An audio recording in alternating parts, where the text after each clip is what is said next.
I believe there's a common misconception that any and all reality TV, especially if it aired on MTV, was just complete fucking garbage. And that does hold a certain level of truth if you were to take a look at most of MTV's normal offerings. However, the one exception to the rule was 2001's Fear. That's not normal. I may not make it. The light of my camera went out, I can't see anything. It only had 12 episodes across 2 seasons, but believe me when I tell you, what a fucking ride it was. Each episode would comprise a team of people who would go to a known haunted location, then perform dares in order to pretty much just to fuck with the people, honestly. And it was great. If the contestants were able to complete all the dares and survive the night, they'd each win a lump sum of money. And according to a Mental Floss article, the show was all legit. If I was just to speculate, I'm pretty sure the producers had a hand in creepifying out the place, whether that be adding a painting here or a decrepit doll there. However, once the cast was in place, they were left alone Blair Witch style and only monitored by security cameras set up all throughout the area. So for the next 12 weeks, every Monday, we're gonna take a look at each of the episodes in the different seasons of Fear and kind of dissect one of, I personally believe, one of the greatest reality shows ever created. This won't affect my other uploads either, but you can think of this as rather more so a bonus. I genuinely love this show. It actually came out right around the time I was kind of getting into horror movies, different shit like that. It came out right at that perfect time where I could really get into and enjoy the fuck out of this show. And it doesn't hurt to be able to laugh at just complete fucking strangers who were subjecting themselves to potentially being fucking haunted by demons or ghosts or whatever the hell you may believe in. And despite the fact that the show overall does a really good job at creating really good atmosphere and some scares to a certain degree, it is still reality TV, so there's plenty of shit to laugh about. I also haven't watched the show since its original incarnation, so even though I'm praising it right now, I could be giving it a complete 180 degrees by the end of this run, but we'll kind of see how that goes. So, in the meantime, this is Fear Episode 1, the West Virginia State Penitentiary. Right off the bat, we're introduced to our investigators, Ariana, Steve, Ryan, Christina, Lauren, and Derek. And they are brought in and receive their first set of instructions. Now, because each episode is about an hour long, I think this is the pilot episode. The first episode is about an hour long. The remainder episodes are about 45 minutes long without commercial breaks. I'm not going to be able to cover beat for beat every single thing that happens. I genuinely believe you should go watch the show yourself when you get a chance. It's really easy to find. You can find it on YouTube by typing it in. However, I'm going to do my best to kind of summarize the nights and kind of hit the highlights as we go along for each episode. One of the first things you'll notice, and it's a reoccurring thing on the show, is once the teams make it to the safe house location, they're given tasks ran by the computer, which is more than likely given from the producers. As you'll notice throughout the show that they have a lot of security cameras that are set up throughout the different areas so that you can monitor them and not just have the Blair Witch style face cams and stuff like that. 1. You must follow the instructions on this website in your investigation of each supernatural hotspot. Use your camera equipment to document your experiences at all times. If and only if you complete both nights of the investigation, you will each be paid $3,000. Only 3 fucking grand? Are you fucking kidding me? Like, you may accidentally get yourself fucking possessed, but hey, you got 3 bones at least. For the first episode of Fear, you're gonna notice that the challenges are pretty basic. They don't have them do anything super crazy or outlandish yet. And because this is the pilot episode, I'm assuming afterwards they were like, oh yeah, we're gonna fucking amp this shit up. So with that being said, we're not gonna see any super crazy shit tonight, but trust me, it's coming later on in the series. But that doesn't mean there isn't some funny shit that happens in this episode. Enter fucking Derek. Are we not scared? There's no reason to be afraid, Al. We're golden. We're good. Just hanging out. It's just like hanging out anywhere. This fucking guy. Okay, I right off the bat, I gotta say, this motherfucker looks like the one dude from Stranger Things. I can't remember what the character's name is, but that fucking guy. And from the minute he starts fucking talking in the show, he's just so fucking dreadful. You want to talk about the white knightiest knight to ever fucking grace TV. It's this motherfucker. Lauren's having a little bit of trouble right now. We're trying to decide if she's gonna do this or not. She's not quite sure if she wants to do it. Can I take this? She's freaking out. I gotta talk to her, okay? I gotta talk to her. The away team has 60 seconds to choose a person to go into the hole. Choose now. Is that the hole?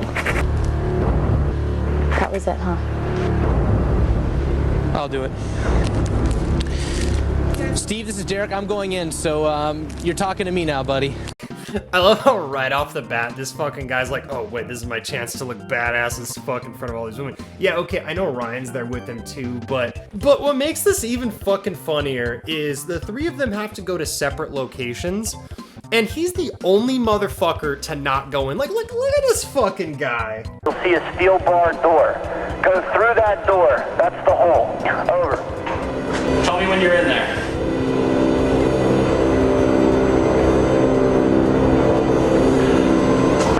I am now in the hole, guys. I am in the hole. Over.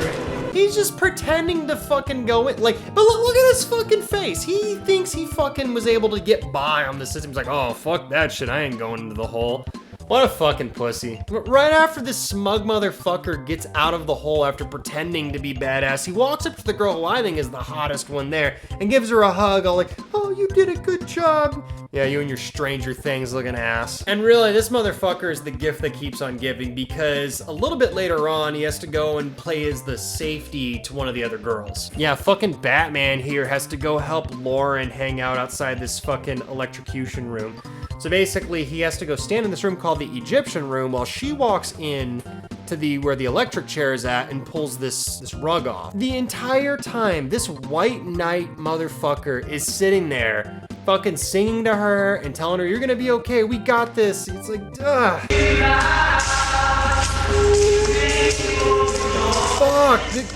Fuck, this dude is such a white knight. It's fucking disgusting. Okay, the one thing that I'm remembering now about this show that kind of sucks is that fucking shaky cam, like, and this isn't even the worst of it. As the show progresses and we get towards the ending of this episode, it gets fucking worse. And oh god, I can't remember if it gets worse as the series goes on, but I can only hope it doesn't, because I'm already having, like, you can tell my eyes are fucking getting hurt. While this is going on, there are two other contestants that have to do dares, and that is Christina and Steve, which we'll get to Christina in a minute, but first, Steve. Yeah, smart Steve, light a smoke up. The currency of prison, and you're smoking your shit in front of a bunch of pissed off fucking dead killers. God bless you. Oh, goddess too. Ah, but then we get to Christina. Next to fucking Derek, this is the other fucking dipshit of the group. A self-proclaimed Wiccan woman. The entire time she's there, she talks about goddess and Mother Crystal and shit like that. And Tell me where the hell I'm going. Or the heaven I'm going. All it says is you're facing the steel bars and it's so insufferable that at some point you're just like, I just fucking hope something bad happens to this fucking woman. Like, she's the type of snobby motherfucker that will sit there and tell you everything that you're fucking doing wrong, but then the minute she has to get involved with something, she immediately fucking breaks down. With the instructions, please, and make them quick. Over and out. Give me instructions. Right in here, it's a dead end. It's all blocked out. 2 feet ahead from here, it would be that. I don't understand. You know what? Maybe we should just leave this bitch in there. Okay, Christina, you feeling alright? I do. There's a picture of an Indian on the wall, and I'm happy about it. Okay, I'm gonna tell you that right now. You guys are gonna be really happy I'm the one that came in here and none of you, because there is a huge pentacle on the wall in chalk with little ghost eyes painted on it. I feel okay in here. Oh my god, Christina, shut the fuck up. Like, can you get any more fucking insufferable? Like, is it actually possible? Oh. Okay, and here's the funniest part about all this. She walks in there saying, oh, you guys are lucky that I was one who went in here because I feel completely safe. About 5 seconds later, her flashlight goes off, and then she proceeds to freak the fuck out. I'm here now, and I want you to keep talking to me, and I'm quitting. Get someone now. I can't get there. There is no light in here. However, the first one to come to her fucking rescue was White Knight Derek over here. We're on our way, okay? This is Derek. I'm on my way. Christina? Hey, it may seem like I'm harping on the guy, but again, like I said, I kind of skimmed through this a bit ago, so I kind of already know what's about to happen with this fucking guy, and he fucking deserves it. Fucking John Constantine himself, the hero of this story, motherfucking Derek. And I gotta point out and say, while I was watching this, my favorite happened to be Ariana. And it's not because I think she's the most attractive looking woman on there. She's genuinely badass. When Christina was freaking the fuck out, despite the fact that Christina was being a massive fucking bitch to her, she still was the first one that was like, I'm gonna put my shit on and go save her. That's a badass fucking woman right there. And by the ending of the night, Christina decides, you know what? This isn't for me. Why am I not surprised the edgy witch was the first one to dip out on this? You know, everyone's a fucking witch till it's time to do witch shit. I wish I was making this up, but I'm not. My dog legitimately will not let me continue this video without him sitting here. So, you know, it's always good to watch horror movies, I think, with other people, especially bad horror movies. And with Fear, I think Fear is one of those shows you should watch with other people as well. So maybe it's just happened to be luck that I got little Gray to sit here with me. So, on to night 2. All right, we're gonna wait and see who's going. So at the start of night 2, my girl Ariana has to show stupid ass Christina what's up by completing her fucking dare for her. You know, the more I see of this woman, the more I fall in love with her.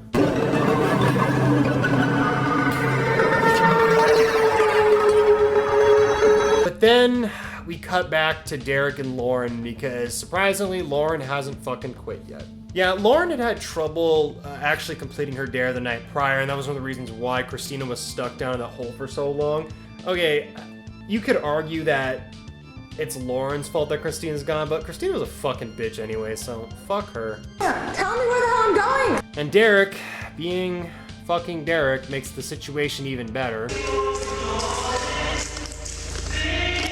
Oh, you cringy ass motherfucker, will you shut the fuck up? Unfortunately, Lauren is not able to complete her dare. Yeah, if I had to be around Derek's bitch ass, I'd have fucking quit too. Now we come to one of Ryan's most memorable scenes from the episode, and this for sure is probably Ryan's crowning achievement on the series. Pull it. I'm about to quit. One of the things I didn't mention earlier was before starting a lot of the dares, they actually go over the history of the different places, so you're able to see who died, how, and such and such. So you gotta imagine, these people have been there for about 2 days now, and they've just been constantly hearing and thinking about the fact that this place is super fucking haunted, and all these fucking people died there. So when Ryan starts to freak out, I genuinely believe it. Like, the guy genuinely looks scared. And then Derek has to fucking open his mouth. You're platinum, you're a rock star. Shut the fuck up, you cringy ass motherfucker. You're okay. Oh my God. That chair came, the part didn't come off. Okay, at first, yeah, I get why you'd be a little freaked out, but dude, come on, like, this guy handled his first dare super well. What the fuck happened between last night and tonight that made him a fucking super bitch? I'm to do it. Can you guys hear me? We can hear you. Okay, I did it. Bro, you're taking a fucking tarp off a goddamn chair. Look, even my girl Ariana's over there laughing her ass off at this shit. Come on, bro. You're a rock star! You're a rock star too, baby! Do it, big daddy! Platinum, baby! It's not really much better when she does it either, but I will say this, at least better than dipshit Derek's. You're platinum, you're a rock star. At this point, there's only 4 members left. Ariana was able to complete bitch-ass Christina's dare with no problem. She said it was a little scary, but if you want to see her kind of reaction, I would definitely recommend checking out the episode. So far, dipshit Derek hasn't had to go back in anywhere, and I'm just curious as if MTV is going to actually bring up the fact that he pussed out of actually going into the hole or not, but we're gonna have to wait and see. The EMF detector responds to electromagnetic fields. Use it like a metal detector. Oh god, now we're getting into fucking ghost hunting shit. Alright, I'm not gonna sit here all day and mock ghost hunting shit, because we'll be here all fucking day if that's the case. And if you like that kind of stuff and you believe in the EMF detector, that's great. I think it's all bullshit. And I'm not even gonna ask the question of why does a ghost give off electromagnetic energy? I'm just gonna simply ask, who was the motherfucker that initially said, scientifically speaking, an EMF detector reads ghosts? Like, look, they even say it will lead you to electrical fucking equipment. Like, I don't know, their cameras, lights, wiring in the building. clearly the place still has electricity when we went to the fucking electric chair room. Alrighty, so my main man Steve and Ryan go to the Sugar Shack, which is where Ariana bossed her way through, and Christina's bitch ass couldn't. Who you gonna call? Not Steve, Buster. I didn't mention this before, Ariana was going to school for filmmaking at the time, so there's a high probability she was probably just a huge fucking dork. And despite her Ghostbusters thing being a little cringe, I'd still marry the woman. Use the same walking pattern as if you were mowing the lawn. Okay. You have to cover the whole hotspot. If you skimp, they'll see it on the video, okay, guys? Yeah, not like your fucking shifty ass. The dare goes pretty successful. Ryan is told to leave Steve alone. Steve stands there with night vision goggles looking everywhere. And he comes back. Although there is a bit of a part that I have to kind of question. He talks about how if no one else was there, he would cut himself. And, you know, we've been having some fun in this video and like joking around and laughing at some of the stupid shit that's happened. But you know, honestly, from the bottom of my heart, I really hope the guy's okay. Because if, yeah, okay, the Sugar Shack is supposed to be like super scary and demonic because there was a fucking pentagram because, you know, Hocus Pocus over there fucking said there was demonic spirits and shit there. But you know, I really hope the guy's okay. Like, saying you're gonna cut yourself because you saw something really scary, that's not normal. And if you think those thoughts, you probably should get some help. But I'm not gonna sit here and act like a fucking self-righteous prick. You know, I just call it as I see it, and I'm just like, oh, that's not...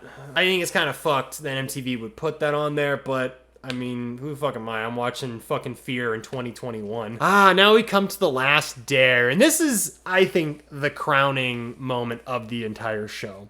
Watch. The most paranormally active area in the prison.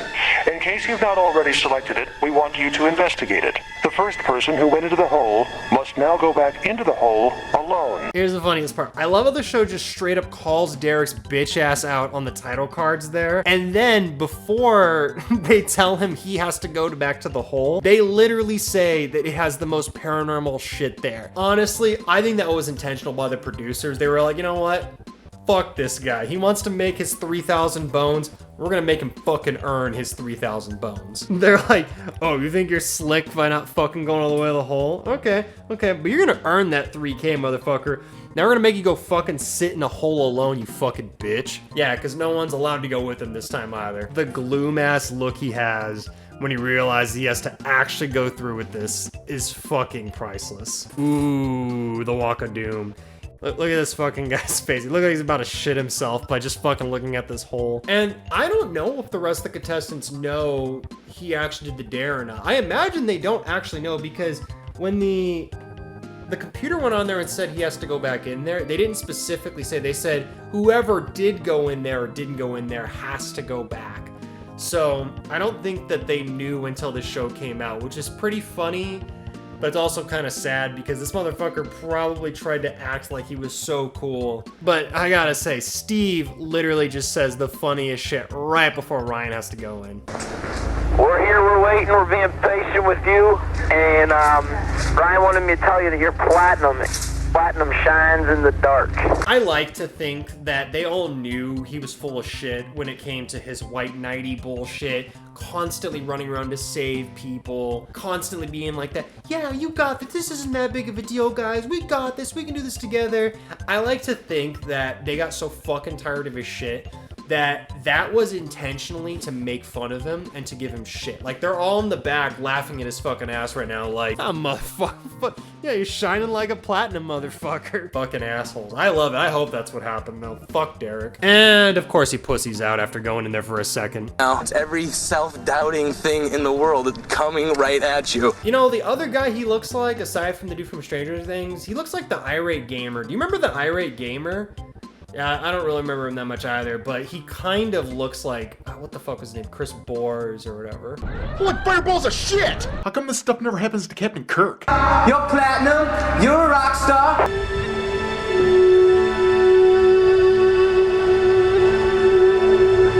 Bro, come on. You're acting like you're in the Shawshank fucking Redemption or something. Like, come on, fucking grow a sack. So, after a pep talk from my favorite person on the planet, Derek finally decides to stop being a complete pussy and does what he should have done 2 fucking days ago. You're gonna run into my arms with goodness. Of course, Derek's gotta fucking sing to himself. This is why I don't believe in ghosts, because if ghosts were fucking real, they would have fucking murdered his ass for not shutting the fuck up the entire goddamn time he was there. What is your greatest fear? Would you be doing this? Because I know there. You may think that this is easy, and you may think that we're tripping and bugging and we're a bunch of babies, but this is no joke. I keep saying it. I can't stress it. Okay, so that's one of the things that makes this show work for me, if I can be serious for a second, is the fact that they have to go and do shit. Anyone can just go to a haunted place and just, walk around and stuff, but going there and having to do stuff is a bit different. Like going and sit there for 15 minutes in radio silence and, go and talk to fucking ghosts, or go and do the EMF detector with the island. I mean, they're actively doing different things. So I had to cut myself off because I thought about it. It's actually really fucked up on the producers' parts, because if you believe in ghosts and the supernatural and paranormal and shit, the last thing you would want to do is go to a supposedly haunted place. And this is a fucking state penitentiary where they had fucking murderers and serial killers and shit. The last thing you would want to do is to go and fucking poke the bear. So, I'll give this show this. Again, if it's true and all this stuff is real, all the haunting bullshit was real, only in the fucking 2000s, man. And again, they don't do anything super crazy in the first episode, like try to channel fucking witches or anything, but trust me, later in the series, we're gonna fucking see some crazy shit. Actual fucking rituals, shit gets nuts. Can you hear me? Over! After his 15 minutes are up, Derek goes to radio silence, making every single one of his teammates fucking worry. Then, like the piece of shit that he is, he comes back all dramatically after making everyone fucking worry, acting like he's the goddamn fucking hero and main character of this fucking story. Fuck you, Derek. After everything is said and done, though, they all win their money and are given one last task to accomplish. After a somewhat pretentious discussion on fear, the remaining group proceed to have a bonfire, get trashed, and presumably have an orgy after conquering their fears. I wish I was kidding either, but they cut away to different stuff of them drinking and shit, and I'm just like, someone got fucked. And that was the first episode of Fear. Not as overly dramatic as some of the other episodes do get later on, but I still think it was a great pilot. Watching this back, I had a fuck ton of fun. And originally, I hadn't planned on making this little series of mine until I started to watch the episode earlier today, and then I kind of skimmed through it and I was like, you know what? I really want to fucking watch this and experience it again and kind of document it as I watch it and give my thoughts on the show, because seeing it from the perspective as a kid, because as a kid I watched it the whole time, and right here I can take a step back and appreciate it as an adult and critically think about certain things and kind of laugh at some of the stupid shit I maybe didn't catch when I was a dumb kid. But despite the fact that I was giving Derek and some of the other people a hard time, I genuinely think that this was a good show, and I don't think there's been anything like this or will ever be anything like this ever again. Just some of the balls the producers had. Let's get a bunch of fucking random people, throw them in a fucking house together or a building or anything that's haunted for 2 nights by themselves with fucking cameras and have them fuck with ghosts. And this is only the start, as we have 11 more episodes to go to complete the series of Fear. Now, if you'll excuse me, I have to go see if Ariana's still single, because down to her looks, personality, just everything about her, she's everything I've ever wanted in a woman. Fuck you, Derek. Make sure to keep things light and rebellious, and I'll see you guys next time.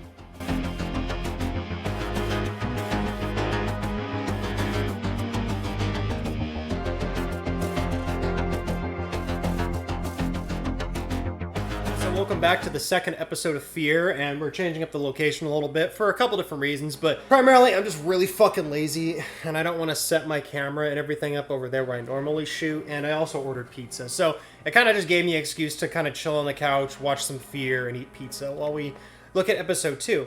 Now, one of the things you're going to notice with episode 2 is that a lot of the production value has gone up, but they've kept a lot of the same motifs, if you will. Like, the premise is still the same. It's still a bunch of people that go into like a haunted place and they have to have dares. So nothing really drastic has changed. However, this is the episode where they start implementing different dare challenges rather than just going into like an area and just kind of fucking standing there. I've only seen about the first 5 minutes of the episode. What I'm going to do from now on is take a first 5 minutes and look at it, and then the rest will just kind of be a blind run through. And I'll, do some editing tricks here and there to keep the flow of the review going. Before we dive right into episode 2, one tidbit I didn't mention in the last video, probably throughout the remainder of the series, I'll kind of add a little bit more information, because this channel is primarily like looking at the legacies of different things, documentaries. I do want to try to get as much information out there as possible. One of the bits I didn't mention in the last episode was that the theme song, which I can't play because the minute I put it up here, it'll get fucking copyright strike and all sorts of shit, but it's from Godsmack, and the song is called Voodoo, which was a very, very fucking popular song back in the day. And when this fucking show came out, that fucking song was everywhere. And I primarily attribute that song's success to the show because fucking back in the day, I knew a fuck ton of people that only knew of Godsmack because of this show. So, and this was right around the time Godsmack was starting to blow up in popularity. I still feel they would have been popular without the show, but I definitely feel like the show helped. Because this was right on the cusp of reality TV starting to become a big thing. Yeah, they had stuff like The Real World and a couple other things, but reality TV hadn't quite hit that fucking giant boom period that it felt in the mid to late 2000s. So anyway, without further ado, this is episode 2 of Fear, St. Agnes's Hospital. Fear brings a bunch of different strangers together, and they have to complete challenges. And this is no different for this episode. And the contestants for this episode are Stephanie, Chenge, Raquel, Darrell, and finally Jim. One of the things I do like about the show is that they do give a little bit of a testimonial ahead of time with the people, where they're able to kind of say like what they're kind of afraid of, what they're expecting. And I think that adds a bit of suspense and kind of power to the show overall. Going ghost hunting. I think we're gonna be running around with video cameras. Unbelievably nervous right now. Well, yeah, I imagine if this was a fucking horror movie, you'd probably be the first fucking one to die. Oh, are you fucking kidding me? Like, she fucking threw up? Ugh. After Stephanie doesn't do a really good job of hiding the fact that she just threw up all over the place, I totally puked, I'm so sorry if you heard me. The rest of the contestants all gather around for their initial briefings. 3. You may quit at any time. If you quit, you forfeit your bounty of $5,000. Oh shit, okay. $5,000 now, yeah. And are set up with their first dare. Kind of like what I mentioned earlier, one of the things you're gonna notice right away is they kind of forego the whole standing and sitting in certain areas. Now, don't get me wrong, they still do it, and if I remember correctly, there's an episode that happens later on where they make someone fucking sleep in a room, like, by themselves for a whole day or some shit like that. But now, they're actively going out of their way to make them do crazy shit. Your first dare tonight is to find the missing member of your team. They fucking stuck a dude by himself alone in the haunted house. How much you want to bet it's fucking Derek? They brought Derek's ass back for episode 2 and they're like, you know what? You don't want to fucking sit in the hole? Your ass gets to fucking sit in this room by yourself with a fucking bag over your head. Piece of shit. Yep, you saw that right. For the very first dare, 2 of the teammates have to go and attempt to find their missing teammate because MTV decided to put them in a straitjacket, keep the bag over their head, and just chuck them in a room. So right off the bat, Chen and Darrell are chose to go look for their lost teammate. This is just an overwhelming feeling of mental torture. Oh shit, fucking Lorraine Warren is in this? Like, The Conjuring Warrens? Like, okay, I know The Conjuring is like based off supposedly real people, but I mean, it is based off real people. It's just the whole supposedly haunted shit. Oh, show's got fucking star power. But the search continues for both Chen and Darrell.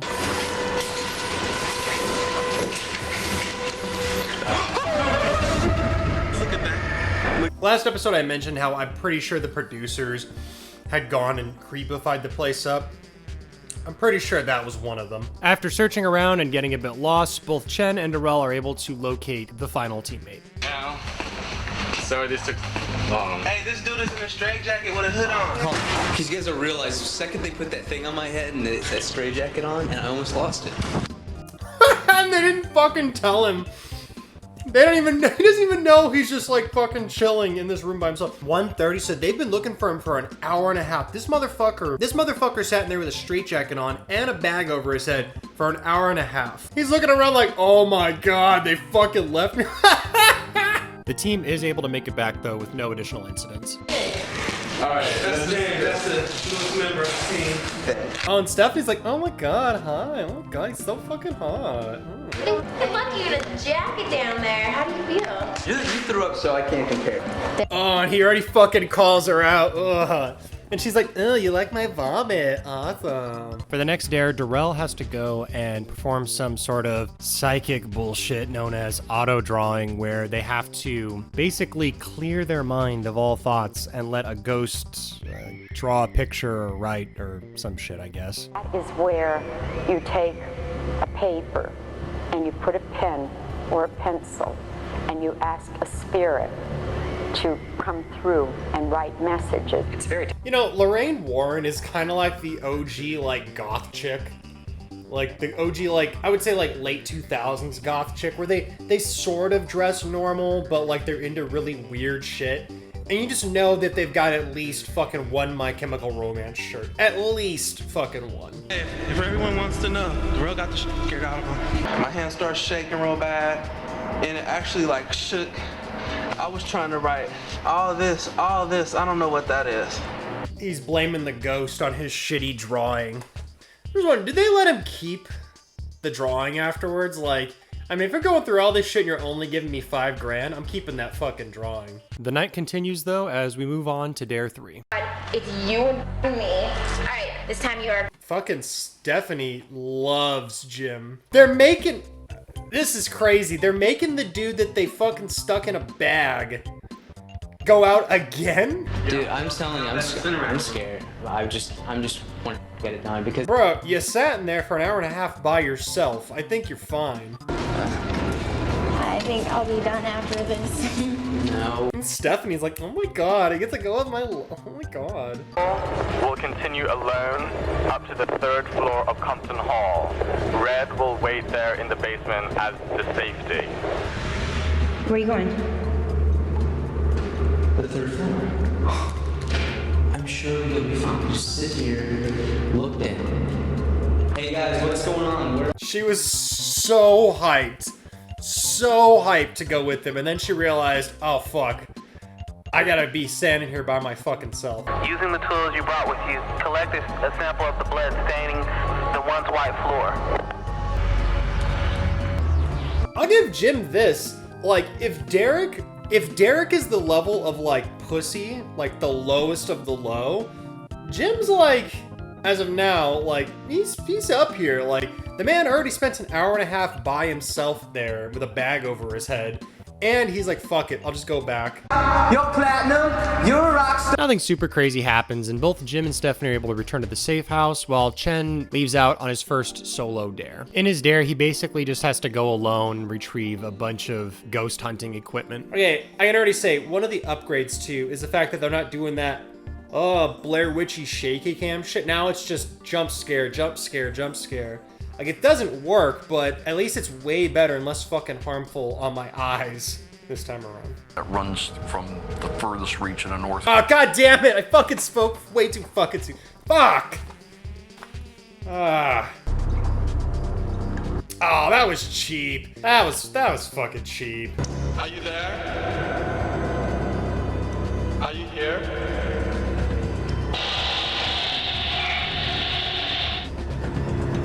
Again, I'm pretty sure that, okay, yeah, they're by themselves, they're alone, they're doing anything, but I'm pretty sure this is fucking MTV, this is reality TV. They intentionally fucking made this shit go bad for dramatic effect. I fucking guarantee it.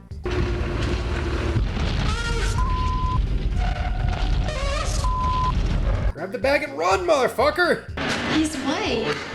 You are the man. I mean, honestly, he keeps it way more composed than I would have done. I probably would have fucking shit my pants. I'd have been like fucking Stephanie Fucking projectile vomiting all over the fucking place. Made it through your first night. You are now free to go to bed and just hang out.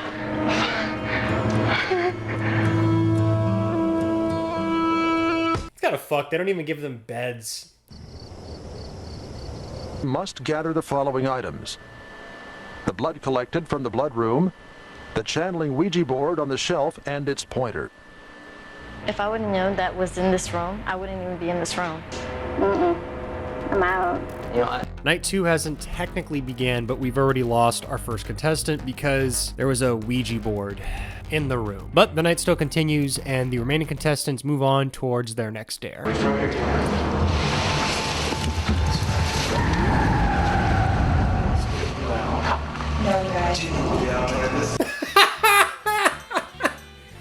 Bro, they straight up created a fucking pentagram with a bunch of candles. That is fucking hilarious. Are you fucking kidding me? Just lit the candles, now what?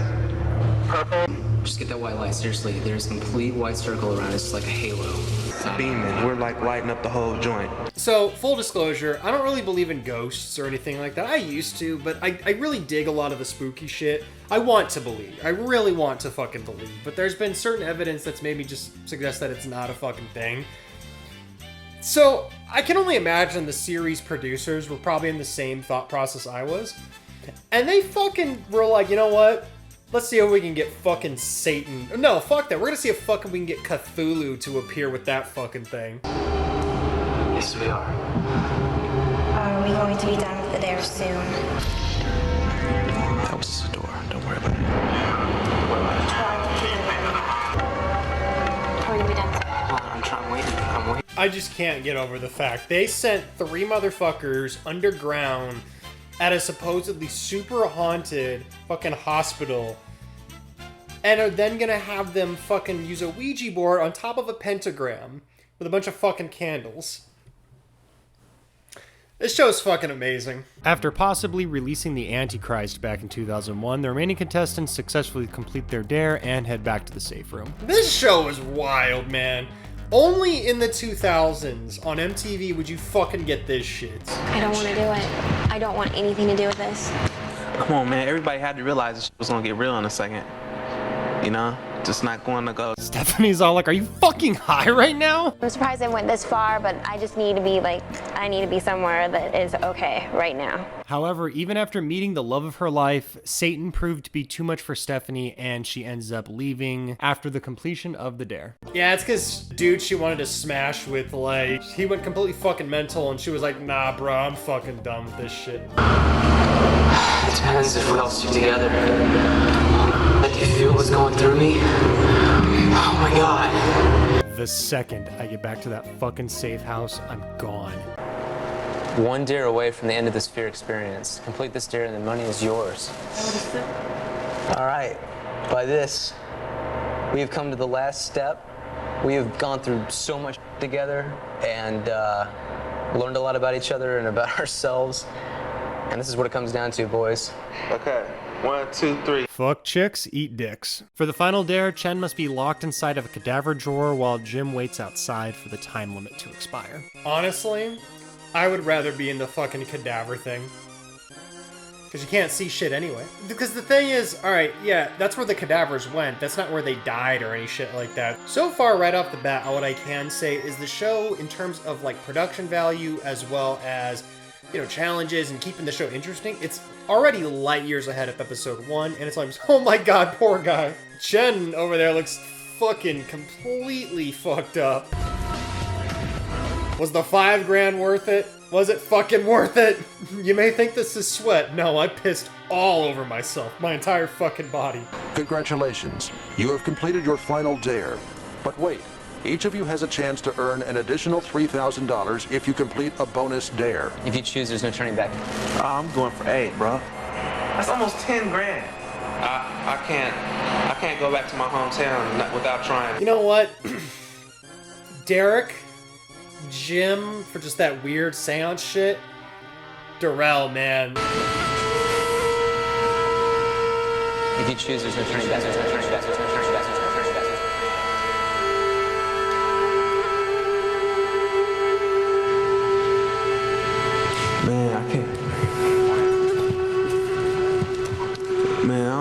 do this, man. However, Darrell does persist and continues on with the extra dare. I need to read you something. I'm going to read it really quickly, okay? Carl Werner was known as the Bellboy. In 1937, he was admitted for a compulsive illness and was often found up in the attic ringing a small bell over and over and over. He was discovered swaying from the attic rafters at the end of a makeshift noose. You have to come face to face with the final boss of St. Agnes Hospital. Investigate this room for signs of paranormal energy. Oh my God. The mag is 2. Mag is 2. The electric is 1. 1. The radio. I wonder if the producers ever actually used those numbers for anything. If they were just like, fuck it, just throw this shit out. The electric is 1, and the magnetic is 1. Oh my God. Darrell, are you okay? You go, Darrell. You're the man. So get out and go all the way downstairs. I'm getting the fuck out of here.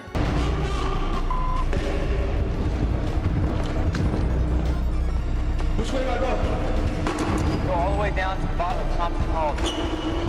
Which way to go? I don't know which way to go. I'm in a tunnel, something's chasing me. I think what happens generally with people is there's that anticipational buildup, so that when you're finally able to just fucking go, you freak out and then you think something's chasing you, because it's like a natural thing, because like our predatory senses and shit from like a long time ago. Something's down here.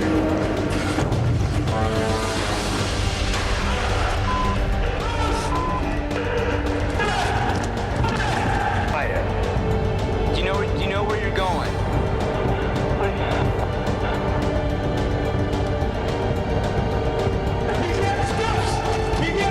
I was like, oh my God, it was not worth the $3,000. Here, get here, get here. Give it, dude. You're the man. 3 G's don't come for free. You know, no fucking better words were ever spoken. 3 G's don't come for free. Congratulations, final dare completed. Open the envelope. Before you use the key and claim your $5,000 prize, cleanse yourself and this area of negative energy. That answer, is St. Agnes haunted? One of the things I think is funny with this show is if it turns out that ghosts and shit are not real, then this show is literally about people just kind of standing around in the dark doing fucking nothing. Alright, so that was episode 2 of Fear, and my quick final thoughts on it is that I definitely think it's a huge step up from episode 1. Now, it's not as funny as episode 1. We don't have Derek levels of bullshit going on here, but I can appreciate the fact that they upped the scare factor, and they made it more viable. Yeah, I think it's like 20 minutes shorter than the first episode was, but you can clearly tell that they looked at the first episode, saw what worked and what didn't work, kind of trimmed the fat, and made an overall better product, and I can respect that. So, I mean, we're just getting started with this whole series. I'm pretty excited to see what happens next. We're not quite at the really, really cheesy shit that the show gets to, so we're just gonna have to wait and see. Anyway, make sure to keep things light and rebellious, and I'll see you guys next time.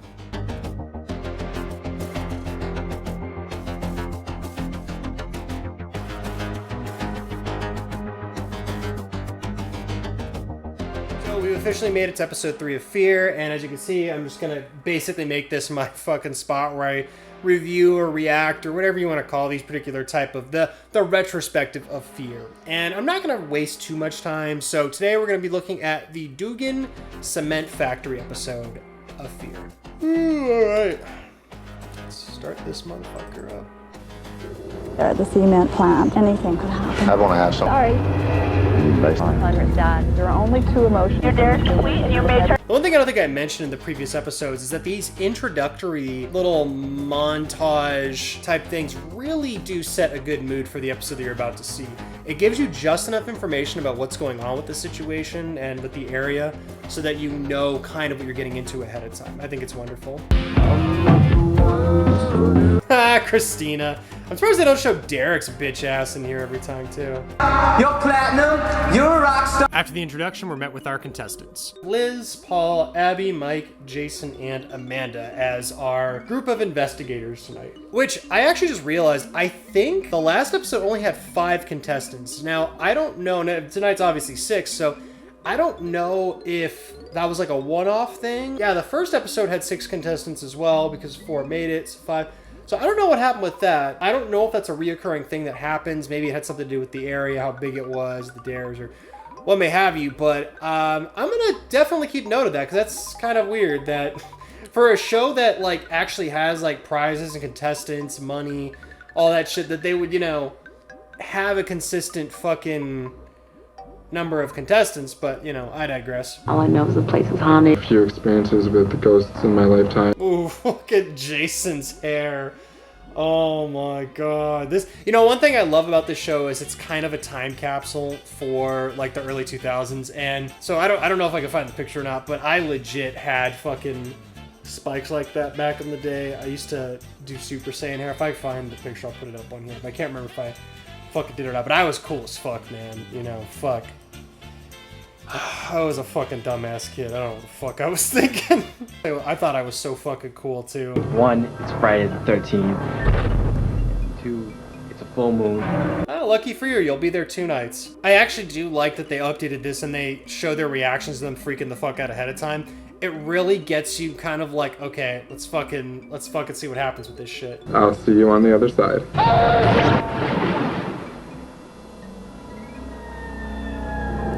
Once again, MTV, you know, like, again, if you believe that the paranormal type shit exists, they're sending these motherfuckers out there on Friday the 13th on a full moon to go fuck with ghosts. How can you not like this show? After arriving to the safe house, the contestants pull off their head sacks, pretty much get acquainted with each other, and then proceed to their first dare. All right, so who the fuck did they stick in the cement mines this time to go fucking get? If you complete all of your dares, you win $5,000. $5,000! Did they not know? Like, okay, I mean, 5,000 is a lot of money. I'm not gonna pretend like it's not, but like they freaked the fuck out when they said, they tell them that they weren't gonna get any money? Like, did they just not know? Like, I wouldn't fucking sign up for something like this if like I wasn't gonna get something. Like, well, that's not true.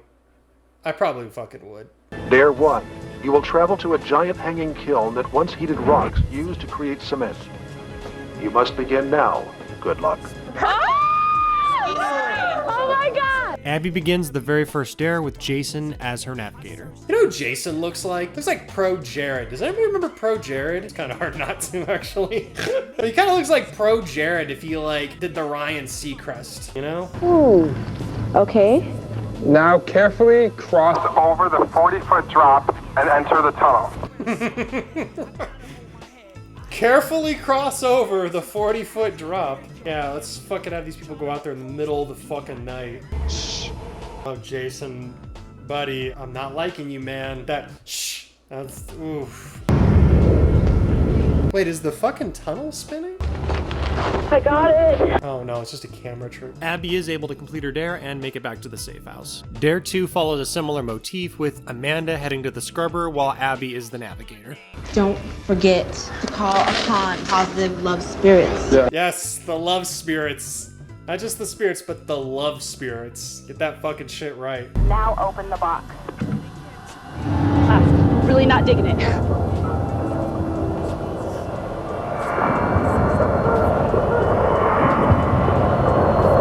It would be used as a magnet, as a conductor of the energy. This is malevolent in nature. This isn't something that I would be fooling around with. As the MTV producers then proceed to play with the spirits. Coming onto my arm, what do I do now? I give her this, I wouldn't. And the dare goes pretty much how you would expect. They end up taking the tarantula and bringing it back to the base. So far, there hasn't been anything super crazy in the show yet, but that's about to change. See you guys later. Sable. All right, bro, I got you. Good luck. Green. Go to the top of the giant ramp. It's a giant ramp. We need you to contact the dead by jumping off. Don't be a pussy either. You guys, this is like 300 feet in the air. 350 feet, actually, Jason. I see the platform and I'm about to fall.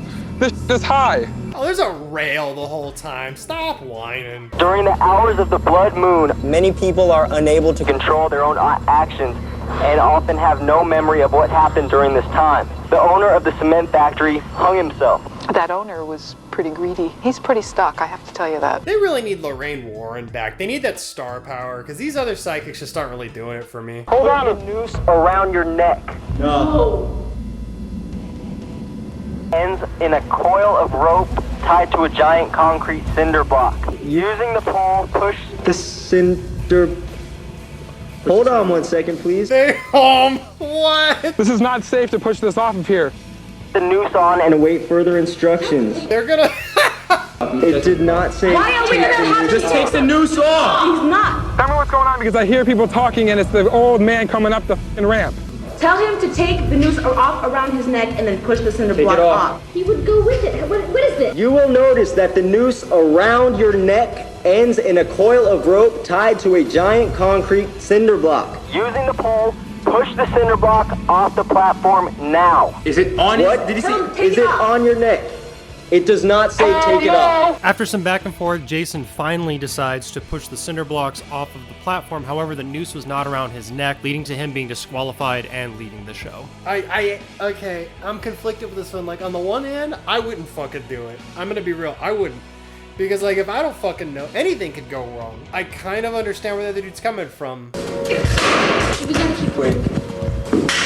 Ooh, we're getting the reality TV freak out. Thus, night one comes to an end, but for some reason, while I was watching this towards the end, I thought the whole episode was in like 1 day, so yeah, it's actually in 2. Just fucking ignore me every time I say that. You are going to the tunnel leading to the massive crusher which smashed unused blocks of concrete into rubble and powder. At the beginning of night 2, Paul kicks off the dares while Amanda is his navigator. Well, now that team member Green got disqualified, I'm wondering, did Derek ultimately get disqualified then, or did they give him the money? In 1975, the management closed off this portion of the facility due to rat infestation. It is said that rats are commonly found in supernaturally active areas such as this. Some locals believe that the flooding of the tunnel and the arrival of the rats are the manifestation of unrested souls. Okay, if that's the fucking case, then my fucking apartment complex is super haunted because we seem to always have a goddamn rat problem here. So, and I gotta tell you this, I've been in my apartments for like 3 years now. Not one ghost, so I guess I'm just not fucking special enough or something. Walk into the water until you reach the floating platform. I'm on my way right now. And we go. Oh my God, that's cold. That is cold. That is on my penis. They intentionally put Paul, they're like, you know what, out of all these people, he's the one that's likely gonna try to smash with one of the women. Putting his ass in the cold lake. Fuck that guy. After completing his dare, Paul radios back to the group saying that he's on his way back to the base camp. However, it's not that simple. We can't really go on another dare without Paul right now. We can't. There is no... Paul, are you out there? Paul got lost? Can we scream Paul's name? Strength in numbers. Let's scream Paul's name. On 3.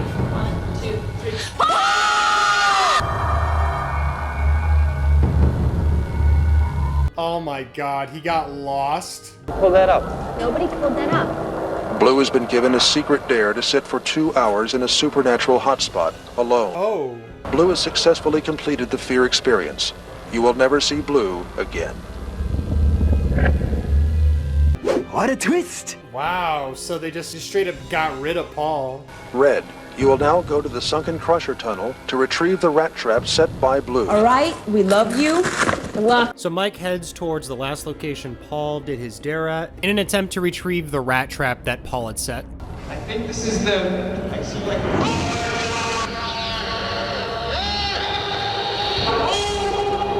Minus the one little hiccup in the beginning, the dare's completed pretty anticlimactically. Not gonna lie, guys, I'm not feeling the scares on this one.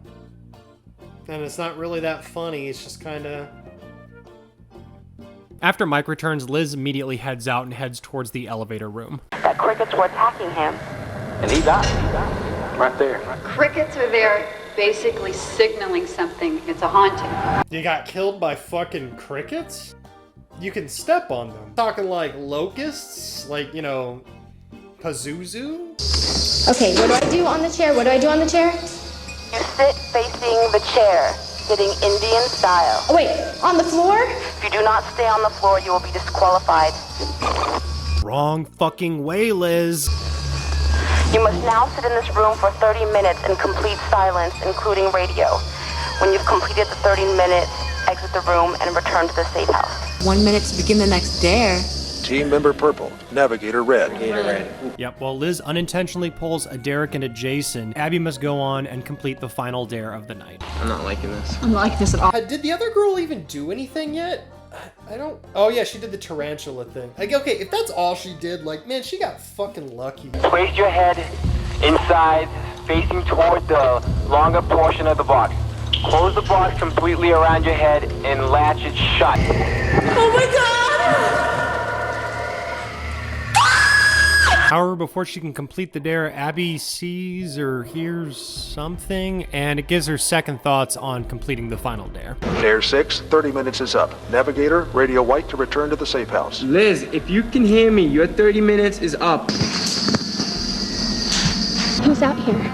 It's Abby. I'll give you $1,000 if you come back. I'll give you $1,000 if you come back to the safe house. What happened to you? I'll give you $1,000 if you come back with me, alright? Mike's just over here like, I'm just fucking tired of dealing with these fucking bitches. Not hurt you. I gotta go. Okay, I'm coming in. Guys, I'm going up the stairs. I hate this. Nah, this episode's not even really funny. I just feel bad for everybody. Here I go again. However, after Liz's attempt at being a white knight, this gives Abby the strength in order to continue her dare without quitting. I'm in the box. Repeat. I'm in the box. What's in the box? The box is designed to torment the occupant by placing them face to face with many different types of unpleasant creatures. Oh, this is like some Saw shit. Okay. I can dig it. In case you are about to be bombarded by cockroaches, thought by many spirituals to be manifestations of death. On the underside of the box Is a lever. When you pull this, hundreds of cockroaches will drop onto your head. She's like, what? She's like, are you fucking kidding? I wonder, did this come out before Fear Factor? Abby, did you pull the lever yet? Over. Yes, I did. Sweetheart, your dare is over. Come on home. Oh, so they were just fucking with her then. Okay, so it's like the noose thing. Congratulations, the night is over. You have survived MTV's Fear. Is this it? You have survived MTV's Fear? We're done. As the night comes to a close and the contestants collect their prize money, everyone stops and reflects on the fact that this wasn't a very good episode. I'm convinced there was life after death. How are you convinced there's life? Really? Really? That's it? How are you convinced there's a life after death? That episode sucked. Alright, so that was episode 3, and I gotta say, so far it's definitely the weakest of the episodes. Okay, there were some good things with it, I will say that. They didn't have that weird fucking, you know, Blair Witch shaky cam thing that plagued the first episode and was somewhat prevalent in the second episode. I don't know, maybe it's a preference thing. I guess I feel like a hospital is scarier than a fucking cement factory. There used to be this old mill, we called it the mill, down by my old high school. We used to go there all the time. Supposedly it was super haunted by like this one Mormon family that used to own the area.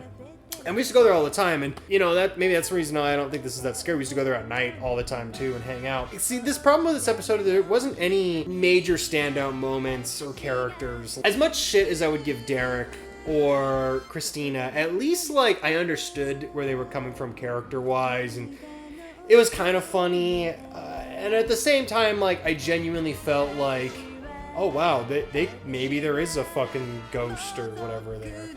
With this episode, I don't know if it was just the way it was shot, the way they handled the fucking documentary type stuff or whatever, but it just didn't feel that scary. It didn't even really feel funny. So I have a theory now that there's at least one person that's a part of the MTV crew or a producer or is like in on it, because especially in the previous episode with the one guy who was the one guy who was like sitting in the dark for like an hour. I had my suspicions that he might have been like a member of the crew or producers.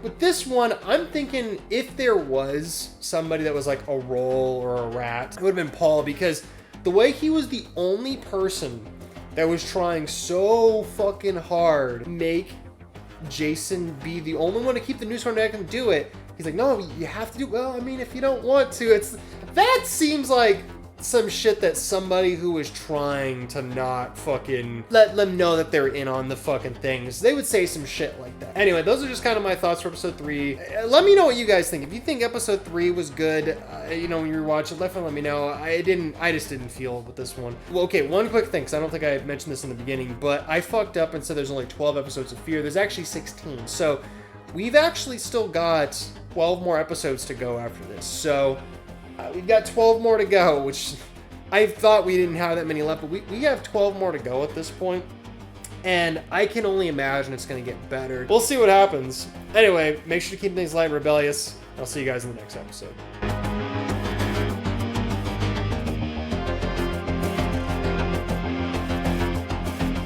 This episode breaks my heart a little bit, because technically I've already shot the video. However, because of my ineptness, I kept the audio running for the episode at the exact same time I was reacting to it. So, all the footage that was me reacting is basically ran over with episode 4. So, this is the second time I've had to review this. Out of the episodes we've watched so far, and you can see I've got my new headphones on too, because I'm watching these at the exact same time as I watched episode 4 and 5. I didn't realize this until after I'd already recorded both those episodes. Thankfully, episode 5 is still fine. It's just episode 4 is completely unusable. So I'm going to rewatch it, which kind of sucks because it takes some of the mystery out of my initial reactions. Hopefully I can still come off as genuine and kind of bring up different points I didn't think about in the first time I watched it. But not to build this episode up, but at the time I thought this was the best episode we'd made before. Even episode 5 I didn't think it was as good as this episode. So, I mean, I'm glad I get to watch this one again rather than some of the other episodes, but it still kind of stings. So anyway, this is episode 4 of the Hopkins Military Academy, and I'm even wearing my old fucking unit t-shirt, so just make it extra cringe and pretend like I know what I'm talking about when it comes to all things military. Starting off the night, we have Holly, Brian. What is my name? My name is Angela. So, okay, the first time I gushed over Angela being super gorgeous, and I still think the same thing. Ryan and Mercedes. I really have no idea what's gonna happen to me. I kind of have a little bit of an idea of what I'm doing here, and I hope I won't get too scared. Holly would be the first one to die in an actual movie. I'm ready. Is anybody out there? Like, oh my god. I already know who I don't fucking like in this episode.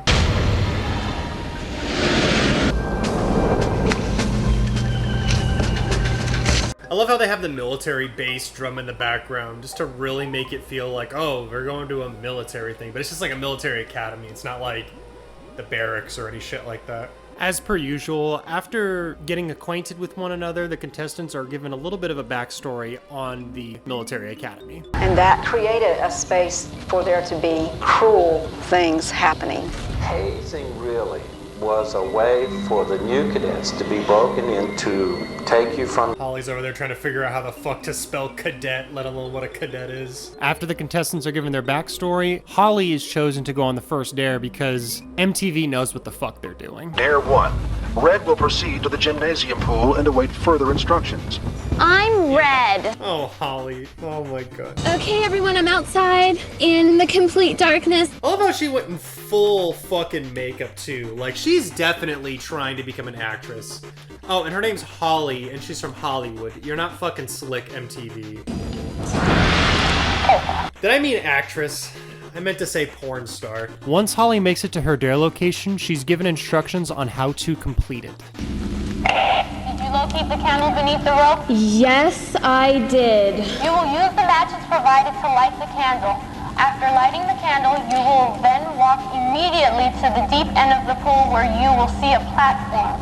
You will lie down on the platform so that your back is on the platform and you are staring straight up. But I love how we're only 4 episodes in and they're already trying to fucking kill these people. They're like, you know what? Fuck them. Wow. You guys realize how scary this is right now? You don't understand. Oh, see, now I kind of feel bad. She's like actually shaking. That's not okay. Are you laying down yet? Over? I'm laying down, staring at spikes. Are these spikes gonna come down on me right now? Again, we're 4 episodes in, and they're trying to kill him. MTV knew what they were doing when they picked her as the fucking on this channel. They're like, oh yeah, we are gonna fuck with this person so hard. I hope my waterproof mascara isn't running. Oh my god, her waterproof mascara. What's felt like almost a goddamn eternity, MTV decides to finally put us out of our fucking misery and ends Holly.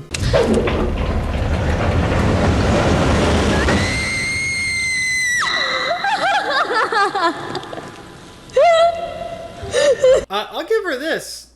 She has balls. After Holly returns, Angela is immediately set out on the next dare. That girl gets a dare. I have now entered the room. Over. There was a lot of yelling, screaming, ecstasy, but also sexual abuse.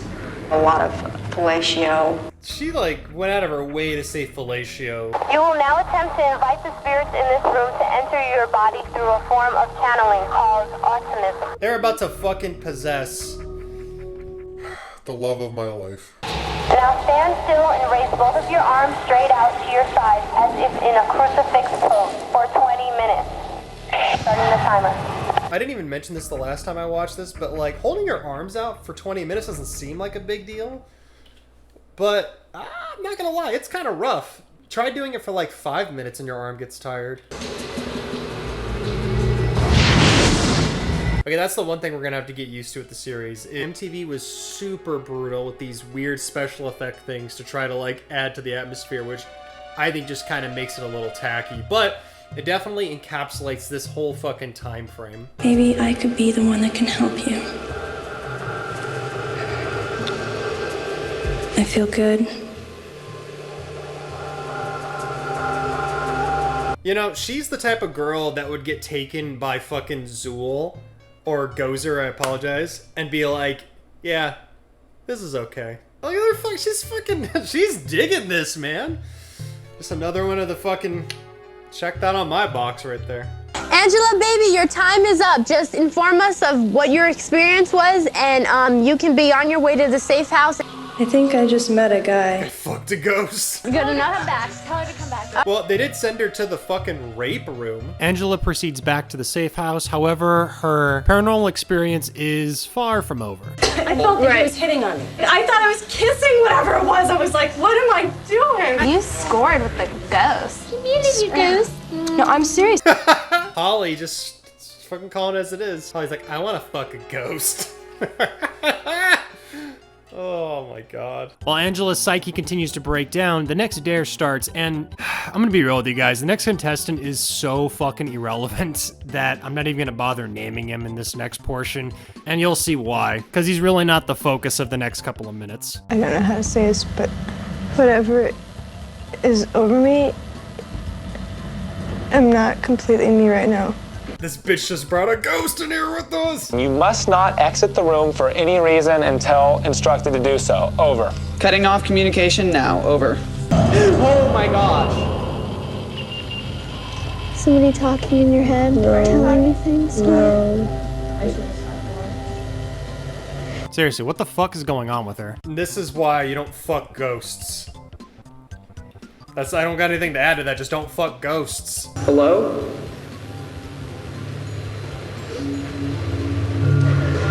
Hey, can you guys hear me? Hey, I'm coming back. I can't do this dare. See what I mean? Irrelevant. Anyway, so leaves, whatever the fuck his name was. Oh my god, we'll miss you so much. That fucking sarcasm. My dare was 10 times gnarlier than any of the other dares. I just didn't want to spend that time alone in that room. 10 times gnarlier. Okay, yeah, because you had a spike drop on you, then you had to fucking get possessed. Yeah, you had to sit in a boiler room for 2 hours. Pussy. As night 2 begins, Ryan has to pick up the slack of whatever the fuck that other guy's name was and head back to the boiler room. Yeah, let's roll. Man, those baggy pants, that was the early 2000s, man. I had a pair of those back in the day, too. That's pretty bad. Okay, your dare is to conduct a wide and thorough paranormal investigation of this room. Roger that. Venturing outside without authorization will result in immediate disqualification. Do you hear that? Over? Yeah, I hear that. Over. There are bad spirits here, and they move around. They want to meet these people. They want to know who they are. They want to know who's in their space. And they're going to challenge them. You know, I don't know. We're kind of missing the Warrens at this point. Like, I feel like the Warrens add a bit of star power. I mean, yeah, if you believe in their bullshit. I like the idea of a lot of their stories, for sure. I just don't really buy into how truthful or how real they were. I believe they probably believe they happened, but I digress. But with this show, it really means something when the Warrens come here. While Purple continues the investigation of the boiler room, begin the next dare immediately. Red must go to the cabinet room, a hidden cell in the barracks basement. Once there, you will wait for further instructions. I'm out. Yeah, they knew what they were doing when they cast her. As Holly heads to the next dare, Ryan proceeds to start freaking the fuck out. Gnarly. Okay, we have some gnarly. Just gonna eat this right now. And it's only just begun. However, in the meantime, Holly ends up making it to the dare room. Administration became aware of this room when the secret door was discovered and 16-year-old Simon Thomas was found dead from electrocution. You will see 2 wires dangling from the ceiling. In a moment, you will grab both wires at the bottom. And a current will surge through your body. What did I do to deserve this task? You exist, Holly, and you're fucking annoying. So, I'm legitimately starting to believe that Satan or whatever got released because all day today, when it comes to trying to shoot these videos, it's just been one thing after the other. My headphones break, my microphone drops on the ground. And you'll see this all in next week's video as well, too, where I kind of talk about this. Literally, as I'm about halfway done, and this happened the last time when I was about halfway done, my neighbor came over and knocked on the door, and he said, there's a fire. I go outside, and I'll cut to the footage, but someone had set the other side, because I live right next to the train tracks, someone had set the other side of the train tracks on fire.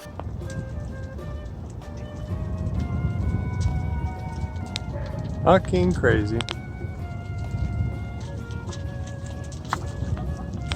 I'm gonna try to get this finished before I go to the gym today, but we'll see what fucking happens. I don't know.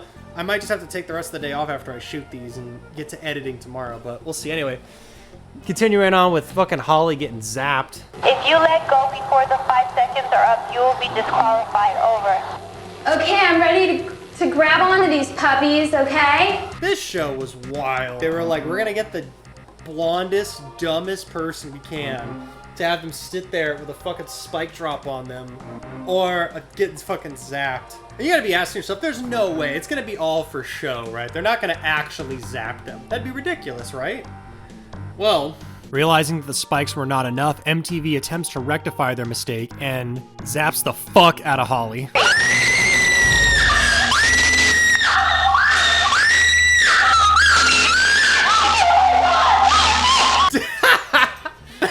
Immediately, they're like, don't try this at home. They knew exactly what they were doing. They were like, we're gonna torture this fucking person. What happened? Tell me what happened. Over. I can't talk right now. She immediately just found out she had a new kink. Electricity. Look at me now, I'm fully charged. When slightly aroused, my dick is large. I'll soon be out without a trace. Now take this L right to your face. And now, I already know who I think the plant is, but I'll wait till the end of the episode to say who I think it is. I don't think it's gonna be who you think I'm thinking it is either. I hope nothing's physically wrong with me. I do kind of feel bad for her, though. Like, they knew that she was so easy to manipulate into doing crap like this. After Holly makes it back to the safe house, Angela realizes that the spotlight may be taken away from her, and, well, that's just not gonna happen. Well, that's just not gonna happen. Why are they making me do all the torture stuff? I don't understand. What do you mean? I got possessed. I had it worse than you. Like, get the fuck out of here. What do you mean? I got possessed. No, sir. On the other side of the academy, though, Ryan's not doing so good. I'm so scared right now. I love you so much. You hear that over there? I know. I'm trying so hard not to quit this mission right now. Falling here all over the place. So if you expect me to move around, you gotta be out of your mind. You're out of your mind.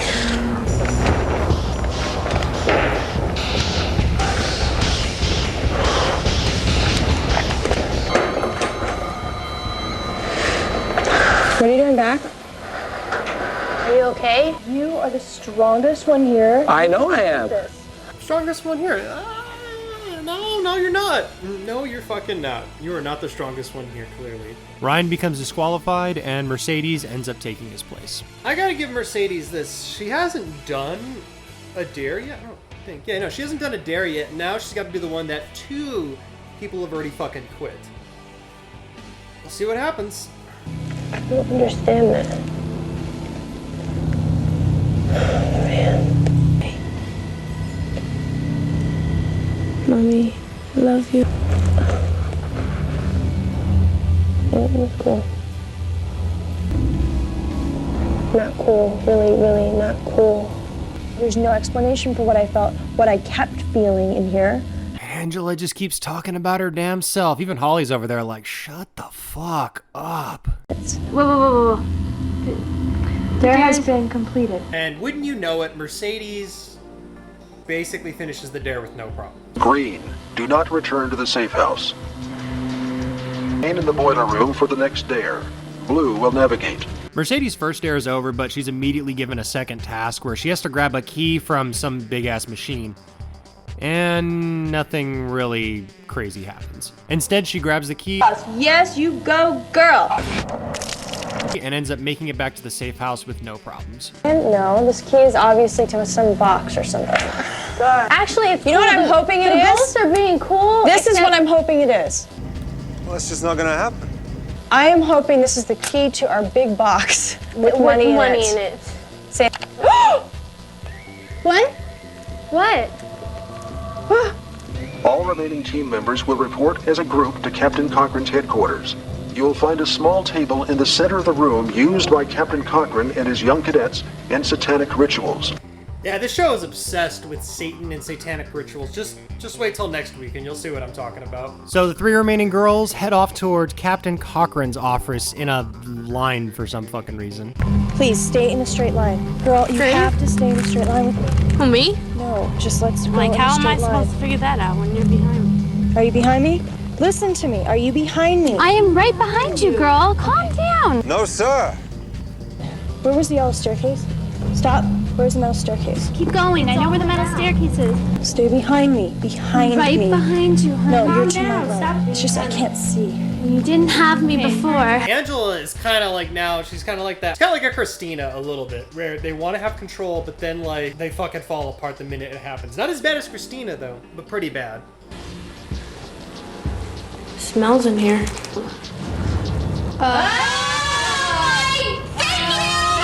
Let me tell you something real quick about this, okay? Okay, tarantula.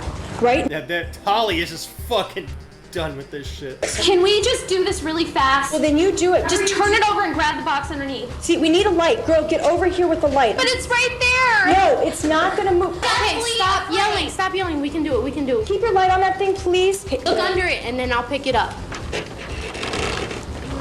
You guys, I can't do this on my own. Okay. Mercedes is like the actual like leadership type person. She's very soft spoken and gets shit done when she needs to. That's a true leader. Keep your light on it, girl. Calm down. Damn. Oh my God! We're like the chicks, okay? The girls. Yeah, we're gonna give you $5,000, but we're gonna put it all in fucking ones. It's kind of fucked up. I really do think it's haunted. I think that there's a lot of dead spirits here that roam around and that don't want to be messed with. Well, with Holly, she didn't really have to deal with ghosts. They just like tortured her. I'm just so grateful that I didn't have to be tortured and I wanted to quit, but I'm just thankful to be alive. I beat out the boys. Okay. No, left. What? Get back here. You need to calm yourself right now. We're coming. You really do. And just like that, they have all this money, and now they're fucking lost. And realizing that they made a mistake, in an attempt to rectify that mistake, MTV decided to take matters into their own hands and end Holly and the other girls for helping her make it to the end. You need to calm down. Alright, so that was episode 4 of Fear, and again, I mentioned it earlier, this is the second time I've had to watch this episode, and oh fuck, I left the air conditioning on. Sorry about that. After the fire happened, I forgot I left the air on for my little buddy here. So he didn't have to be out there by that. This is the second time I've had to watch this episode, and I still think it's the best episode so far. There's just enough, I don't know, maybe because I've seen it the second time, it wasn't as, like, creepy. But I think there was just enough creepy shit with enough of, like, the gimmicky type stuff. There might have been a little bit too much gimmicky stuff, especially with Holly. Like, I kind of felt bad for her after a while. Just enough where the balance was good. There was enough creepiness, so if you were going into this blind, you could actually find a lot to be genuinely irked about. So I'm still going to go on a limb and say it's the best episode so far, in my opinion. If I was to pick one of the first 5, that's the one I'd go with so far. Now, who I think the plant is. It might surprise you, because I'm sure a lot of you are probably thinking Holly. It depends on how I edit this as well, too. But honestly, I think it's Angela. There's just certain things about her that are big red flags. And what I mean by that, the first thing is the possession thing. She was acting a little too extra when it comes to being possessed, like the little... I mean, again, she was a little bit attention whore, I'm not gonna lie. Especially when Holly was like, I don't know why they keep torturing me. She's like, I got possessed. It's like, oh, I got possessed. It's like, come on, man. Like, why are you trying to do the comparison game? Like, you don't gotta fucking do that. So, a little bit like that, but it also kind of makes me think like, well, she's trying to downplay that, try to keep them there, but at the same time, she's trying to make it worse for them. And I think the main thing that really tells me that she's probably the plant, that ending where she was making things so much more difficult for them. Yeah, okay, she got possessed the day before or whatever, and this is like the first time she's gone back since then, but I don't know, that's still a little too on the fucking nose, if you know what I'm saying. And then the constantly leading him into different directions shit, it almost feels like she was intentionally doing that to try to scare them a bit more.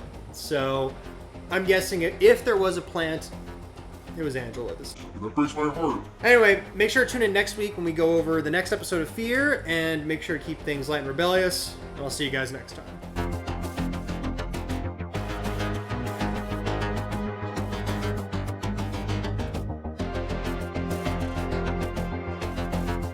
Officially made it to episode 5, and so far the previous episode has been my favorite in terms of scares and just creep factor and everything. It wasn't as funny as the first episode, but I'm not sure if we're ever gonna hit that, because fucking Derek's fucking dumbass. Like, I don't know if we're ever gonna hit that peak again, but you know, anything's possible. I don't have any other interesting tidbits about the show or anything to say as of right now, so let's just go ahead and jump into episode 5 of Fear. That is Camp Spirit Lake.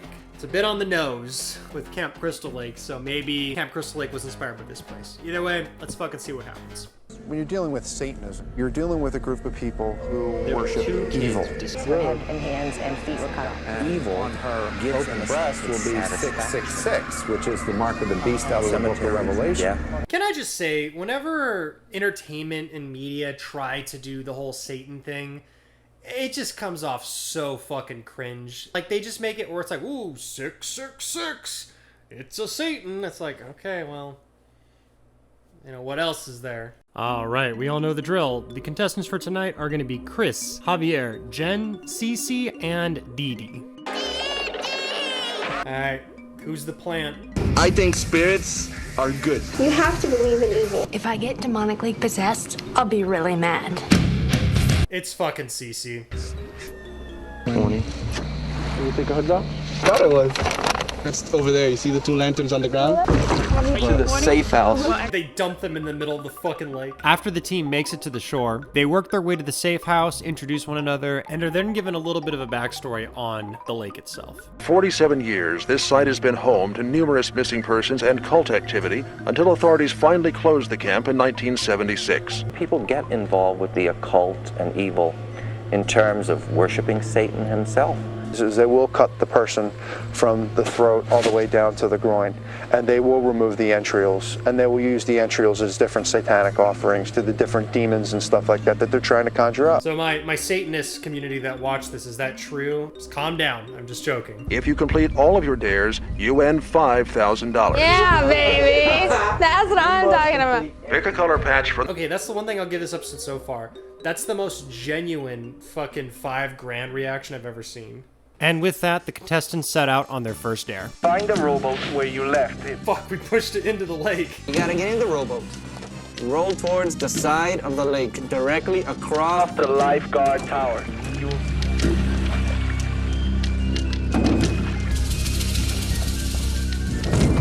All right, bro, I'm there. Yeah, come on, read the directions. Let's go. I'm ready to move it. Retrieve a box that is buried in this grave. Yeah, be kidding me. Fear, dig this fucking hole. Look at that little fucking lorist fucking shovel they gave him. Jeez. And tried to steal the bones of the dead, conjure up a dead spirit. I got the box out. Well, I guess it wasn't that deep. Now you must sit next to this grave for 10 minutes in complete radio silence. Cece's the plan. I'm calling it. It's fucking Cece. That overacting, that's like theater group level shit. You're not fucking fooling me, Cece. Radio silence. You're dealing with Satan. You're dealing with a group of people who like to worship evil.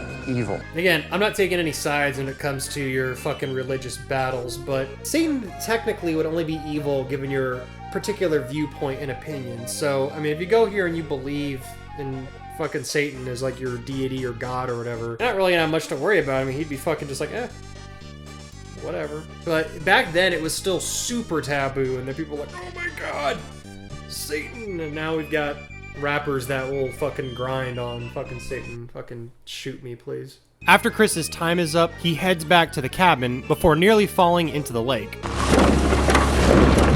but is still able to make it back successfully before Dare 2. There it is. This dare is for Red. Green will navigate. Oh, mon Dieu.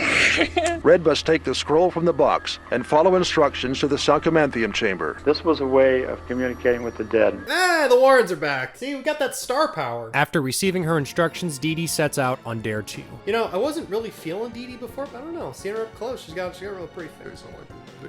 Continue walking as the gravel road crosses a small stream. So we've got a Dee Dee and a Cece? It's fucking weird. The apparitions seen in this area are her face is like, are you fucking kidding me? He told me that they found a woman and she had no head. I guess they knocked out her teeth and cut off her hands so they couldn't take any imprints or find out who she was. That lady said that really fucking casually. Like, you know, they just chopped off her hands and punched her in the fucking mouth and spit on her a little bit. But I wasn't there. Oh no, y'all. Dee Dee's like, fuck that noise. All right, are you gonna do this thing?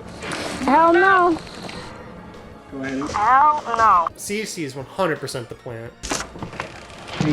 Sorry, y'all. Don't pressure her, don't. I'm just making sure You still have the chance to go and do it. Yeah, Cece's the plant though. It's like, well, you know, if you don't want to go, unless she knew she had to go, fucking Dee Dee didn't do it. Oh well. Que sera.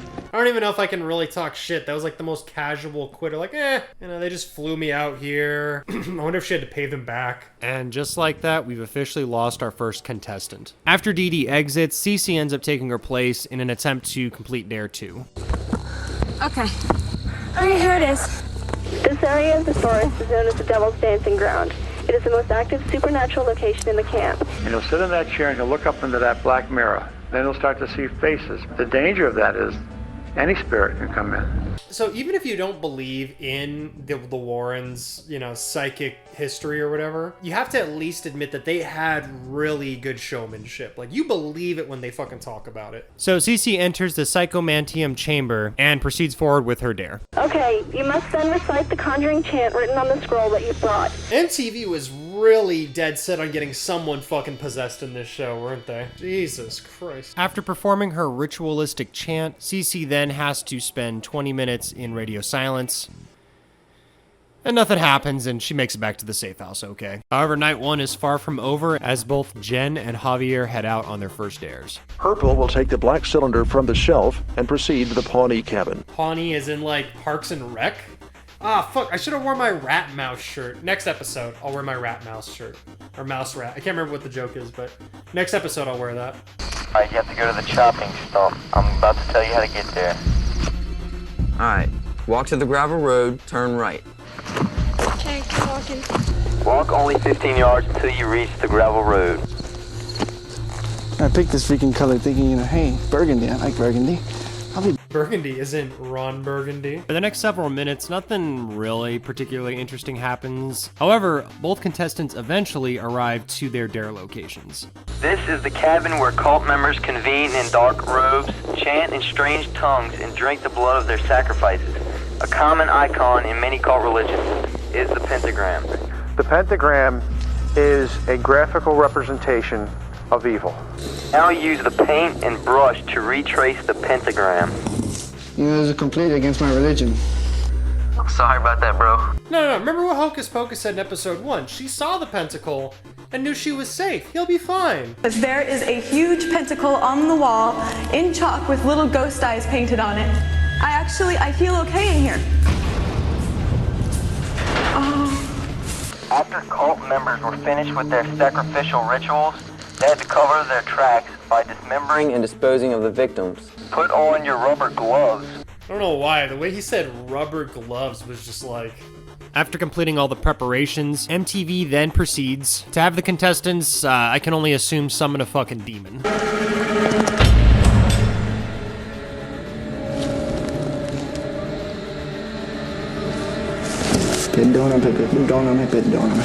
All joking aside, how fucking nuts would it be if MTV accidentally fucking summoned a demon? I mean, I'm sure there's some fucking conspiracy theorist out there that will argue that it's because of this show that we have all of this demon bullshit going on now, or the reason the world's as fucked up as it is now. When you're dealing with something that's satanic and somebody's participating in it actively, they give that piece of themselves to the devil. MTV Sphere, where we just fucking sacrifice teenage souls to the devil. Okay, so we had to switch headphones because my little buddy here freaked out, pulled everything that way, and dropped my mic right on his head, and my headphones ripped, so, but it's not really Gray's fault.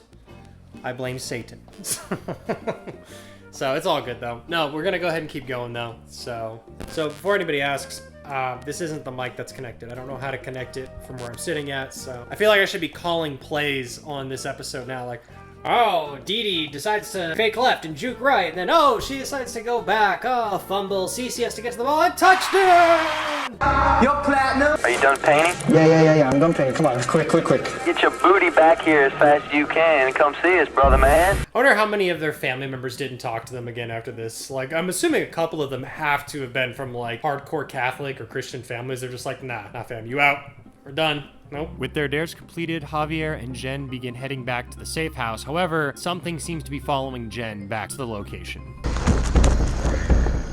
More noises all around me. No! Go away! Everything that's bad, go away! It'd be funny if it was just like a monkey that transplanted, probably from the fucking, you know, the 60s, the monkey ads. Probably just transplanted there, and it's just like... Just imagine Donkey Kong and Diddy just swooping through, like chasing after her and shit. We got him, little buddy! Banana Slammer! Open the door! Open the door! Oh my god! There's something chasing me out, and You're such a badass, Yeah, you're such a badass, you ran away. As night 1 comes to a close and night 2 begins, MTV pretty much wastes no time, and Chris ends up going out on the first dare of the evening, with an added surprise. I wonder what they did the whole time. Did they make them sit in the cabin though? Oh fuck, and it's raining?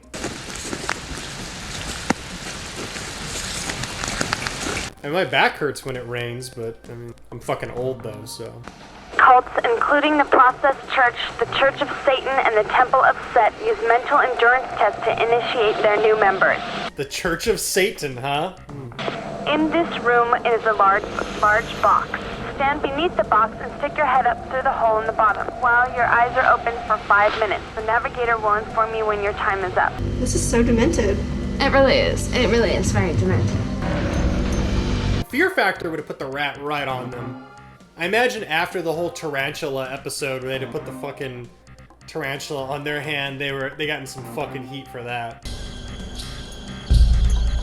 That's like going to PetSmart and looking at the hamsters. After successfully completing his dare at Petco, Chris flees back to the safe house after he left the fucking door open. Okay, so tell us. Dude, like I said, somebody shut the door. Boom! You opened the door? Yeah, it was open when I walked in, and it was shut when I came out. Well, Why is that freaky? You're doing this during a storm. Like, no shit, the fucking door you left it open during a storm.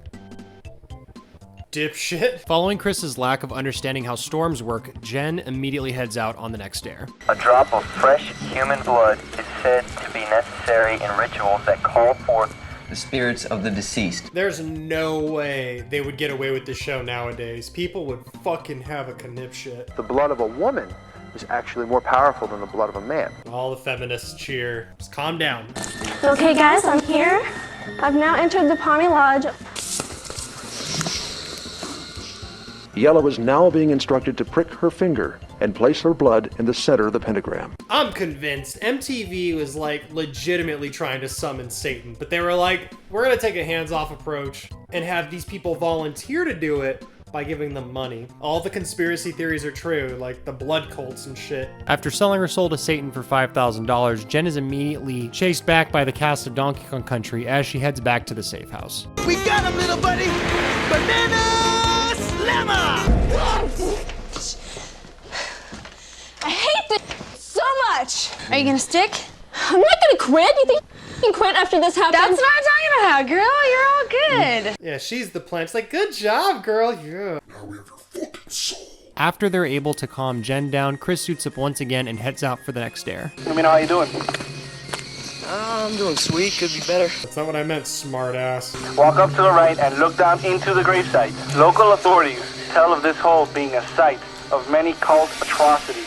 Take off your vest and remove the radio from the vest. With the radio, lie down in the box and close the lid. Prick your finger, summon Satan, and go fucking sit in the coffin. After Chris is told he must remain in radio silence in the gravesite, Cece is then instructed by her MTV overlords to head out to the gravesite and finish the sacrifice by burying Chris in the grave.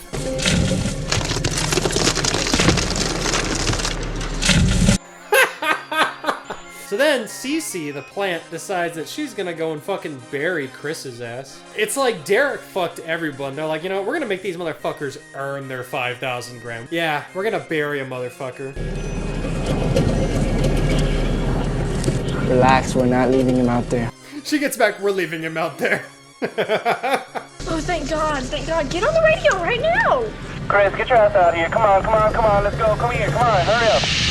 There's one positive. Chris is no longer claustrophobic. You okay, buddy? I literally shit my pants. Oh my God, my wrist hurts so bad. Oh, your poor wrist. I'm so sorry. Oh my God, my wrist hurts so bad. What do you mean? I got bizarre. No, sir. With Cece's attempt at releasing the Hellspawn deemed a failure, MTV decides to up the stakes with one more final dare, sending every single person back to the pentagram in order to perform a seance. I cannot see. May they be protected in their journey.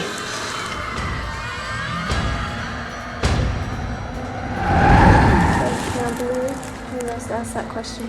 You know, MTV would be those motherfuckers that, let's say, like Cthulhu decided to come through the portal, and they decided to shut it early because, you know, they don't die. MTV would be like, you didn't complete the dare, though.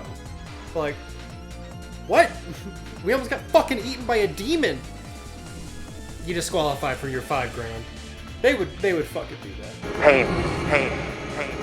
This is what it means, doesn't it? Yeah.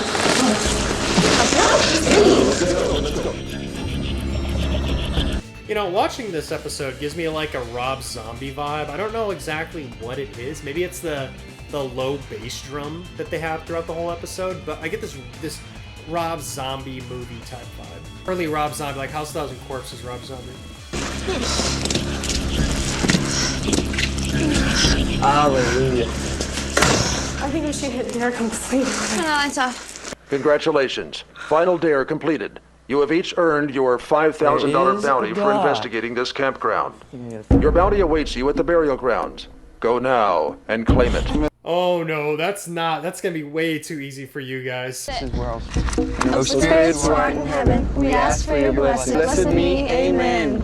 Now that you are cleansed, I feel so cleansed, and the devil's like, no, we're not fucking done yet. Yeah, baby. Today was really out of hand. Today was the day of sacrifices. I'm sure there was a cult worshiping down here. I don't know that there are spirits. I didn't feel any spirits. I think I just felt memories. What the fuck does that even mean? Oh my god. Despite Satan and MTV's best efforts, the contestants are able to walk away with their $5,000. That cut. All right. So that was episode 5 of Fear, and it was pretty good. I definitely don't think it was as good as episode 4 was.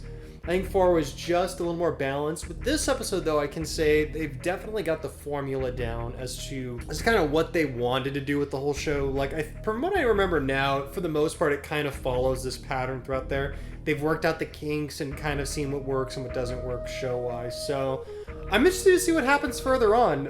Again, I was saying it throughout the whole episode, CC was the plant. We're only 5 episodes in, and they already sold the souls of a bunch of teenagers to the devil. Yeah. Fucking MTV Sphere, man. And I think that was the smartest decision that they could have made with their fucking lives. Anyway, make sure to keep those at rebellious. I'll see you guys in the next episode.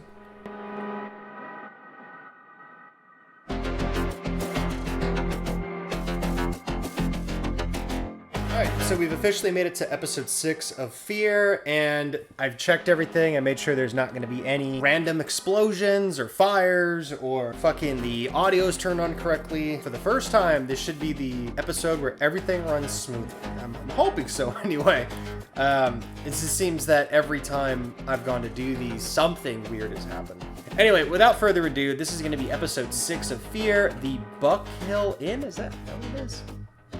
Yeah, the Buck Hill Inn.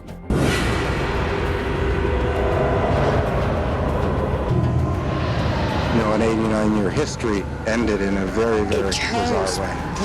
Murders. You can feel the evil.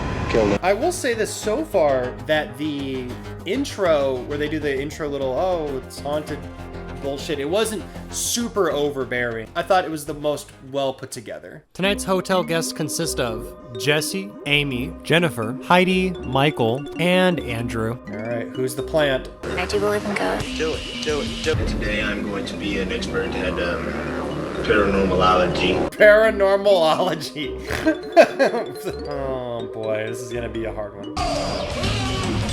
You're stepping on your roses and pissing on your daisies, man! What the fuck? This is already, like, intense. I'm fucking ready for this shit. This is gonna be nuts. After making it inside Buck Hill Inn, the hotel guests get to know one another before going on their first dare. The maids will no longer clean in the room. I recommend sealing the room.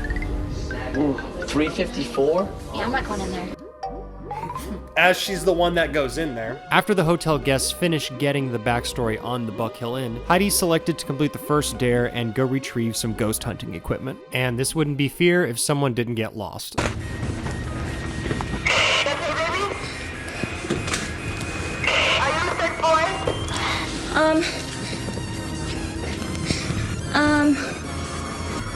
I'm going through another hallway now. But now I'm at another doorway. Okay, I'm going back. I'm going through another doorway. Luckily, she's eventually able to find the ghost hunting equipment and make it back to the safe house after getting lost on the way back.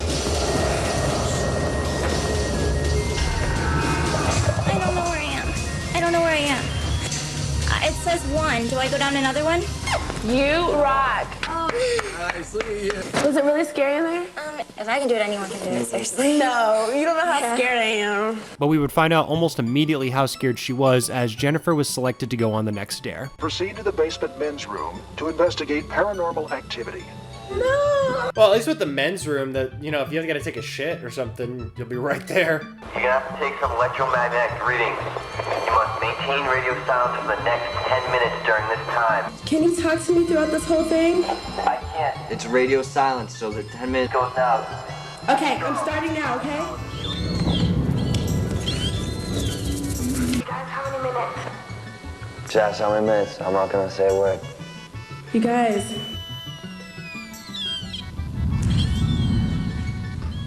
She's probably thought she's been in there for an hour. Yeah. You guys, please, I'm hearing noises. This is not funny. Jen, shut up. However, shutting up would become the least of her problems.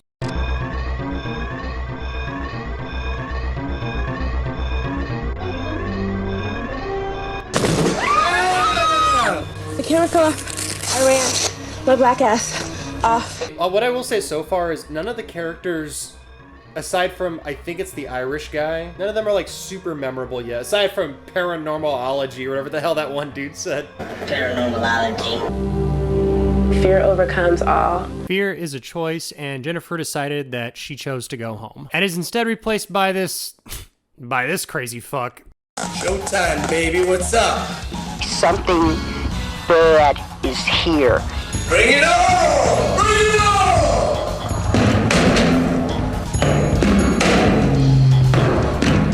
I don't see no wrong! Huh? I got my EKG, bitch! This fucking guy. You're done, dude. Is it still there? Coming home, baby, coming home.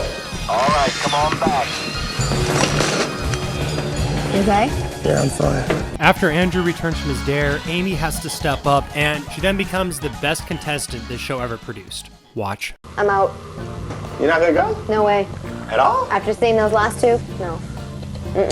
Wow. There's no way I want to do this at 4:40 in the morning, you know? You didn't even try. Yeah, I gotta say, after the last episode, I'm not as like emotionally on like a high.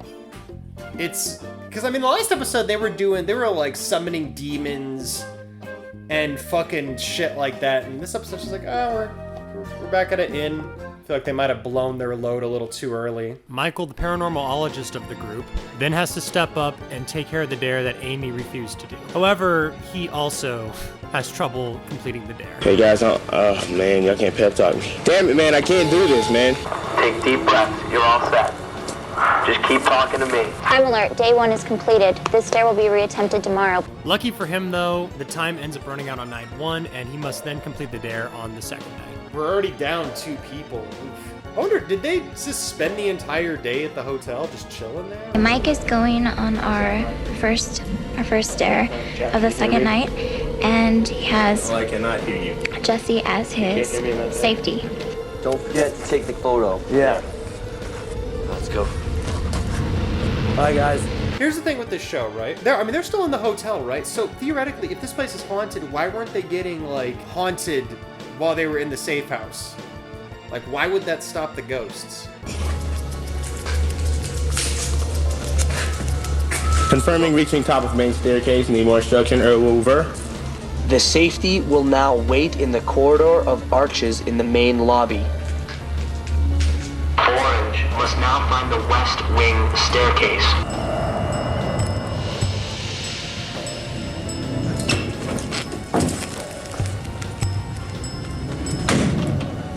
Have open door to room 354. You are now in room 354. This was also Lorna Kilpatrick's room, where she prepared for her wedding, applying makeup and putting on her wedding dress. Staff and psychics agree that Lorna's ghost still haunts this room today. Lay out the dress of Lorna on the bed. You will find the wedding dress in the closet. Lay out the dress on the bed, and then kneel down on the pillow on the floor. I am now kneeling on pillow. I hope y'all watch it for me. This was the very position that Lorna was told to take by her priest before he bashed in her skull with a hammer from behind. A man of the Lord could have done something as horrendous as this. Are you really that surprised that a fucking priest would do that? You must stay in the kneeling position and pay respect to the ghost of Lorna. You must maintain radio silence and are not allowed to look behind you, or else you will forfeit the dare. The website will notify the navigator when you can return to the safe house. Starting radio silence now. This is some sick. It's really not. I mean, you didn't see the previous episode with them trying to fucking sacrifice teenagers and shit. Well, okay, young adults. Technically, because they're all above the age of 18, so.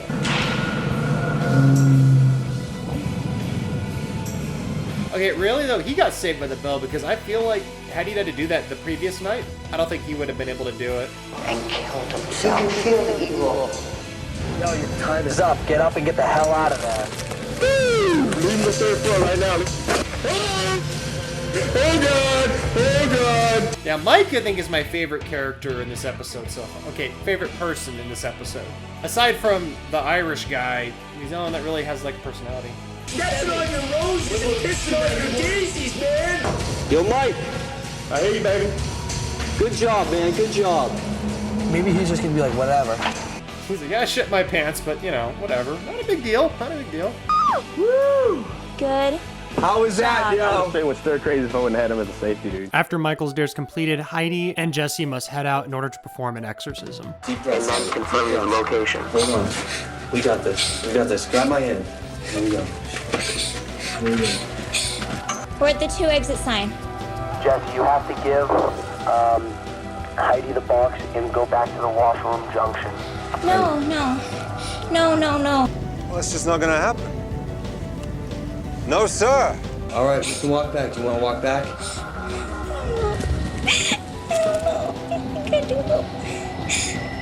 I think I do. Can you do this? I don't think I can. Oof, the Irish guy looks pissed. All right, confirmed. I can't do this exorcism. I cannot do that. It's all right. It's all right. Sorry. You're performing an exorcism, though. Like, okay, again, technically, you're gonna be abolishing the evil spirits. I'm sorry. What's it say next? Get to the next step, guys. Heidi, you're purple, right? Yeah. Are you sure you want to quit and give up your $5,000? Wait. Absolutely. Purple. He fucks up and clicks Michael, damn it! After Heidi leaves the safe house, Jesse ends up going out alone in order to complete the dare. Fuck, Jesse. So because she quit, he has to go by himself now to perform the exorcism. They're like, okay, you couldn't get her there? Alright, dipshit. You can fucking go by yourself. But again, you're performing an exorcism. Worst case scenario, you're gonna abolish the demon or monster or whatever. Yeah, it might scare you, but you're gonna beat it, so... Splash the holy water on the ground so that it encircles where you stand. Then drink some of it. Then read the text aloud over the radio and hope that it works. You know what'd be funny is like they just got like regular tap water. They were like, we don't know. Yeah, okay, given this show, I wouldn't doubt it if they were like, okay, here's the way to incant them to get them to come, but we're not gonna give them actual fucking holy water. If a person ends up performing an exorcism and they're not trained to do so, you will end up in a situation where the spirit could attach itself. After performing the exorcism rites, Jesse ends up sitting in the room, and nothing fucking happens. This episode, this must have been, I feel like they shot these out of sequence.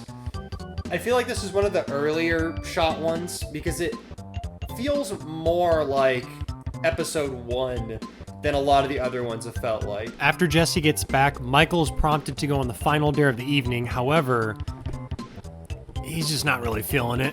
Dude, there's a wedding dress on the bed. There's about 5 or 6 open rooms. Why don't you just go and check it out and do the dare, and then once you go and check it out, then you can leave, dude. I don't know if I can do this. All right, brother, you can do it. I didn't want to leave. I can leave. Go, man, go. You know exactly where the room is. Just You're remember. right where the room is. Whoa. All right, brother, you can do it. Hey, open the door, y'all. Go, man, go. You know exactly where the room is. Just remember. I got a mental break, dude. I can't go with it. This is the most disappointing day of my life. This is within your capabilities. This is within your limits. There's no room for fear. All you have to do is do a simple sequence of actions. Walk here. Just all you have to do is think about walking where you have to walk when you have to walk there. Yeah, but I already did it, man. So do it again. 354. It's 354. They've already got it in your head, man. They're in there. They're stomping around. They're stepping on your roses and pissing on your daisies, man. I'm gonna start fucking saying that all the fucking time. Okay, this episode isn't completely worthless. It's not one of the better ones, I'll say that, but they're stepping on your roses and pissing on your daisies. You're damn right, Michael. You go fuck that bitch up. Open the damn door, man. I gotta... Yeah. This was also Lorna Kilpatrick's room. Staff and psychics agree that Lorna's ghost still haunts this room today. It's physical energy. This is the only way they know to get your attention. Right. Mike, you must sit in the bathroom for 5 minutes without opening the shower curtain. Complete silence starting now. I just don't want to sit somewhere again for that long, dude. Why couldn't you have done this before? Michael is able to hold on, though, and is able to successfully complete the first part of the dare. All right, the 5 minutes are up. Orange, reach into the murky water of the tub To find something that belonged to Monique long ago. Alright.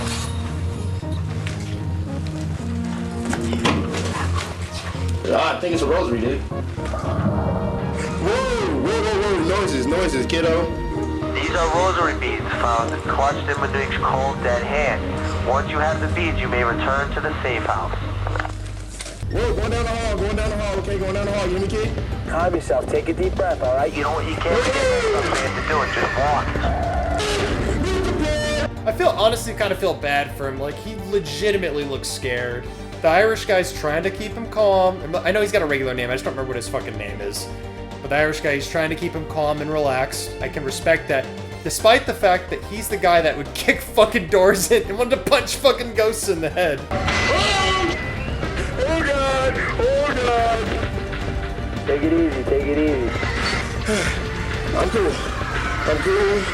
Whatever you do, don't get hurt, okay? You covered it, man. Awesome. You still alive? Doesn't matter. Confidence is shot. Oh, poor guy. Doesn't matter, confidence is shot. After all that peer pressure, they got him to go in. One more dare left. Yeah, I'm paranoid to look at this thing, yo. What? All of it. Your final dare of the evening is a group dare. Grab the 2 envelopes sitting on the shelf in your safe house. Do not open. Do not open either envelope. You must venture into the hotel one last time to earn your money. Shot and tree, baby. Everyone still with us? Right behind you. Andy? Check, I'm here. Alright, we're going to the vault. Open the giant vault door. Inside the vault will be a small safe. Remove the item and open envelope 2. Now watch out. What do you got? Oh. Congratulations, you successfully confronted your fear. It'll be a small safe. Get in there, man. That's real money. The money you're holding is part of your reward for completing your dares. You may now return to the safe house. Oh my God, dude. Is there a bunch of money in there? Dude, we're done! Done. You don't even know the tricks your mind plays on you. It's definitely the most harrowing experience of my young life. You're platinum, baby. You're a rock star. You're platinum. You're a rock star.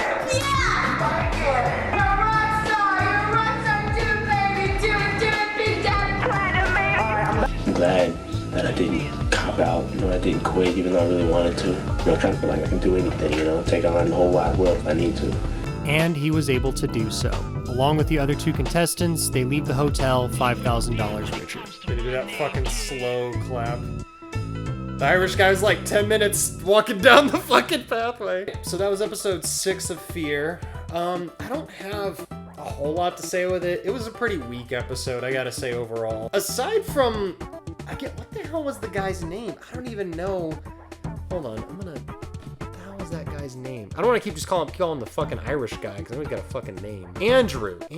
Aside from, Andrew and Mike, no one else really,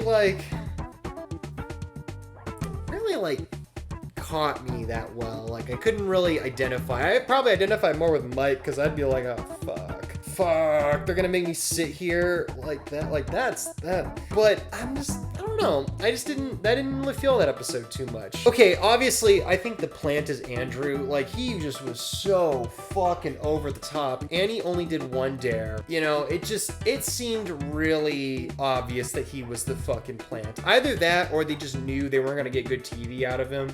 So they intentionally only had him do 1 dare, because they're like, nah, he's gonna be too good at it. Technically, these were only an hour long. This is something I didn't think about, is that maybe they cut out other dares. I mean, this is a TV show, obviously they probably have cut dares and stuff, so I'm just curious if just nothing happened on them, which more than likely is probably the case, because you don't want to just put something on TV where fucking nothing happens, right? I don't know, this episode definitely feels like it was shot earlier on in the series, but they moved it towards the middle, because it was fuck, this is kind of a weak episode. Because it still has a lot of the same tropes as the first episode was oh, go do this, but sit in radio silence. But I definitely don't. I think this is a step above the Cement Factory episode. But we'll see what happens in the next one. I think the next one they're going to a prison or something to that effect, so we'll see what happens. Anyway, keep things light and rebellious. I'll see you guys in the next episode.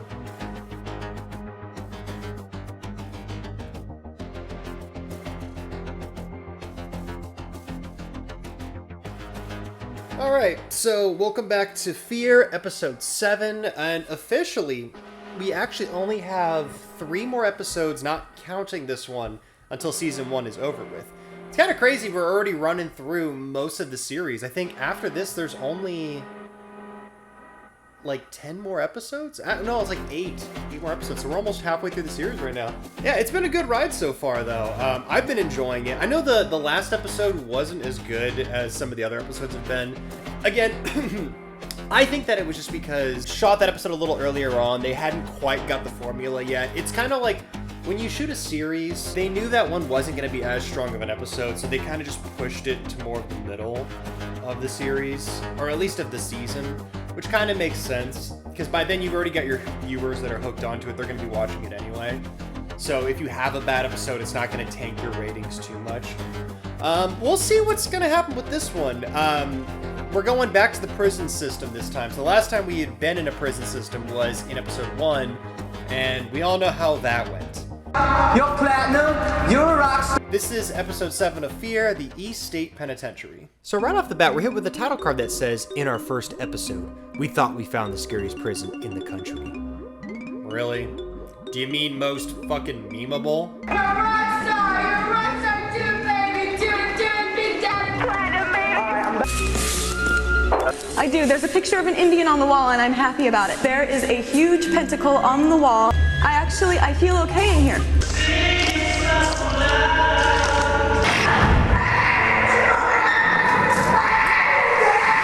We were wrong. Now, I did see the preview from the previous episode, or the preview of the next episode from the previous episode, and this one looks like it's gonna be interesting, so, I'm curious to see what happens. I don't think they're gonna be fucking unleashing any hellspawn this week, but we'll see what happens here. The cast of Fear Tonight consists of Sharif, Irina, Jolene, Ricky, Lorena, and Mark. Hi, my name is Mark. I'm a rapist. How do you react in dark places? I react very badly to dark places. I'm here basically to investigate the supernatural. Why does he keep changing his fucking clothes? Like, This reminds me of that one time at band camp. I think Mark is a troll. I totally believe in spirits. You guys, I'm lost. Did a ghost fucking eat them?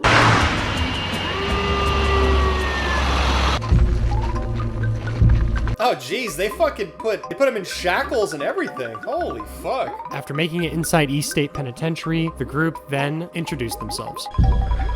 What's your name? Jolene. I'm Sharif. Lorena. Irina. Ricky. I'm Mark. Oh, hi, Mark.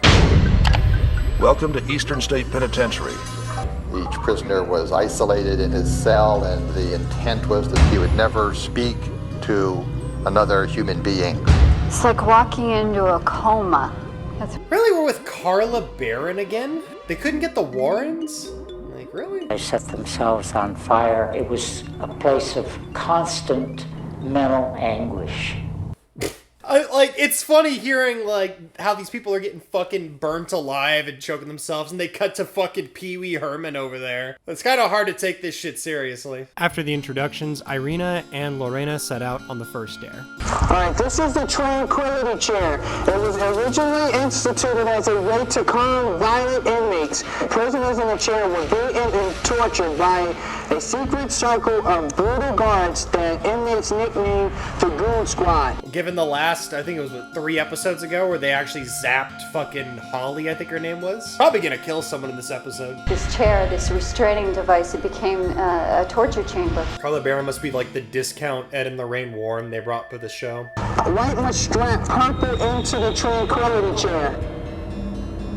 You must remain in the chair in complete radio silence. Is it too tight? Oh, it's cutting me off.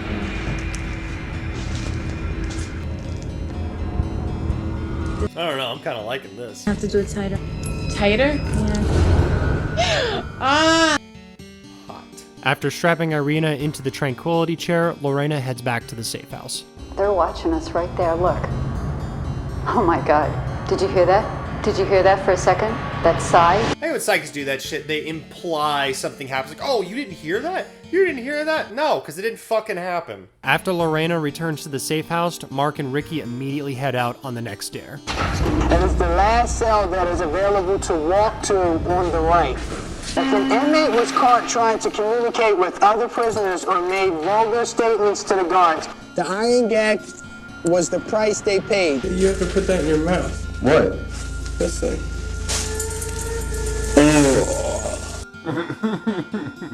They knew what they were doing when they put Mark's ass in there. There's a leather strap that connects the handcuffs. You must cinch this strap up tight and buckle it behind the neck. This is the Hellraiser of fucking episodes. I'm loving this shit. Oh, no tears, please. It's a waste of good suffering. It's fucking hot. Hot! It's hot. Yes. To the rotunda until further notice. I'm going. Good luck, man. Jesus, she's been sitting there for an hour and a half? However, Mark isn't left in the gag harness for a long time, as Ricky is able to get him out of there pretty quick. Following his release, Mark ends up going over to Irina's cell and releases her from the Tranquility cell. Okay. How's my hair? How's my hair? I mean, fair enough. You sat there for 2 hours. You earned something, I guess.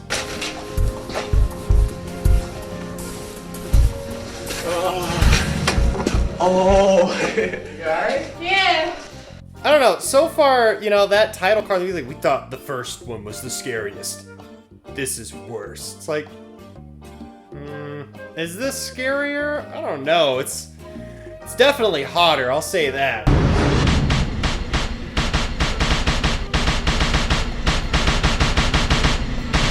Yeah, they were going ham with the special effects this time, or the little extra characters. Dare 3. Blue and green go to the Rotunda, the Penitentiary's hub. So Sharif and Jolene head off towards the Rotunda. However, there seems to be an issue when it comes to giving directions. I think we're in the Rotunda.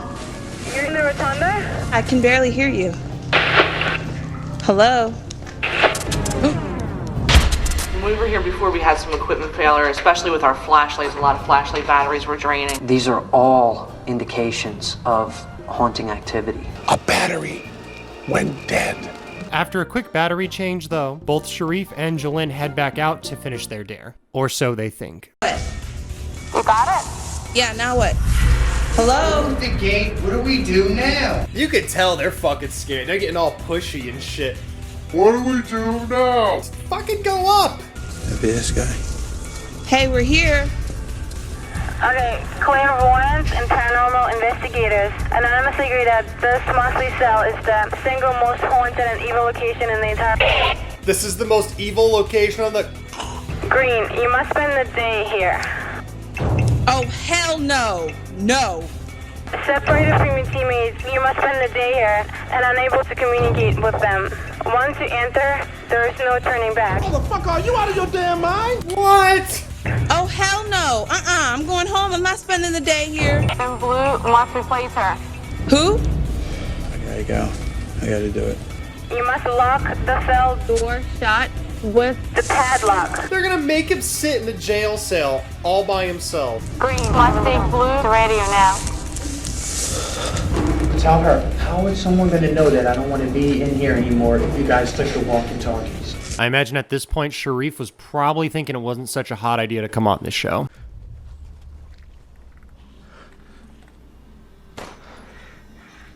Oh, shit. Oh, shit. Oh, shit. Oh, shit. Ask her, if I want to get out, how do I get out? What about it? Sharif is gonna stay. I locked him in. How's someone going to know? Say it again? Sharif is staying. I'm coming back. Bitch, you didn't even fucking try to relax him? A really cold feeling I got. It was a sound like a wind rushing down a tunnel. Oh my God. Okay. You guys, I can't see. Yeah, you fucking deserve that shit. You didn't try to make Sharif feel any sort of good. You fucking were like, okay, yeah, nope, I locked him in. What are they gonna do? What are they gonna do? I locked him in, I'm out. Despite the faulty equipment, Jolene is able to make it back to the safe house, where unfortunately she has disqualified herself. There's no way I was staying in that room. Like, there's other stuff I would have done.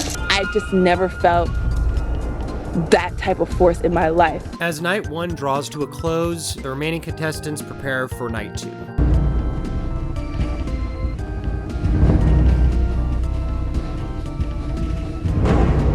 He'll stay after that. I think he'll stay. I think he'll stay. What do you think? After that, I mean, he's just stay. Well, I mean, on the flip side, prison in the daytime is not that scary. damn. They made him literally stay there almost 24 hours by himself. Well, now we know what type of person Jolene was, though. Like, the minute she could get away, she was like, nope, I'm out. And she, like, locked the door, didn't try to keep him calm or anything, just fucking left his ass. Coward. Nina. I mean, I don't blame her necessarily, like, if you're scared of something, you know, whatever, but fuck, like... Once night 2 begins, Mark heads over towards where Sharif was locked in the cell in order to let him free. How was it? Mark, can you hear me? Was it a long night?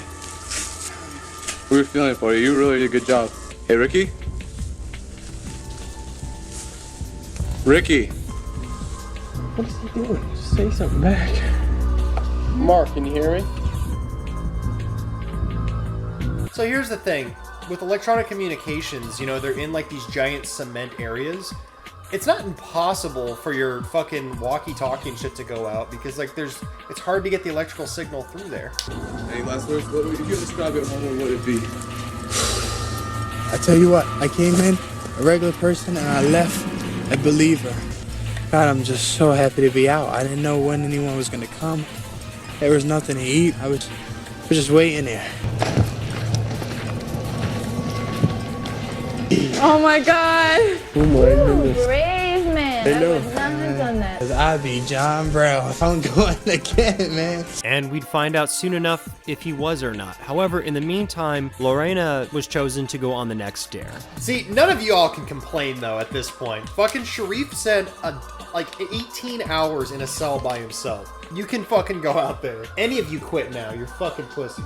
Walk down that hallway, and you're gonna open the 23rd cell on your left.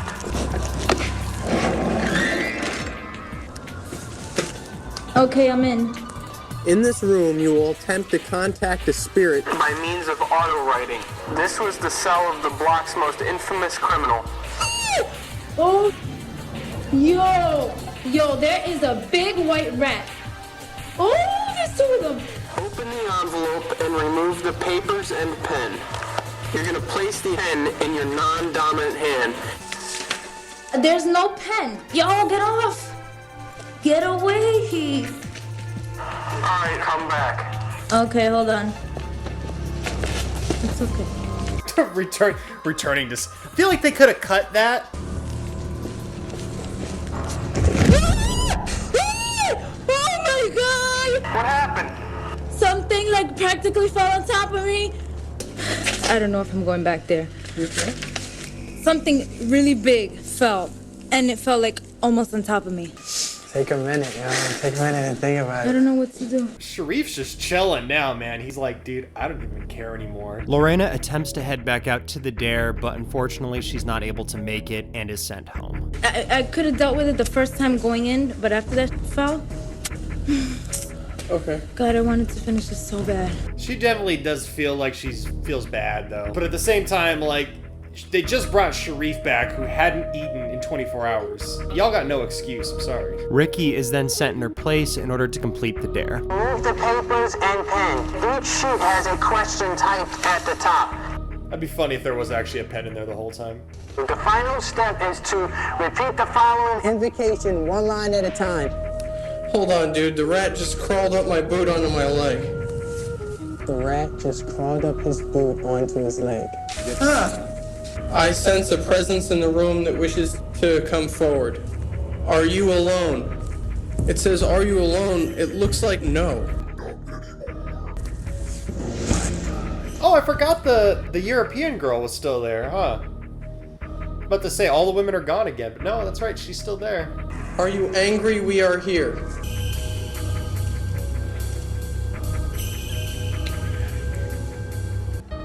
What is it like to be dead? Ricky's just getting into this shit, man. It's like, what's it like to be dead? I'm fucking dead. What the fuck else you want me to tell you? You must now turn off face light and handheld camera light. Alright. While Ricky sits in radio silence, Sharif heads out on another dare. Now go to the rotunda. And I get there? I fucking lived there. You must turn off your radio before opening the envelope. The only reason for you to turn on your radio is if you are quitting. To walk in the footsteps of a murder. The cell was the scene of a grisly murder when a new prisoner found himself overpowered by a fellow inmate. You must stand in for the body of the murdered inmate. While Sharif completes his dare, Ricky is then told that his dare is officially complete. Yellow can now return to the safe house. Hey, Ricky, you can come back to the safe house, bud. Okay.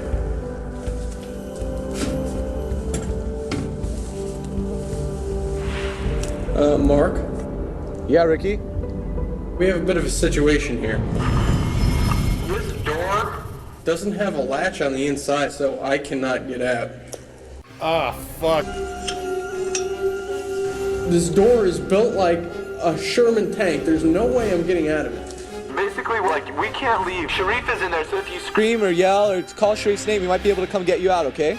just call Sharif's name, maybe he'll come over and get you, you know? Sharif, it's Rick! I wonder if they planned that, like he would get locked in. Well, maybe, no, they wouldn't have been able to, because I think because the girl was able to get out, right? Try calling Sharif's name more, just keep calling it. Sharif! It's Rick! Can you hear me? Sharif!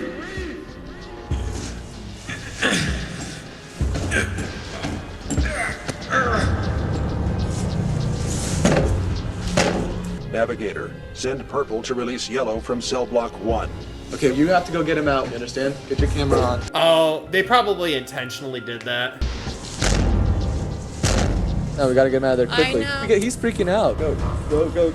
You go to the rotunda, first doorway on the right. Go, quick, because he's freaking out.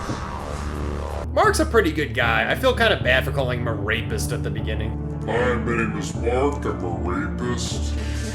Can you hear me? Yo, dude. Oh, they got this fucking heavy metal music in the back. Shit's getting intense. Hey, where are you? Can you hear me? Keep talking. Can you hear me? Is that you banging? Yeah, that's me.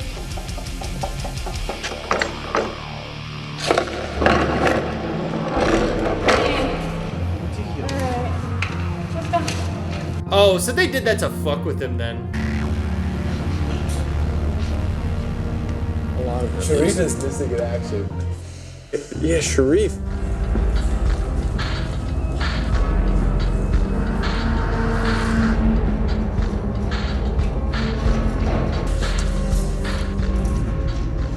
We didn't know what happened. You were like, how are we gonna get Sharif back? So awesome. All team members must proceed to the isolation chamber. Once there, you will find a body bag. Team member Blue must open it. Bro, I feel bad for Sharif.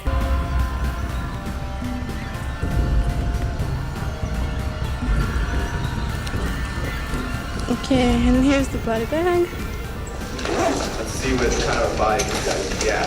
However, lucky for Sharif, there was not a body in the inside of the bag. Instead, it was a note saying that they had conquered their fears and completed the show. Alright, so that was episode 7 of Fear. It was okay. It was a good episode, right? Now, their claims of it being the most haunted or scariest place, that's really the only scary things that happened was kind of what they did to Sharif, what they kept doing to Sharif. They kept fucking they locked him in a room by himself all day. Then they made him go lay where someone was fucking murdered. Jolene just leaving him and then being like, bye, not even trying to calm him down. She was so fucking worried about herself that she just fucking left him there. The girl being like tortured, you know, that was hot. The dude being tortured, that was hot. It would be unfair to say it was more haunted or less haunted because I don't fucking know if it was or not. But I gotta say, I think I enjoyed the first episode more than this one because at least the first episode was funnier and like I could laugh at it. Okay, the shock value of leaving Sharif by himself, that was pretty nutty. I vaguely remember that from the past, but I mean that was 20 years ago. Like, I don't fucking remember all all of it. But not the worst episode. I do think it was a pretty good episode overall. I would definitely say don't let this be one of the first episodes you watch, though. But I feel overall that they were lacking certain scary elements, so they had to keep adding bullshit into it with the editing. If there was a plant, I mean, I guess the European, like, okay, that was my initial thought, was the European girl, because they left her alone for 2 hours. Maybe even Mark, because of the way Mark was acting and the fact that he only had to do technically 1 dare. Mark seems like the most likely candidate, but I could also potentially say Sharif. I mean, think about it. Sharif, okay, if it was the case, then it was 2 plants, Jolene and Sharif, because Jolene to quit like that, she had to have known, okay, I need to quit at this point. So then she would, to add the tension and the drama there. And then Sharif being in there, I mean, they could have easily shot that and let him leave and go eat food and shit. Because how fucking terrible is it? Okay, if they actually left him in there for 24 hours, okay, 18 hours without food, fuck MTV. Like, for $5,000, you're gonna make someone, you're basically gonna starve somebody. That's fucking nutty. And then having him kind of go alone a lot of the times, I could definitely see him being the plant. I'm gonna play 3D chess here, 4D chess. I'm gonna say it was Sharif. They knew they planted. Sharif and Jolene were the plants this time. And if it's not them, my guess would be Mark. That's really all I got to say. Pretty good episode. Not the worst, and definitely not the best. I'd say it's like mid-tier. Was it scarier than the first episode? No. The first episode was definitely scarier, and it was definitely funnier. And probably more interesting to watch overall. Just because of Derek's dumbass. That kind of made it worth it for me. But again, I think it would also depend on what you're kind of looking for in the episode and the series and whatnot. So that was episode 7. Make sure to keep things light and rebellious. I'll see you guys next week for episode 8.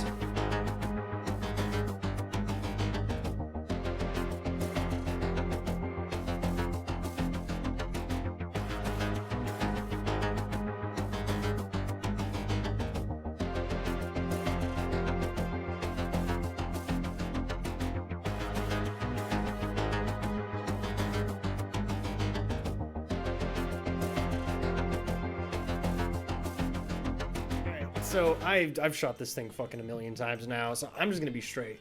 We're bringing Fear back. All of the episodes are already shot, so if the camera quality looks shittier, that's pretty much why. And I'm too fucking lazy to go back and rewatch the entire series. Plus, also, I think it'd be a little less genuine because I kind of know what's gonna happen. So I'm going through and editing the whole series up right now. You should see the ending of season 1 within the next couple of weeks. I'm planning on putting out a big compilation with all the videos from that season in there as well too. And yeah, we'll just go from there. Welcome back to Fear, and I hope you guys enjoyed the new video. I don't know why the fuck I did that, but enjoy the video. So we've officially made it to episode 8 of Fear. And I'm wearing my Mark shirt today, as you can tell. And I'm pretty excited. So technically, this is the halfway point of the series because there's 16 episodes total. I've got a lot of mixed feelings about it. It's kind of cool going through the whole series again after, I mean, I haven't seen the show in almost 20 years. Or I think I've seen like bits and pieces and clips here and there. But I've never sat down and watched the series since its original incarnation. And I think it's kind of cool going through and rewatching it again. Okay, it's not as good as I remember it being in certain degrees, right? What I mean by that is, when I was a kid, I thought this was way scarier. And it's to its credit, it does have some pretty good scares occasionally. I hate to use the word fresh, because I mean, it's like 20 years old, but this was right around the time, I think Blair Witch released, I think, 4 years, maybe 5 years before this came out. And this was right before we got crammed down with a lot of like found footage horror movies and stuff like that. And don't get me wrong, I'm a big fan of a lot of found footage movies. Despite the fact that it was literally just MTV's idea of, let's just fucking throw 2 things together and see if it works. The scares aren't, like, okay, if you're over the age of like, I don't know, 15, you're probably not gonna get scared too much watching this, but the atmosphere that they have in most of the episodes is pretty good, minus a couple episodes that we've talked about here and there. I gotta say though, I think it's surprisingly held up very well in 20 years. All right, I'm done jerking the show off. So this is gonna be episode 8 of Fear, the USS Hornet. This is the first time we've been on a boat in this series, so let's fucking jump in and see what's happening.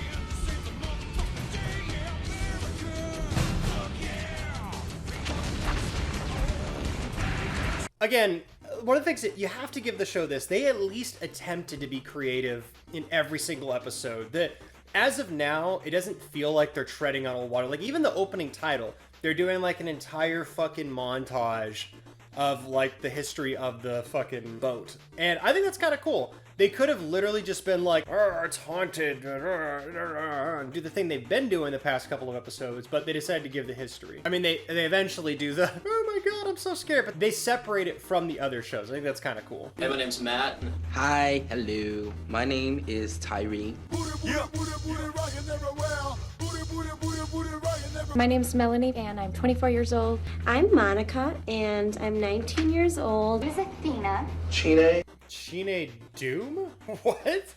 Okay, Doom is officially my favorite guy. I understand people fear what they don't know. Oh my god! There are a lot of dead people down there, and I just don't want to be like, oh, let me videotape you. I've never, ever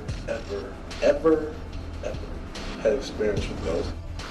If I die, the thing I want people to know about me is that in high school I was a real so if anyone I was a jerk to in high school, you know, I'm sorry. Yeah, you seem like that fucking asshole too. Yeah, you're not fucking forgiven. Eat a dick. After the introductions, the contestants then sail out towards their destination.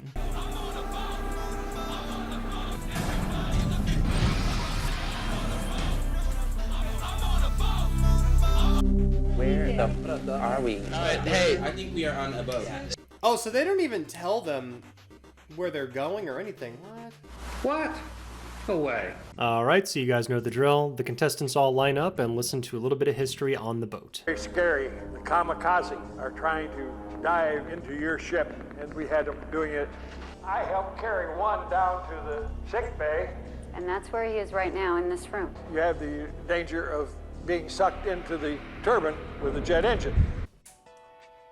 What the fuck? MTV, what the fuck? They just straight up showed a dude get fucking pulled into a turbine. What?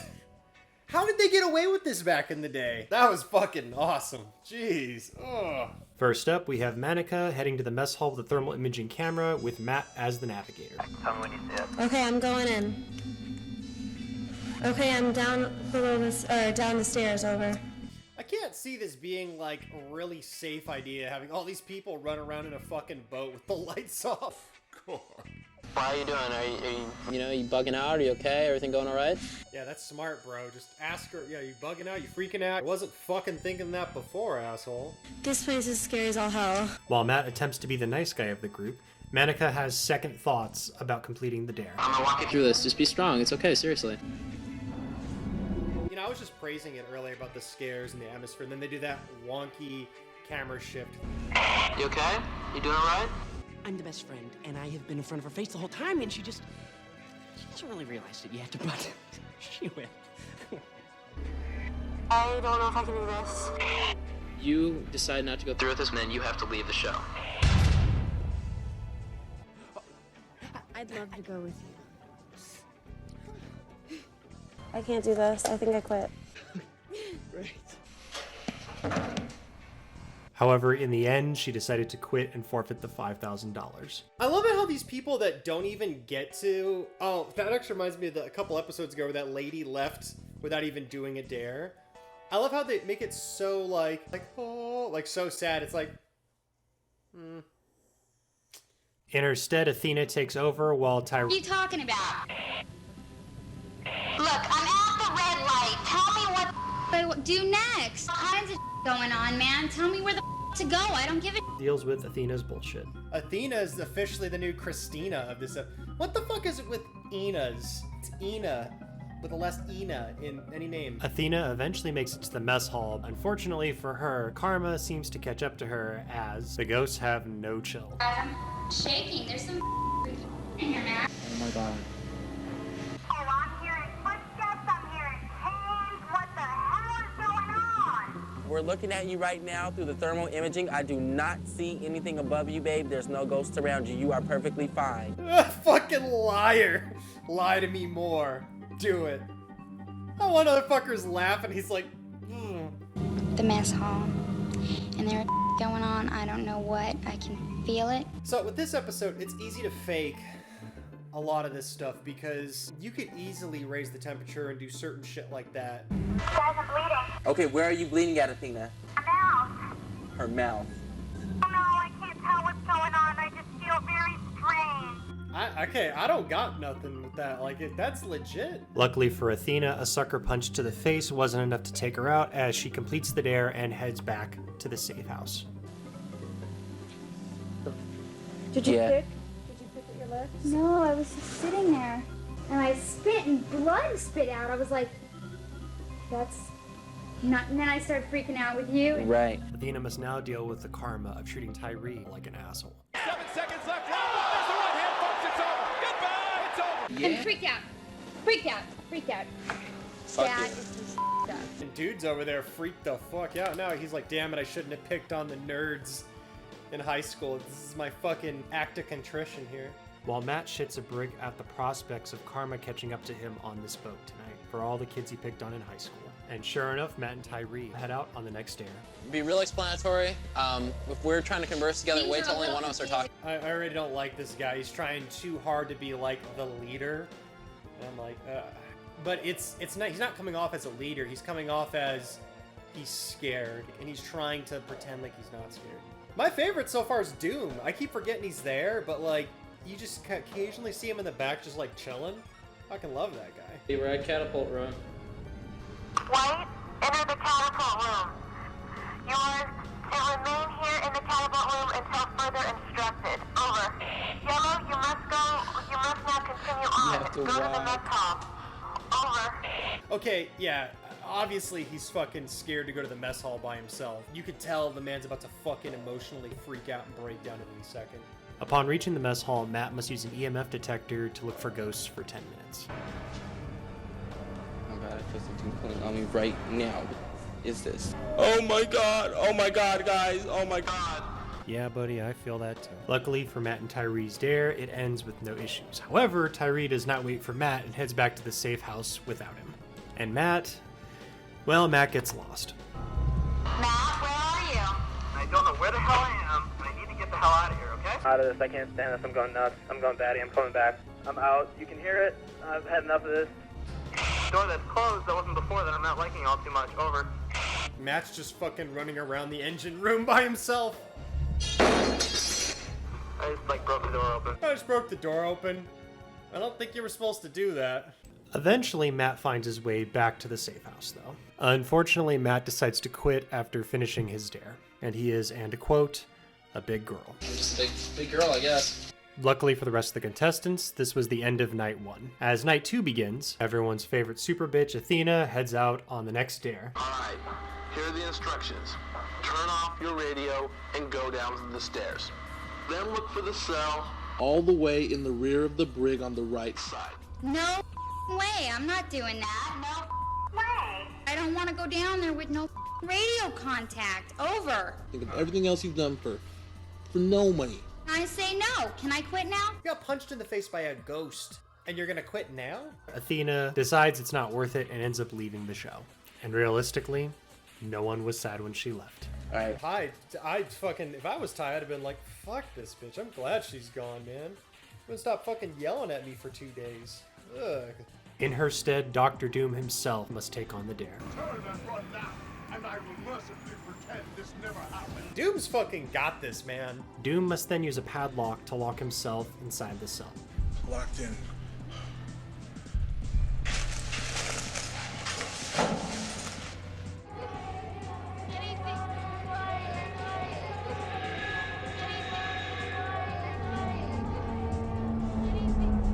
While Doom hangs out in the brig, Melanie heads over to the officer's berth. Here you will attempt to channel the spirit of the Admiral. You will turn off your radio and spend the next 30 minutes attempting to channel the Admiral's spirit.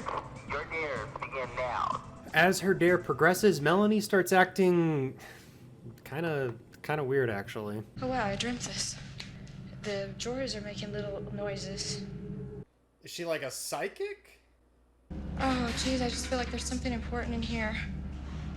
Oh man. Something's trying to tell me something. Melanie then starts tapping into the Phoenix Force with her psychic abilities. Okay, spirit guides are telling me there's something with the sink in this rooms. I don't know what's going on, but they're communicating with me, telling me the envelope and the coins, something done. It's a necklace, maybe. A self-described medium?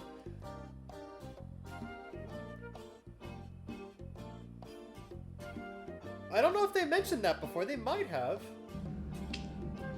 Her head bobbing is getting so insufferable. Oh shit. So Jean Grey here discovers that the key to the brig with Doom in it is hidden inside her room. Yeah. One thing to keep in mind is at this point in the show, they've not once mentioned that she has psychic abilities or anything along those lines. Melanie then leaves the officer's berth without making radio contact and heads in the direction the voices in her head tell her to. Down, down, down. What? Oh shit. Scarlet Witch eventually comes upon Dr. Doom and lets him out of the cell. Soon after this, Tyree receives word that the dare is complete and is given instructions to give to Melanie. However, with her psychic abilities, she was able to determine that Doom was already ready to be released. Melanie, are you there? Over. I'm with Doom. Okay, I need you to use your key and unlock him. Over. I already did. Over. Bullshit.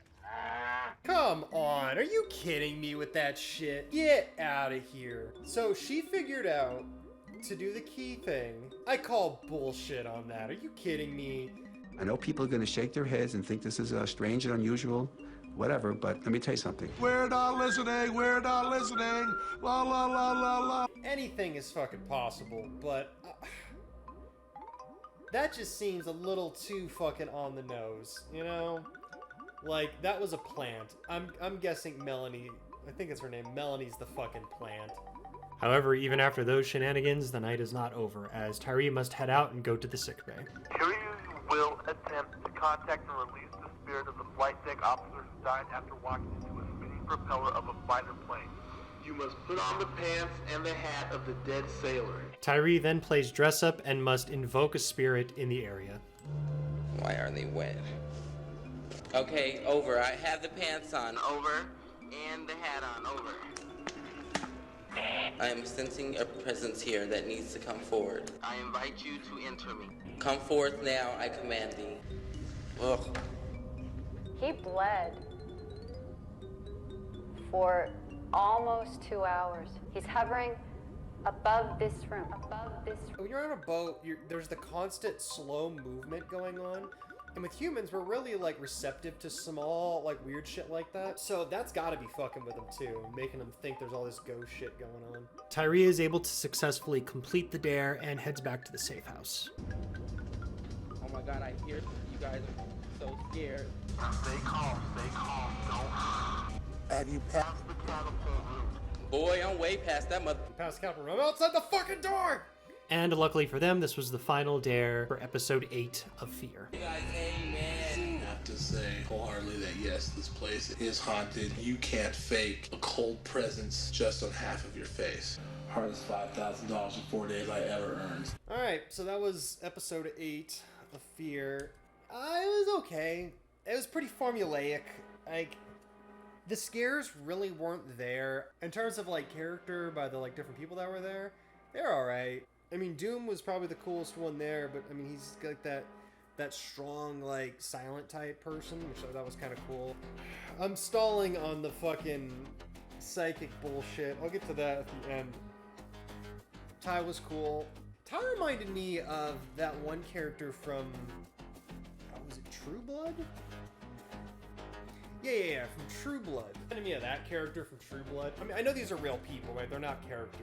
Fucking that one dude who quit, who called himself a little girl, it's like, hey, no one fucking said you were, dude. Like, you just gotta fucking chill. But he completed his fucking dare, and there's a strong possibility he wouldn't have gone on another one. He completed his dare and then quit. That's a first one for me. I think it's the first time they've done that on this show. That was a little lame. Well, the one girl quitting right at the beginning, it's like, I mean, what are you gonna do with that? You can't really do shit with that. Athena, who was the Christina of the show, like, got punched in the face by a ghost, but the brig scared her. Are you kidding me? Like, hey, we all got our choices to make. Now, for the plant of this episode, if I could be any more fucking obvious. Again, I don't know if they actually had plants on this show. But I'm sorry, that seems so fucking scripted. Like, so scripted that, like, it didn't seem plausible for it not to be. Now, okay, there's always the chance that, yeah, okay, that was legit. And spirit or psychic powers or whatever will tell you. Well, okay, my first question is, why would the ghosts know what was on the letter? Right? Or what the key and the intent was and all that stuff. Why would they know that? Why would they tell her that? And why would they specifically know that she was supposed to get that key in order to open up Doom? Because there could have theoretically been another dare that took place where they would have to come back, get the key, and go do that. So I'm gonna guess it was, I think her name was Melanie.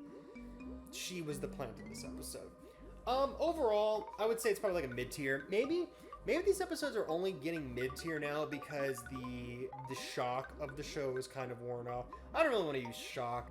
The gimmick, I guess. Because you can only do so much on a boat. I almost feel like they kind of blew their load early on. And I get that from like a TV show standpoint. You want to put your best foot forward first because you want to like hook the people. And then, obviously the first episode was the pilot, so, you know, they're working the kinks out there. But the rest of it, you know, they want to keep the audience enticed. But if you have, like, the weaker episodes, you can kind of throw those in the middle-ish end. So I'm curious to see what's going to happen in the last 2 episodes of Season 1. Because we've only got 2 left, and then we start Season 2. And Season 2 only has 6 episodes. So we'll kind of see what we do from there. Anyway, make sure you keep Light and Rebellious. I'll see you guys next week for Episode 9 of Fear.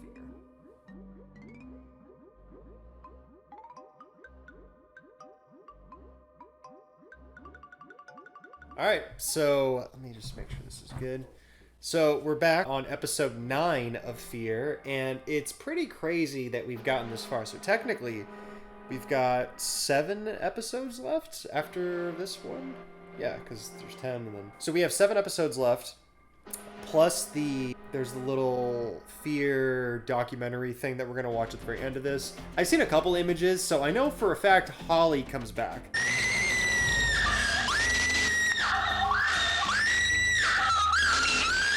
So we're going to see her again, which I'm pretty excited about. Anyway, we're going to jump into episode 9. It's going to be at Fort Gaines. After last week's bullshit with the psychic stuff, you know, that I don't think I went as hard as I probably wanted to on that afterwards. I was kind of taken back by them actually doing the whole psychic thing. Like, after I've sat on it for a bit, that seems so fucking fake. But, I mean, who knows, man? I don't fucking know. I'm going to stop rambling and just get on with the fucking episode. This is episode 9 of Fear, Fort Gaines. This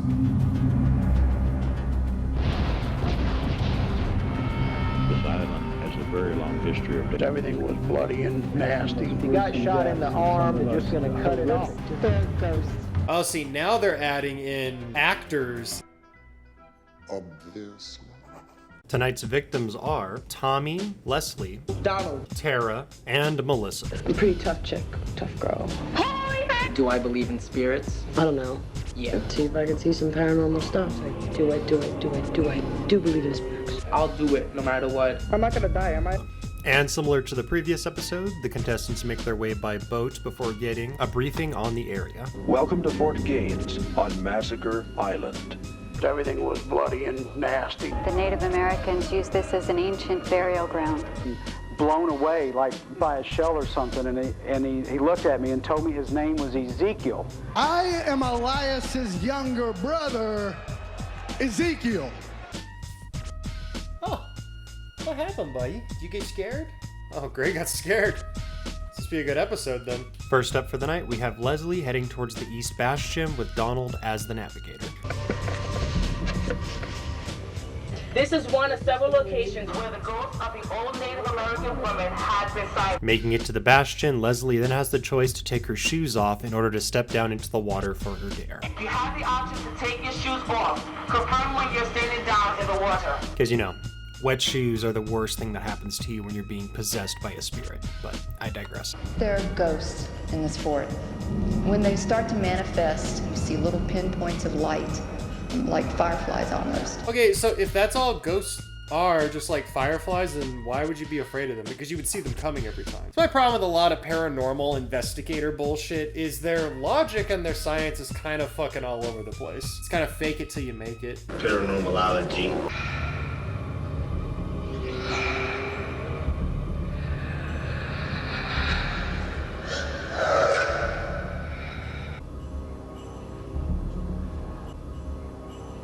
What do you mean? I got possessed.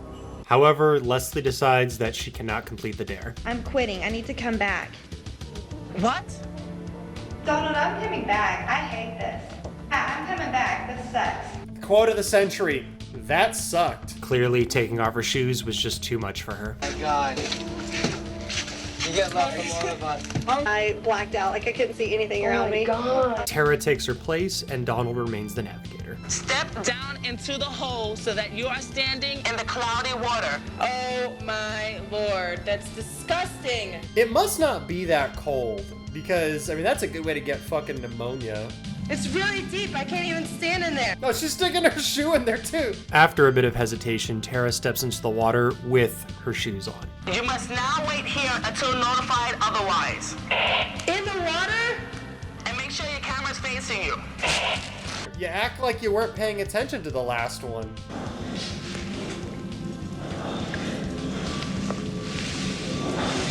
Oh my God. Wait a minute. Was that a... Hold on. I'm rewinding it because I think I saw like a shadow pop into the room. I gotta see if that was legit. Hold on. Let me see that shit again. Yeah. If you look at it on the top right, it almost looks like there's a shadow there. Okay, I'm rewinding again. But okay, it might be just her fucking hand moving. Hold on. Yeah, okay, it's her hand. Never mind. Well, you wasted your time. I wonder how many times that's been like a thing where people are like, oh my God, it's a fucking phantom walking by, and it's just, they just move their fucking hand. I totally hear bricks moving around. There's lots of noises going on. That's kind of a shit spot to be in, though. You're fucking waist high in the water. Best chance of getting killed. Luckily, Tara is able to hold out as she completes the dare and heads back to the safe house. Oh no, she's gotta walk in those splooshy ass fucking shoes. Next up is Melissa heading towards the West Bastion collapsed tunnel. There she has to wait in radio silence for 3 hours in order to summon the spirits into the Kachina dolls. That's fucked up. I can't do this. Are you coming back? Yeah.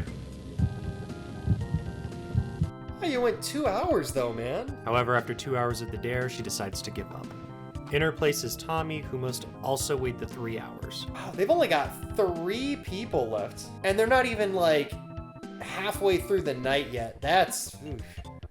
I don't think I've seen the groups drop this fast before.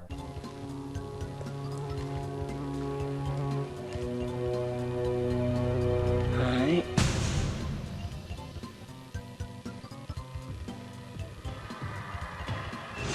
They had them all chained in this tunnel, buried them alive. See, that's uncomfortable too. Like, you're laying on fucking rubble for 3 goddamn hours. You may now return to the safe house. Get your stuff, get up, and get out of there. Hang tight, little buddies. Leave the dolls there, dumbass! Don't fucking take them with you! Bring the fucking spirits right back into the safe room with you. After the completion of the dare, Tommy heads to the safe house before Donald heads out towards the blacksmith shop. Alright, see the steel anvil, what's up? You will place your wrists in the handcuffs attached to the anvil. You will then wait there handcuffed Indefinitely. Indefinitely? Donald contemplates his life choices before handcuffing himself to the anvil.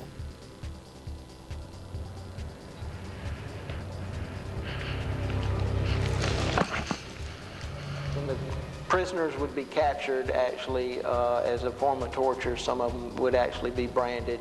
Alright. Ah! Now I'm hearing some weird ass noises. After roughly a half an hour of radio silence, they send Tommy out towards Donald's location. You must verify that Don completely locked the handcuffs. Pull on each side. Alright. Okay, verified. Alright, mission's done. What's up? Now use the key from the box to unlock done. You're done. All right, it's not looking good because we can't get this last one done. So that's it, we're fucking cutting the cuffs, man. All right, I want you to put your hand right here, over this thing. Oh fuck, they're actually gonna cut. I broke it. Leave it to MTV to not make sure their fucking handcuffs worked. Check it out, love. We from New York. We don't need keys to get out locks, all right? We figured it out. We'll be back soon. Just keep your eyes open for us. We ain't even been to the Bronx before. Both of them head back to the safe house, thus ending night 1. Welcome to night 2 of your investigation at Fort Gaines. Blue, go immediately to the quartermaster's chamber. Green will navigate. Give it to me fast, give it to me good. Here we go. And clearly, Donald doesn't want to be there. Hurry the hell up! Enter this room and locate the wooden structure with a bucket hanging from it. There's a bucket of water on the ground. Take this bucket and carefully dump the water into the bucket that is hanging on the water torture device. I wonder how long that bucket's been sitting there. That cannot be fucking sanitary. And because the producers are assholes, they make him strap his legs and his neck into the torture device in order for water to slowly drip on his head. All right, listen, once your neck is strapped in, you have to position your head so that the water is dripping directly on the center of your forehead. Oh, that's just fucking annoying. While Donald subjects himself to some good old water torture, Tara heads over towards the POW cell. Okay, I'm outside now. Now what do I do? Yeah, I'm outside. What do I do? I got you. Is this fucking taking a coffee break? What? What? What? Did they just get the scrappiest motherfuckers to come on this episode, or what? I'll shove that bat up your ass and turn you into a popsicle. And once again, mosely for jokes, I assume, Tara is dared to lock herself in the stocks. Somebody's gonna have to come get me because I seriously cannot get out of this myself. It's tickle time. Jane! Oh my god!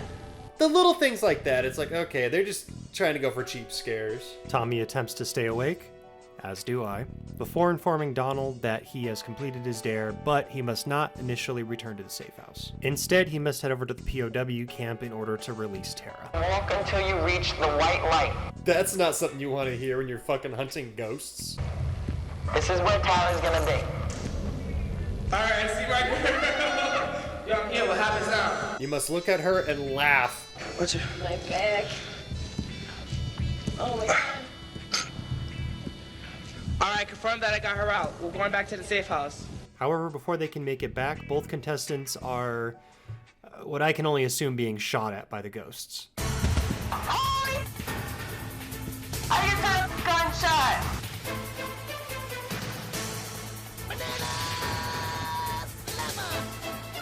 Thankfully, both arrive to the safe house completely unharmed. However, Donald's night is not over as he must head out and head towards the infirmary. Oh my god! Oh my god! And once again, attempting to be historically accurate as well as being hilarious, Donald is then dared to put a leech on his skin, because water torture was just not enough. Okay, this is fear. I thought I was supposed to get, with the spirits and stuff like that, not be putting no damn bleach on my arm.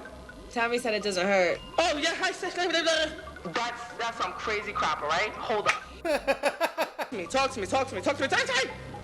It's gonna suck my blood, right? Yeah, it's gonna suck your blood.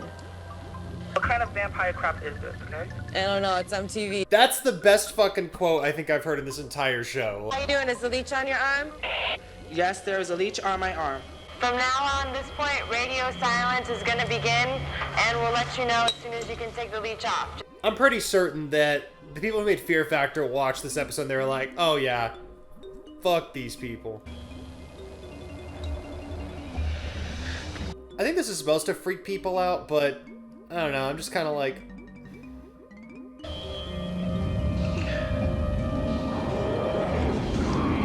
Yeah, you gotta... One thing to remember with this show, this is pre-Fear Factor, and I can't stress enough how big of a deal Fear Factor was when that came out. Everyone fucking watched that, and they did way crazier shit than putting a fucking leech on your arm. So, I imagine back in the day, this probably freaked the fuck out of a lot of people. Dawn, however, does persevere and completes the dare, heading back to the safe house. This also concludes night 2 and episode 9 of Fear. Your mind plays tricks on you. Light it up, girl. Come on, you can do this. You can do this.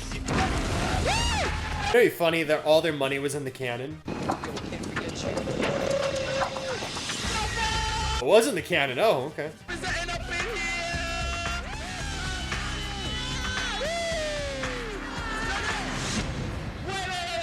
So that was episode 9 of Fear. It was better. It was a better episode. I think the last couple episodes just... they've been okay. I don't think they've been as good as some of like the earlier ones. Definitely feel like they've got their gimmick down at this point, and they have like a consistent... They have a consistent formula down. This is right before the season finale. I think it was one of the better episodes. And it's primarily because of the ambiance. The ambiance, I think, in this one does it a lot. If you're really big into Civil War horror, or, I mean, just the Civil War in general, I think you'll get a kick out of this episode. I'm not super big into American history. I am, to a certain degree. I'm a history person in general, so I do like certain aspects of American history. Civil War, I've always kind of just been like, it's interesting, but it's not been like my first of choice of topics. I don't think I can stress this enough too. This is still a pre-Fear Factor world. So a lot of the scares, like the body horror type, body horror, MTV body fucking horror. A lot of the MTV body horror, it's not gonna be scary in comparison to fucking anything you can find on the internet nowadays. But I still think it's one of the better episodes. Do I think it's the best episode so far? No, but I would say it's definitely in the top, like, 4, maybe.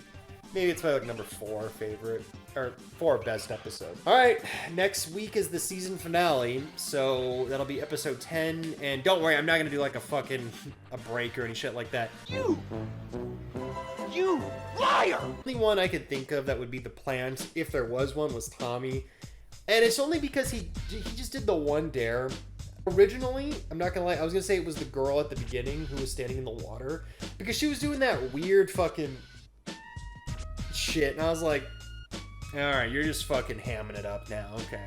And then she fucking quit, so clearly it wasn't fucking her, but I'm gonna say it was Tommy. Just, again, Tommy hung out in that one fucking dare and didn't do shit. Unless they just didn't show dares where just fucking nothing happened, which I imagine is probably the case with a lot of these episodes. Character, best person was definitely... But yeah, everyone was fucking scrappy as hell in this episode. Like, fuck, man. Next week, like I was saying, it was the season finale, so they've got to bring the heat, right? And I got to look at the preview, and it looks like we're going to be doing the namesake of the title, the intro. Which, again, you haven't been able to listen to it because of copyright reasons, but it's Godsmack's Voodoo. So the last episode looks like it's going to be centered on voodoo and traditional zombies. So forward to that shit. I'm pretty fucking excited. So make sure to keep things light and rebellious, and I'll see you guys next time.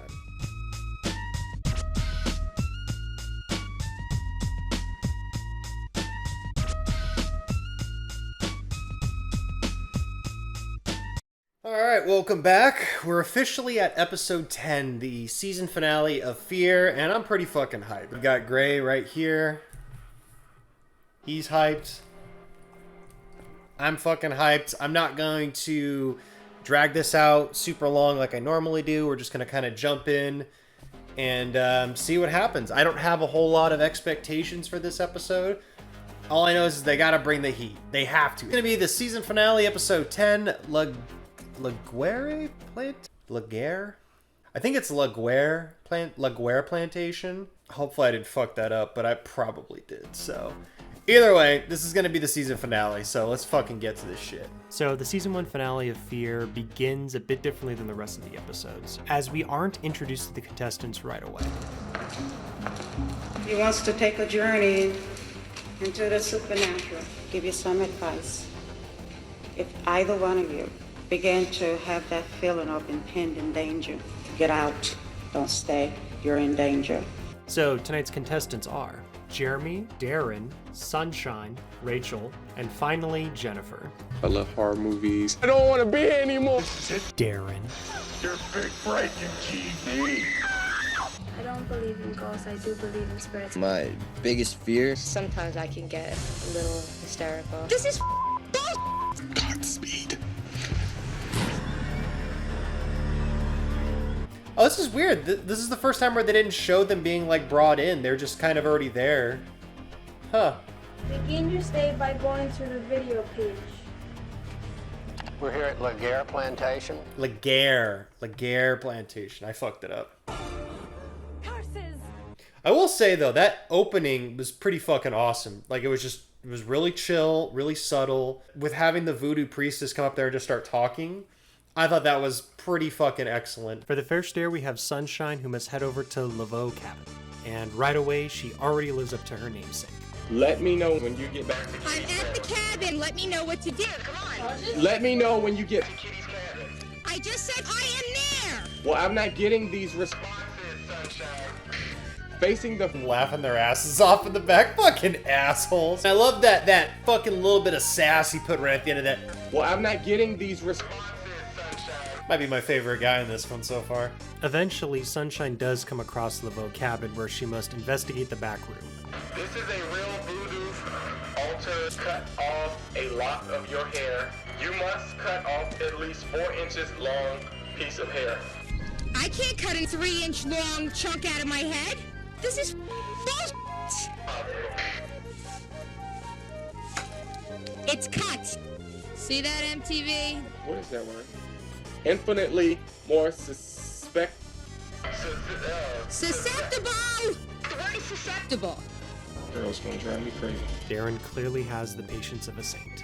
You must kneel at the altar and wait in radio silence until further notice. While Sunshine does her best to scare away the demons with her very positive personality, Jennifer heads to the main house. I like this group of people though so far. There's a nice, dynamic with everybody. We cut back to Sunshine, who's just being her wonderful self. Half an hour now. I've been out here. Get me out of here.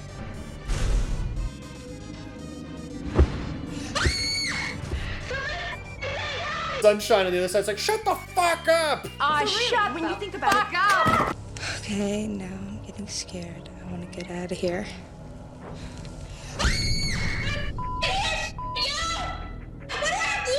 Jennifer then heads inside and is instructed to eat the pig's feet in one of the main rooms.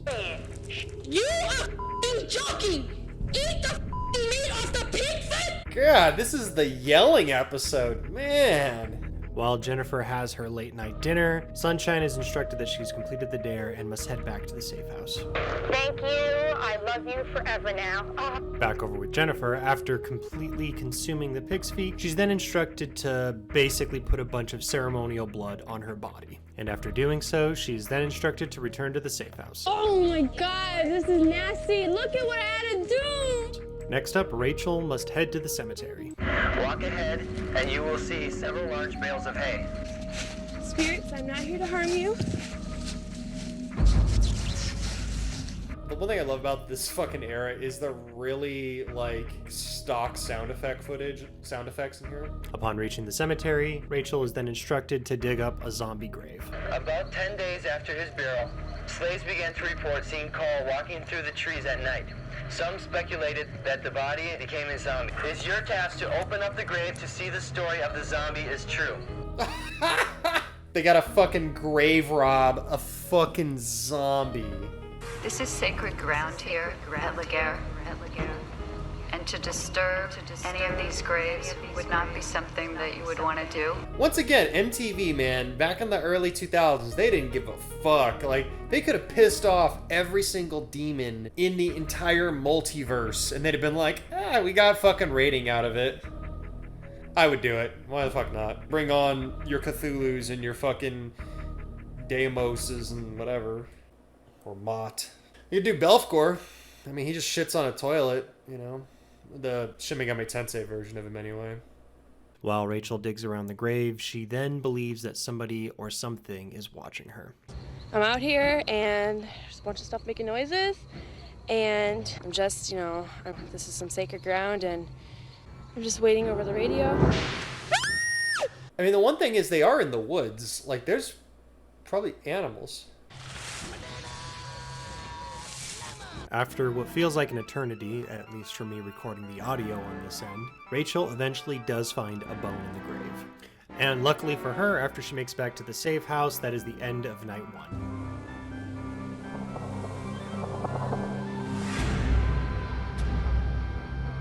And lucky for Sunshine, she gets her chance at redemption by being the first contestant to go on night 2. And lucky for Darren, he gets to be her navigator again. Will she find her redemption on night 2? Ow! Ow!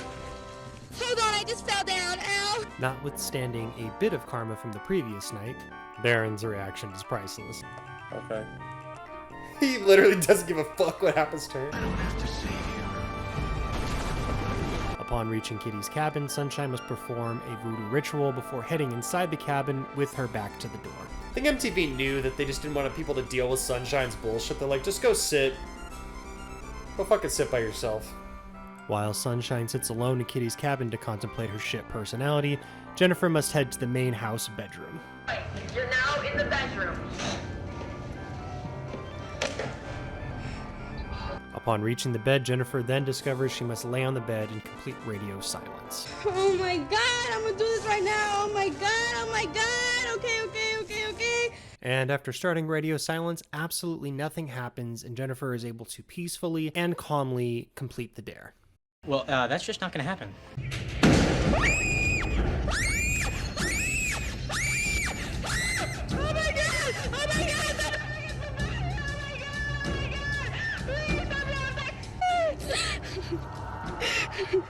Guys, please pray for me. Please pray for me. I'm scared. Oh my god! Oh my god! Oh god! Oh my god! Mattress looks comfy though, I'm not gonna lie. However, the power of money or crippling fear is able to keep Jennifer going, and she completes the dare. We then come back to Sunshine, who is still sitting with her back to the door. And just like her namesake, she continues to live up. Okay, Sunshine, listen to this. Ashes are known to have strong supernatural power. I've been out here for 3 hours. I just want to go back, please. I feel bad for Darren, man. All right, I've got it. Next, take some of the ashes. Now you must completely cover your face with the ashes. After covering her face with the ashes of deer meat, she is able to finally return to the safe house. May now return to the safe house. However, before returning to the safe house, she can't help but just be the most extra fucking person on the planet. Ow! Go ahead! Oh god, I feel you, girl. Oh my god, are you okay? Look at Darren's fucking reaction here to her misfortune. On my face, I probably broke this thing. Uh-oh. However, because the spirits of Guerre Plantation decided, fuck Sunshine, she has to head back out immediately on another dare. I'm yellow. Purple. That's For me? Yeah. Yellow. Wait, I'm supposed to try Go. That's not fair. I was on for 3 hours. Good luck. And thankfully, as if the gods themselves were listening, they determined that Sunshine was indeed deemable for redemption. Her time spent alone with her back to the door of Kitty's cabin helped to enlighten her as to what it means to be a decent human being by giving people compassion, giving them time, giving them energy, and giving them a mostly positive experience. In and of itself, she was able to become her namesake, and there was no more bitching for the rest of the episode. Well, that's just not gonna happen. No, sir. Yes. Got that. Hello? Where? Wait, repeat that again, slower. You will come upon a branch. I do not see any branch. I don't see anything around me. Don't tell me, don't worry about it. I want someone to come get me. Is that clear, please? It's around you, Sunshine. There's nothing around me. Trees, I'm in woods. What do you think is around me? And as if karma itself decided, you know what? Fuck Sunshine. We determined that she is only 20 feet away from her dare. Boy, that's gotta sting in hindsight. Lucky for Sunshine, Rachel does have mercy on her soul and heads out to find her. Rachel's so much nicer than the rest of them, because the rest of them probably would have just fucking left her. And unfortunately, because Sunshine was unable to complete the dare, she must then leave, stating that she's gonna go home and get laid. So I'm just gonna go home and get laid. Yeah, I'm sure you did. And after Sunshine leaves, Darren takes it the hardest. And everyone breathed a sigh of relief when the bitch finally left. Bye-bye. See you later. Jeremy must then head out and complete Sunshine's dare. Upon reaching his destination, Jeremy must drink a voodoo potion.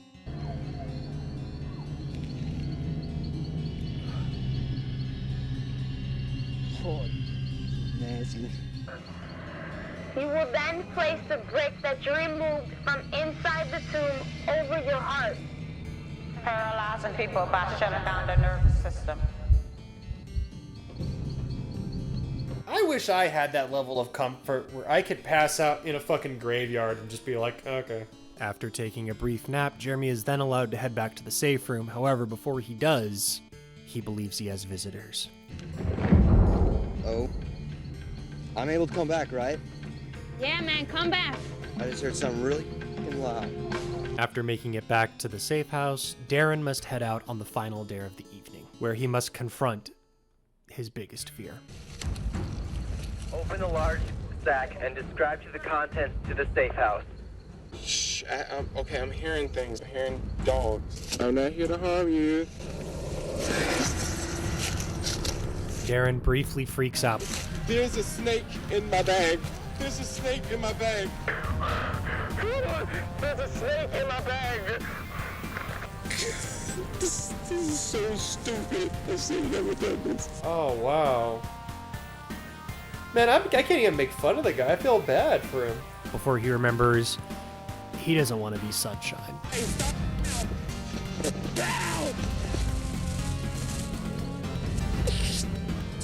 There's no way this show would get made now because there would be so many fucking, like, animal regulations and shit. And he's able to successfully complete the dare. You are so the man! Dude, you are...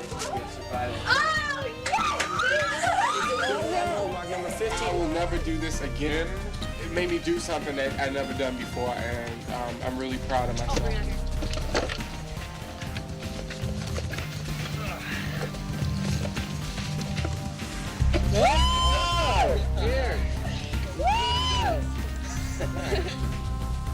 Alright, so that was episode 10, the ending of season 1. I gotta say, it was a pretty good episode. I didn't go in with high expectations. Okay, I'll be real, I did a little bit. I know they gotta bring the heat. A little bit higher than I think I anticipated because it's the season finale. You want to kind of bring your A game. And I think for the most part they nailed it, and it's honestly because of fucking Sunshine. I get it. She was put through the ringer and all that stuff, but she was rude pretty much the whole fucking time to everybody there. I'm not surprised when she got lost. You could see fucking everyone laughing their ass off. I would have. I'd be like, oh, I don't know, she's probably a lovely person in real life. I don't fucking know. If there's a plant, I don't think... This is one of the few times where I don't know if there was a plant or not. Because everyone kind of... for the most part, acted pretty straight. This is one of those episodes you can definitely tell, though, that they're cutting dares out. And I get it, because clearly there's not going to always be something that happens. You know, they got to fit X amount of time in for an hour-long episode. Again, this was 20 years ago, so they had to figure out a way to cut certain things. Which I'm curious to see how much they had to cut because nothing was happening. That would be more of an indicator of paranormal activity than not, but, you know, I digress. I'm gonna pick somebody, right? I'm going with Zombie Potion Guy. That one seems the most likely. I would call him something else, but I honestly don't fucking remember his name. I kept forgetting he was with them, to be honest with you. But yeah, no, that was a good episode. I would say... But I like a lot of, like, that voodoo shit, and I think that stuff's, like, pretty cool just in general. Like, we're talking, like, horror aspects. It's in the top 5. I'll give it top 5. It's in the top 5 for sure. Anyway, keep things light and rebellious, and I'll see you guys in the next video.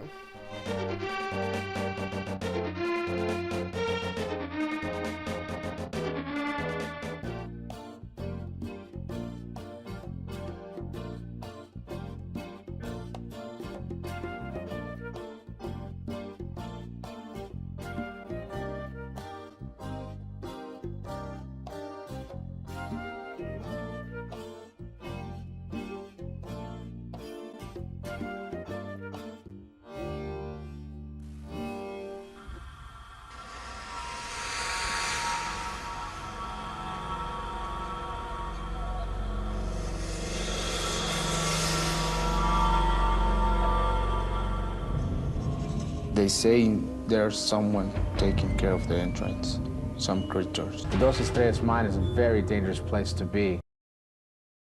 I'm telling you, there's something in the bottom of my stomach that's not right. I'm telling today, you. as you can tell, I've got my buddy Rex Daddy, aka Art, here. And a couple weeks back, I was actually on his podcast channel. It's just Rexsteady. Just look up capital R-E... Oh, I'm sorry, capital R-E-C. Take up my video time here as I'm talking over you to plug your fucking channel. You think you're fucking special? That's everything. You just Google that. You should be. You're gonna find a rock star and a rock steady. We're then introduced to the contestants of Season 2, Episode 1, starting with Jose, Victoria, Zach, Sandy, Dave, and Natasha. And I like long walks on the beach. Nobody cares. And right away you can tell that the opening credits showing off the contestants is way better and superior to Season 1. All right, it's a promise. I'm gonna go through it. Ready to take off Mexico. Bring it on.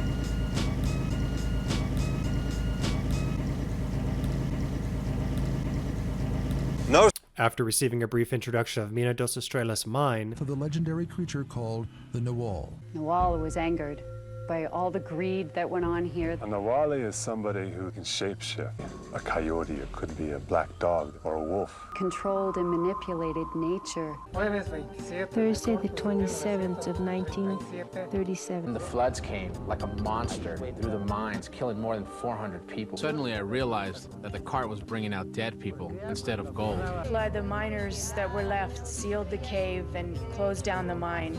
He is a figure that appears at night. He is Lord and Master of the Night. El mismo diablo. It is a devil in person. It is a devil in person. It is a devil. Jose is the first one to head out on a dare. Oh, we're in the mine already? Yeah. Inside part of it?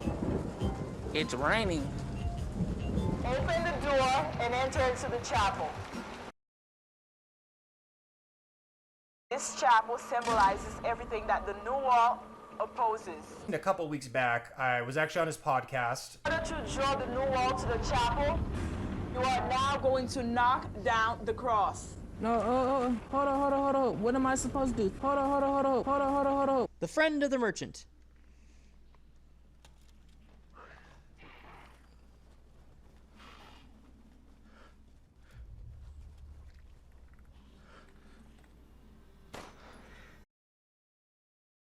As Jose musters up the courage to push over the cross, Sandy discusses her life choices out loud. Telling the girls to give them a whole lot of loving. Hold on. Why can't we gotten on road rules? They do fun stuff.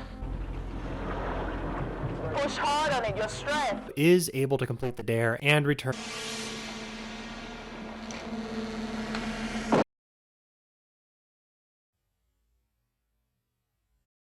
Today, as you can see, Rexsteady, aka Art here. A couple weeks back, I was actually on his podcast channel. It's just Rexsteady. Just look up capital R-E... Oh, I'm sorry, capital R-E-C. Take up my video time here as I'm talking over you to plug your fucking channel. You think you're fucking...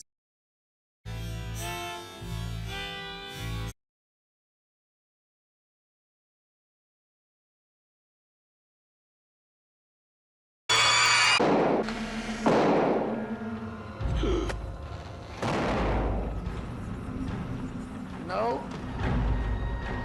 Sweetie, you may return to the safe house.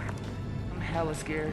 Jose, though, is able to complete the dare and returns to the safe house. Before Natasha and Sandy can head out on the dare, Victoria says some very famous last words. God, I want to go. You're dumb. Me and Natasha are about to go and we're kiss this on. That's so cool, though. Y'all will be together. It'll be say. Y'all are going to the oven room. How do we know that? It says right there. Once Sandy and Natasha make it to the oven room, Natasha is then told that she needs to continue on to the hospital. Okay, I'm walking over the bridge.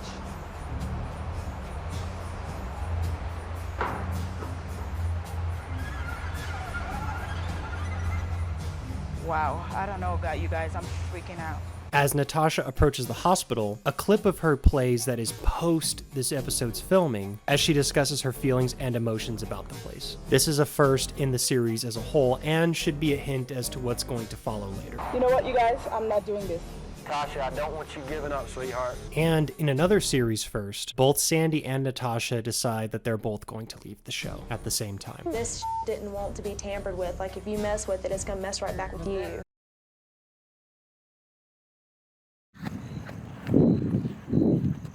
You guys, do y'all realize I'm the only girl? Big girl. Taking their place are Dave and Jose. And there's a large hook at the bottom of the winch with a bucket attached to it. Here's a bucket, dog. Hook and bucket, confirmed, over. Once they reach the hook and bucket, Dave is notified that he must stay there while Jose continues on to the hospital.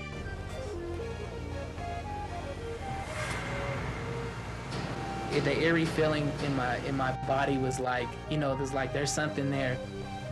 Recently, carcasses have been found in these two areas, missing their tongue and kidney. You are about to lure the new wall by placing flesh at these two active new wall locations. Before Jose can complete the dare, he says he hears something in the next room.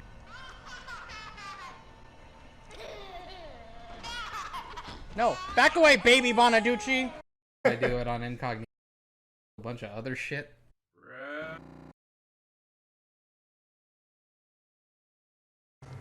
He's out. This is so not good. Dave, are you out or in? Over. And contemplating his life decisions, Dave decides to stay and complete the dare. But that's just plain nuts! Many of you out there are thinking, right? That. Talk to me, man. That. Dude, you don't know how loud. Hang on, bud, hang on. Close. Okay, I'm gonna tell you, here's banging in the second room. Boom, boom, boom. Footsteps. That goes to the next room, right where I'm standing. That's why, dude, I'm out. That followed me across the bridge, and I bailed. That still over there in front of that door. I did not. Think it was the new wall? Hold it. Shit the bed. So how you feeling? I'm hearing all around me, and it's freaking the hell out of me. I forgot how good this episode was. Bear with me, people. I apologize. This is Nick from the future. I'm watching this, and I haven't watched my reaction to it as I'm going through and recording the audio for this, but Zach meets up with Dave, who's been stuck out there forever without a light. Victoria. You are now standing in two of the most active new wall locations. Activities in each of these areas. I don't need to hear that right now. Hey, Dave, let's do this, brother. He decides to have a come to Jesus type of moment where he discusses his feelings about being in front of the camera with everybody. Let me say this, dude, because I was watching this show one time, and I didn't really think it was legit. But now that I'm actually here behind this flashlight, staring into this, talking to you right now, I don't want you to change the channel, because I want you to just feel me for a moment. And as this is all going on, Victoria is sitting there by herself in the safe house thinking she's completely fine. Her computer starts to flicker and all the lights go out. I'm having problems. You have to put the cow tongue on the sign. I'm scared. Oh, no tears, please. It's a waste of good suffering. She didn't even have to go. The ghost came to her. It's one of the best episodes so far, if I'm being honest. Bag. Place one end of the tongue above the hospital doorway. Okay. And nail it to the hospital sign. Stab the kidney on the hook in front of you so that it hangs over the bucket. Return to the safe house immediately. You're done. Oh, thank you. We're doing good, guys. Boy, that is a challenge.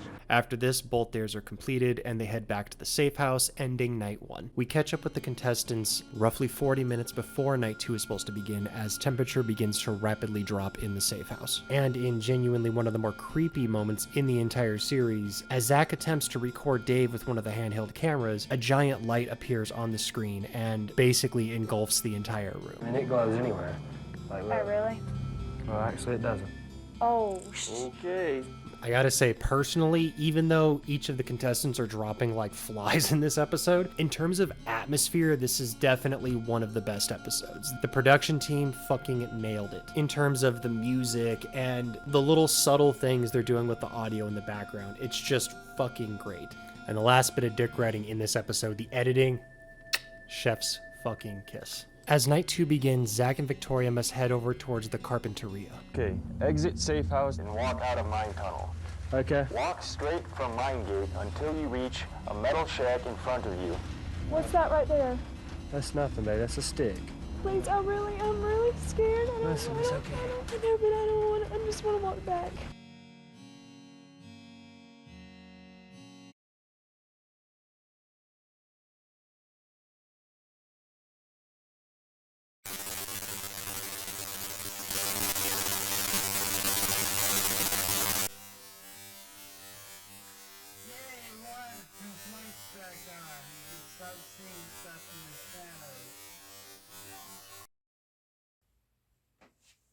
Again, I know I'm breaking format, and I don't know, maybe I'm overselling this too much, but watch this episode in the dark with the headphones on. I know got my pup just squeaking with the squeaker toy in the background, but I'm just gonna leave it in because fuck it. Just watch this one in the dark, headphones on, and just get lost in the episode. In my opinion, I feel like it'll have just as much of an effect on you as it does on me and me and me and me and me and me and me and me.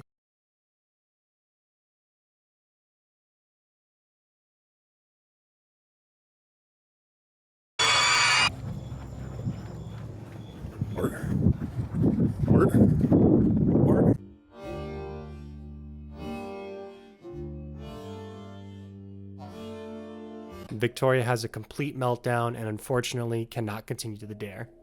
She clicked out. One person's going. Only 2 team members remain. Blue must go alone to the Carpinteria. Red will navigate. So do you want to click out, man? Like, and we can all go home with Victoria? I just can't go back in that room. Yeah. Where I heard all that commotion. There's things out there, and it's Something definitely didn't want us there yesterday. Zach then continues on to the Carpinteria. You got some big balls for doing this, man. Yeah, tell me about it, buddy. I'm gonna go ahead and be honest with you. I'm not really freaking out now, but I just know. I understand, man. I know how you feel. I would not want to go back there. Walk down to the stone steps to your right. Okay, I'm here, dude. But hey, I don't even think I can go down these steps, buddy. I really don't. I'm trying my best to dig down, and I'm gonna try to pump myself up for a minute, okay? Unfortunately, Zach is not able to complete the dare. However, before he heads back, he puts his hands up in the air, and in my opinion is one of the cooler shots in the entire episode. Can't do it, man. Can't do it. We also get another clip from after the episode was shot with Zach giving his feelings and emotions on the entire situation. With Zach gone, Dave finds himself as the sole remaining member. The computer then instructs him to open an envelope detailing his final instructions for the dare. Alright, you guys. I'm the last one left. It's only me now. I have no navigator. I have to go by myself from here on out. I'm sitting by myself in the safe house and I can't take it. So, whether or not you believe in ghosts or any of that crap, what I really like about this scene, or at least the last bit of this episode, is it kind of shows like, all right, this guy's in a scary situation all by himself. He doesn't have anybody else to go with him. And it's a matter of, I'll put it this way, put yourself in his situation. Again, whether you believe in ghosts or not, you're a human being, you're susceptible to all the crazy shit that's been happening the past 2 nights. Would you be able to do it? And I gotta be honest, I don't know. I'm not really a believer in ghosts. Like, I like a lot of the idea of a lot of supernatural shit, but I don't know, man. I guess it would have to be one of those things where you just have to be there to find out. And unfortunately, we do find out that Dave is not able to complete the dare, making this the first episode in the series history where nobody was able to complete all the dares. However, not all hope is lost, as the next episode of Fear, an entirely new team of investigators will be brought in to complete this investigation.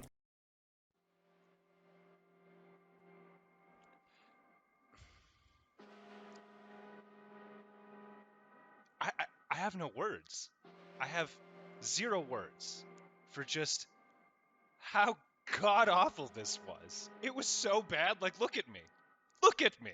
Now, overall, I really thought that this episode was just absolute garbage. The pacing, the unicorns, the ninja robots that showed up there at the end, it didn't fit. It was just awful. I'm looking hot. Strangers in the night, exchanging clothing. Strangers in my pants. Like, where are the ghosts? Where are the scares? Where's the Cenobites? Like, come on. Languish me in pleasure. Like, it's been a ride. Dirty, just terrible things, but this really takes the cake. Too much difference. When watching something that bad, it really changes a person, fundamentally. I am so glad we're done with that. But anyways, thank you all for stopping in, watching this. I'm glad you give 2 shits about what some random dude on the internet says. As always, you know who I am. Reb, the one and only. And as always, keep it light and rebellious. Thanks, thanks, thanks, thanks, thanks, thanks, thanks, thanks, thanks, thanks, thanks, thanks, thanks, thanks, thanks. Boy, oh boy, this really was a dumpster fire, wasn't it, folks?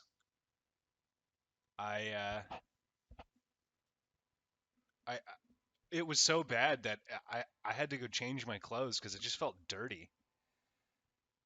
Like, watching something this bad really changes a person. Like, fundamentally, and their outlooks on life.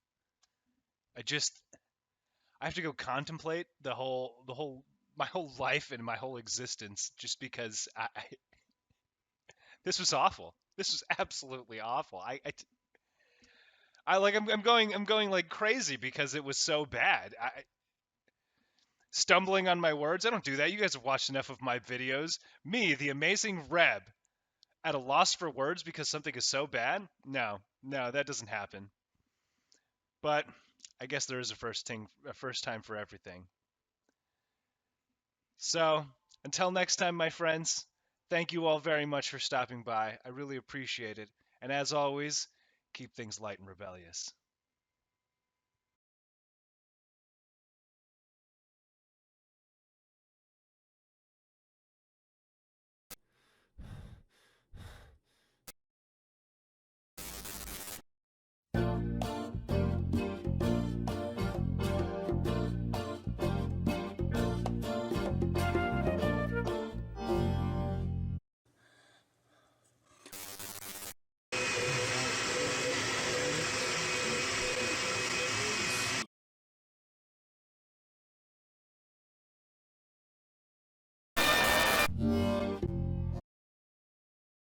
Alright, so here we are again with another episode of Fear. Kind of excited about this one.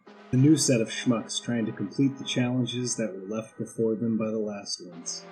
I am going to pretty much guarantee right here that this is going to be just the same dumpster fire as before. You know, with this weird monster rolling around, it kind of makes you think, can we really trust anyone?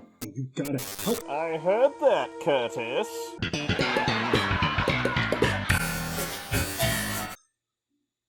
Well, let's jump right in.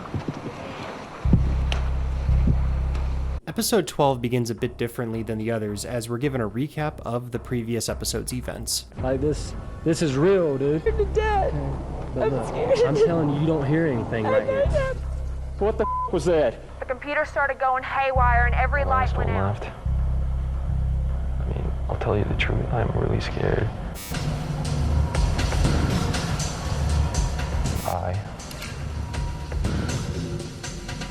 You don't know until you hear. You don't know until you hear. You don't know until you hear. After the recap, we get tonight's contestants, which are Tiffany, Brandon, who, and I quote, was a demon before he was semen. I've been a demon since the day I was semen.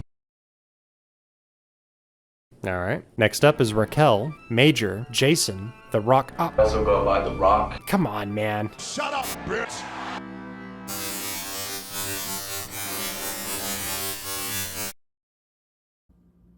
That's not good. Where the fuck did you And go? finally,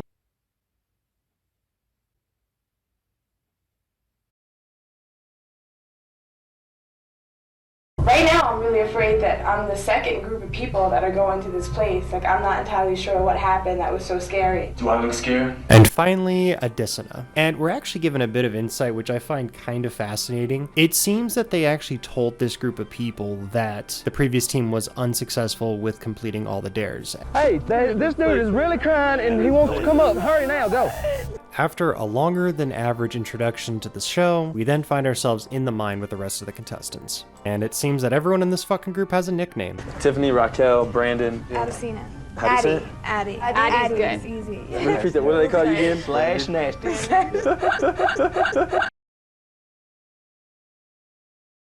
You know, you have to applaud the bravery or the stupidity of these folks. Walking into a trap like that? Oh well.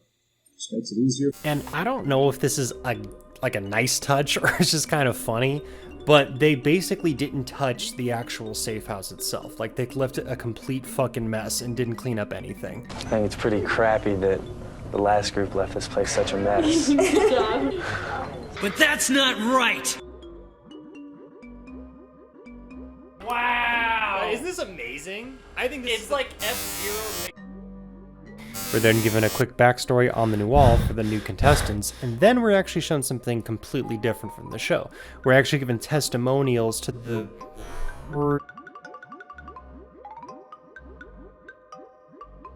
The Nawals can form into a dog, a woman, a man, anything.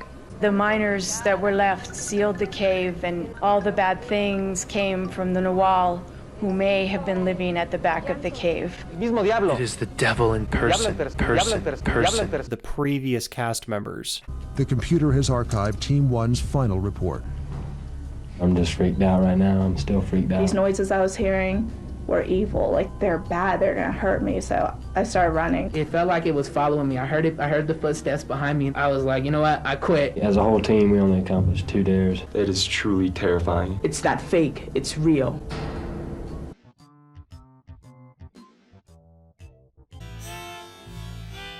Raquel then says a quick prayer. Bueno, para los espíritus que se encuentran aquí, que nos están mirando, hacer daño, no venimos a coger oro, conocer un poco más de la cultura de ustedes. Gracias. What'd you say to him? Yeah, I think your Spanish is a little rusty. You just told those men you got a big cat in your pants. You must continue the investigation by completing the last dare aborted by Team 1. Dare 1, green and purple. Investigate the Carpinteria. Red will navigate. Which finds Major and Tiffany making up for the previous dare that was quit as they both head over towards the Carpinteria. Large metal barrel right in front of us, over. Okay, purple. You must now wait at this barrel until further instructed. I got you, Major. You're good, all right? Over. Location confirmed, over. All right, stand by. Over.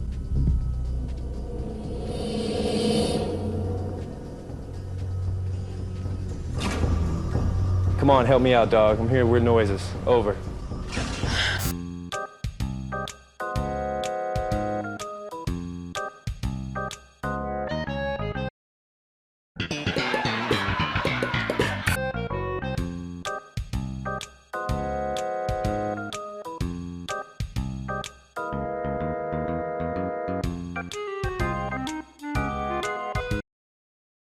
You are now going to scan this room using a night scope in an attempt to spot the new Wally.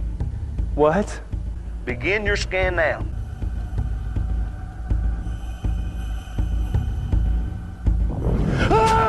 There's a glowing, when you look through the night scope, it looks like a cat moving around it. But the jokes aren't over yet, because even though Major says he saw a glowing cat running around, they instruct Tiffany that she must return to the safe house. Oh my gosh. Welcome back. Oh my God. There's all kinds of things.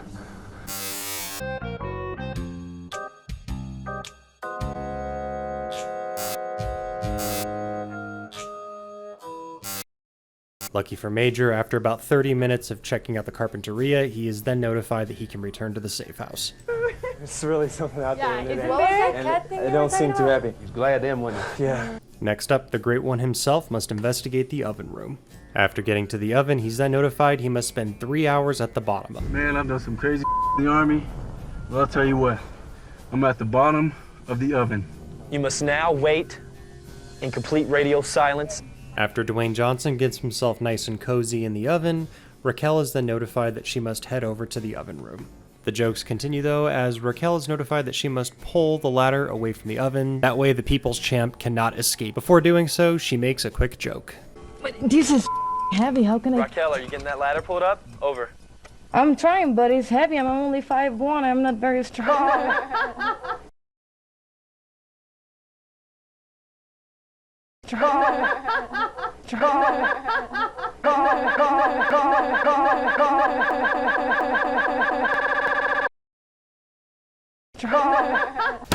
Enough from the clown. Enough. Okay, White. You must now proceed to the hospital. Que venimos para aprender. This hospital was a notoriously terrible place. Now remove the gauze from bag number 2. You will wrap the gauze around your head, completely covering the eyes. By taking away your vision, you will be more susceptible. Bueno, les quiero repetir a los que me puedan escuchar y entender que venimos en paz, que no venimos a cogerles nada. This is the scariest thing ever.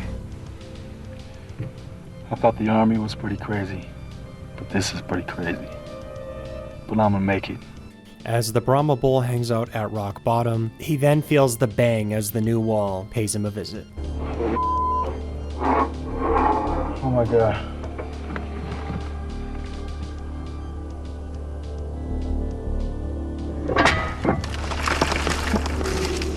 Who is that? Please, I'm not here to harm you. What happened? We cut back and forth between the hospital and the oven as the Great One breaks radio silence in order to call back to his team. However, he is unable to get out because they pulled the ladder from him. And Major does his best as the leader to keep everybody calm and relaxed. See, I told you all, this is real, man. That's why the last 6 people all left.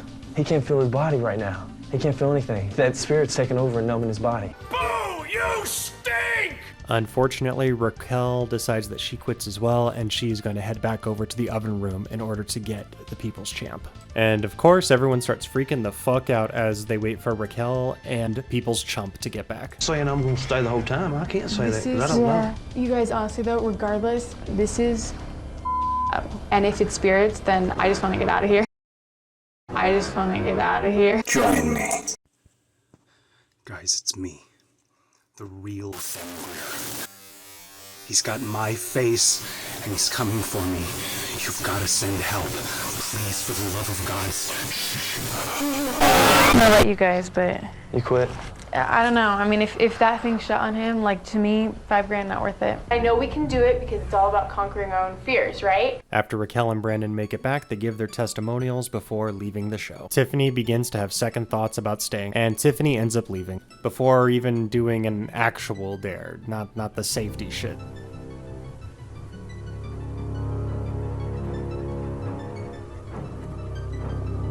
Those of you who are reading this have made it through your first night. Welcome to night 2. The spirit of the new wall continues to ravage the area though, as the security cameras in both the oven room and the hospital are damaged, and the unfinished dares must now remain incomplete. Next up, Major and Jason must go to the drainage pit. We're there. Over. You are now standing at the drainage pit. You are now going to attempt to lure the narwhal into this pit. You will use yourself as bait. Is she kidding me? Hold on 1 second, something just moved. You take off running, dude. I'm gonna kill you when we get back. Then we came in peace to learn and to respect you. Thank you for having us. What was that moved a while ago? What? Do you know what that was that moved? Yeah, it was a ghost, dude. What do you think we're out here for? The two continue to get stalked as they lower the camera down into the pit with Major. I hear something, dude. What? I need the light! Dude, I'm not moving this light off you. Now you're gonna raise the ladder to the top. Yo, you're taking that ladder? Sorry. Nothing I can do about this. I think you're leaving me. All right, Jason. Now you must return to safe house. I'm gone, buddy. After Jason abandons Major to his fate by lifting the ladder, he returns to the safe house. But things get better for good old Major as he's instructed to take the container of blood that he has on him and pour it around the drainage pit. Yeah, I'm convinced. They were trying to kill these people. After Jason returns, Adesina must take a caged chicken to the Modella's room. I got a chicken. I'm carrying a darned chicken in my hand. Nawales judge the respect that they receive and how they deal with the person that comes to them. I'm here. What do I do? I haven't been out of the damn cave in 2 days. I'm afraid. I'm very afraid. She is then notified that she must use the chicken as bait in an attempt to get a picture of the new Wally. Okay, I did it. We continue to cut back and forth between Major and Adesina as, I mean, for lack of a better word, just shit keeps happening all around them. It's all down here, and there's something else out here. I don't think it likes the fact that we poured blood down here in this pit. This is getting unsafe now. I don't think MTV should have brought us here.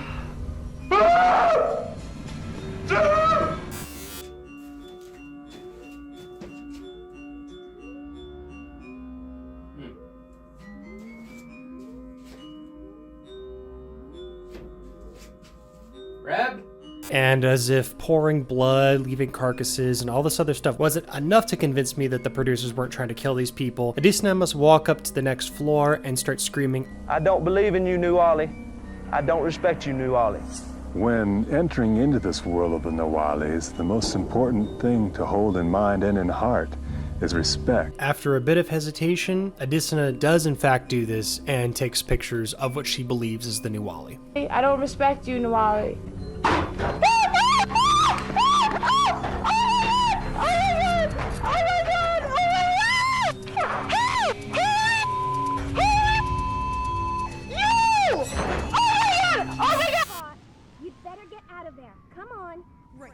See anything? Let me know. Here we go!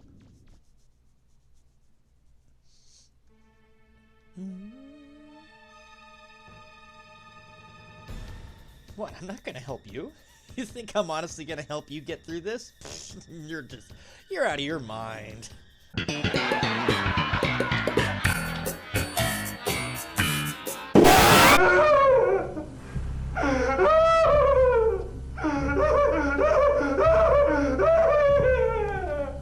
I mean, he's doing probably what anybody else in the situation would probably be doing.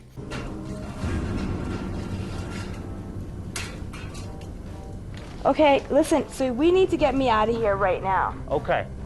You may now return to the safe house. On the way there, she exposits just how awesome Major is for doing it. I think that, Mage is like the bravest man I've ever encountered. He's in the dark against this thing. You're so cool, you're so this. And you know what? Maybe I've been too hard on the guy. Let's cut back over and see what he's doing. This place is right. Maybe not.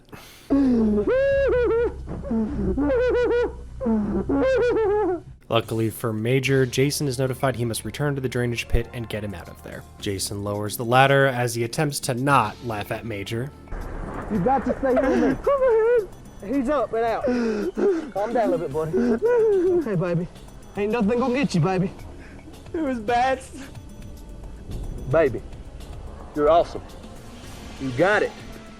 You're platinum, you're a rock star. And both of them head back to the safe house. Upon making it back to the safe house, he continues to cry. You've done good out there, Major. So good. None of us could have done that, baby. Nobody could have done that but you. You're the man. Look, call me heartless or whatever you want, but I mean, yeah, I assume the whole thing is scary and whatnot, but his cry just makes it takes away from some of the really good ambiance in this episode because it just gets fucking comical. And I do feel a little bad for the guy. Hopefully he wasn't too fucking scarred from this situation. However, lucky for them, this was the final dare and they have successfully defeated the new wall. Just to let everyone know, like, it was very, very real and very, very frightening. Anyway, thanks for joining in, guys. Keep things light and rebellious, all that bullshit. And maybe we'll do this again soon where it's not Christmas time. Anyway, thanks for watching. See ya. Merry Christmas, motherfuckers. You filthy animals! And a Happy New Year. I literally lost the mouse. Under all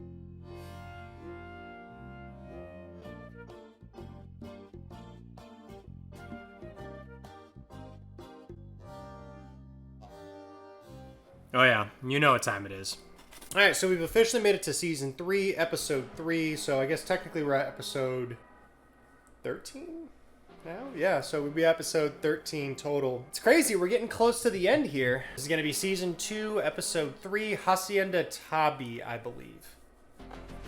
Mayan culture has been around since the dawn of time. Said, okay, be Christian or die. They began slaughtering all the inhabitants. Will many lives be lost? Yes. Yes! The coat hangers confirm it. After what I can only assume the MTV crew decided to abandon the contestants. Yeah, fuck you guys. Good luck trying to survive. We then flash back to their introductions, where we meet Raven, Stephanie, Justin, Jen, Tom, and Mario. I expect to be tested. I had so many weird experiences I can't even begin to tell you. And the Ouija board was spelling out like die, die, die. I better win. I better. Oh shit. Better. The moon's pretty full. Who's that? See, look over there. Some dude with a torch. Little did they know that the Mayan guides were not actually a part of the show. After everyone gets acquainted, they then receive an introduction on Hacienda Tabi. The Catholic Church sent many priests to try to convert them. The favorite torture device of Father Rigel was to drill holes into the Mayans' heads. Don't come into this area after certain hours. In dark, if you are not Maya, should not be in this area. You know, I will say, I think it's cool that this season they're getting away from a lot of like the Americanized type of ghost shit. Kind of changed the pace up. Kind of nice. I'm pagan. I'm with the Mayans. I'm all like, yeah, man. You're gonna be the first one to get fucked up. I'm calling it now. She's the one that freaks out the fucking most. Oh my god, guys. Okay, we're on. Go, hit it. Go. Are we ready? Yes, we're ready. Let's go. Jen's pushiness then bites her in the ass as she's the first one to go out on a dare. Entranceway into an old stone building. This is straight Blair Witch, yo. I would hope it's not Blair Witch. You know, everyone fucking dies in there. Jen arrives to the cistern. However, before she can gain instructions on her dare, another dare pops up. And the ghost of the Mayan people decide that they want to take a closer look at the safe room. Did you see that? That was a ghost. Might be in here now, huh? Or it was the wind. What? No way. Tom heads to the Hacienda gateway as they give Jen the instructions in the cistern. Is that a bone? They just left fucking bones in there? I'm on a dirt path. It's filled with mud. Where am I going? Tom plays around in the mud for a little bit while Jen reads the instructions provided for her in the cistern, where they state that she must stay there for 5 hours in radio silence. And she decides, well, that's just not gonna happen. No, sir. No, y'all, it ain't happening. It says turn off your radio now. You will be cut off from all conversation with me, whatever. For 5 hours, man. They're gonna make Ellen DeGeneres sit there for 5 hours in the dark? We then spend the next couple of minutes of Tom and Jen pulling Justin from side to side, both of them needing help with their current situations. Jen, for some reason, can't climb a ladder. Back, you working your way back? Over. Justin, I'm not just playing. Jen, how are you making out? Have you made your way out of the cistern yet? Over. There's only one problem. I can't get up the ladder. It's too... So how are you gonna get out of there originally? Over. Oh, now I feel bad. She's like crying. Do you just like I can't climb the god rope over? Climb up out of the hole. You're not getting it. Quit reading me the instructions. I'm gonna throw all this down. And Tom, well, Tom just doesn't know what the fuck he's doing. That's lost on Jungle Path.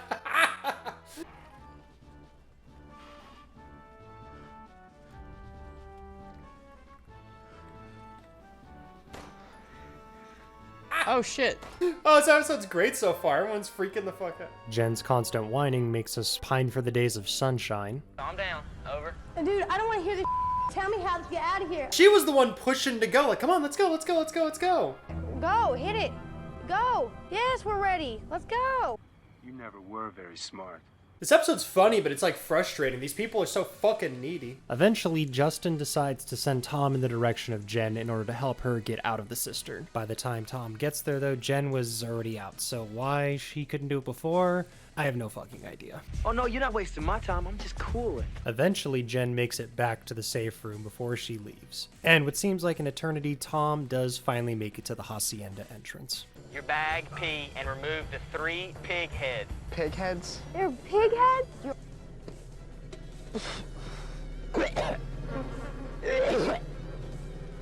That's gonna smell fucking terrible. I got them on. The torches are lit. Tom, now can return to the safe house. Over. All right, buddy. That is absolutely foul. The smell of those The pig pigs. heads? Oh, you still reek of them, dude. In a series first, the team must elect somebody to take over for Jen's dare. After some healthy debate, I'm totally not doing it. Y'all can vote me, and I'll quit. We'll still have to be done. Coward. Mario decides to take on the dare. No, but I can do it. I'll do it. I don't know why I'm saying this, but I'll do it.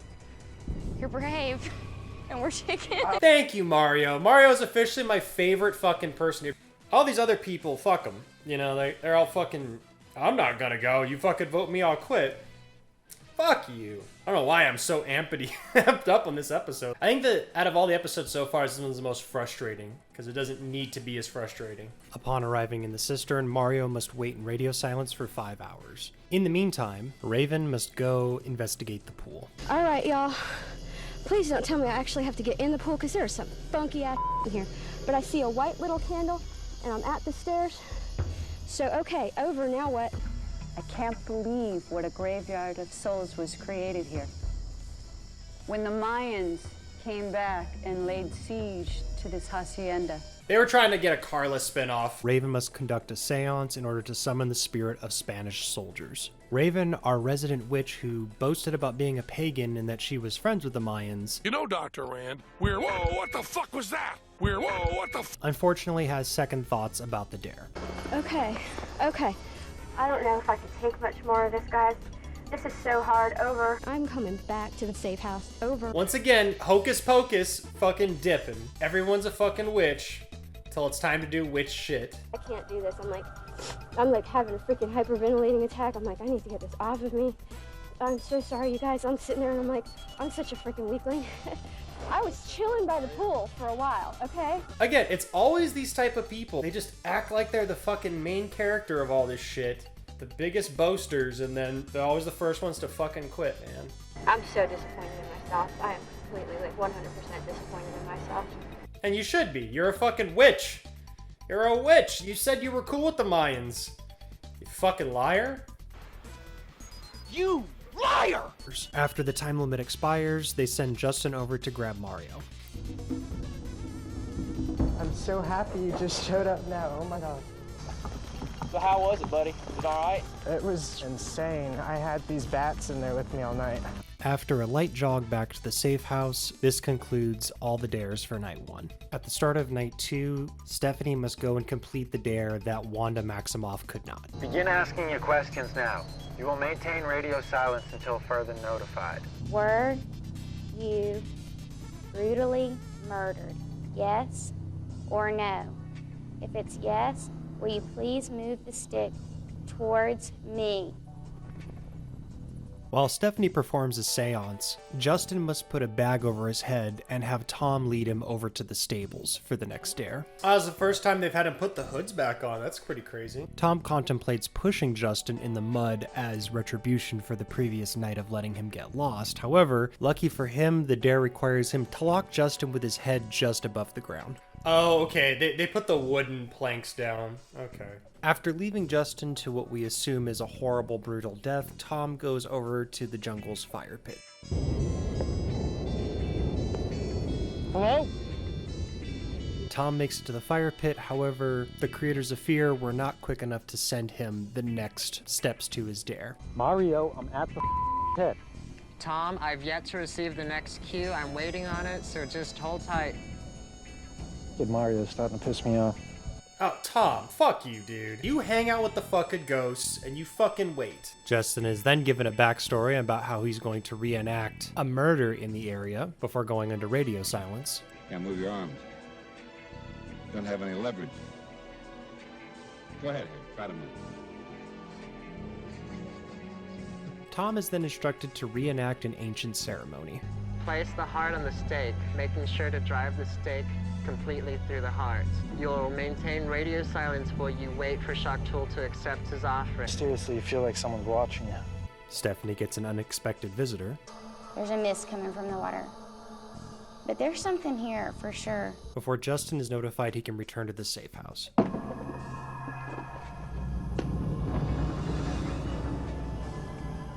Yeah, it was just the wood. They just didn't show him closing the wood on there. It's a little annoying. Following this, Mario also lets Stephanie know that she can return to the safe house.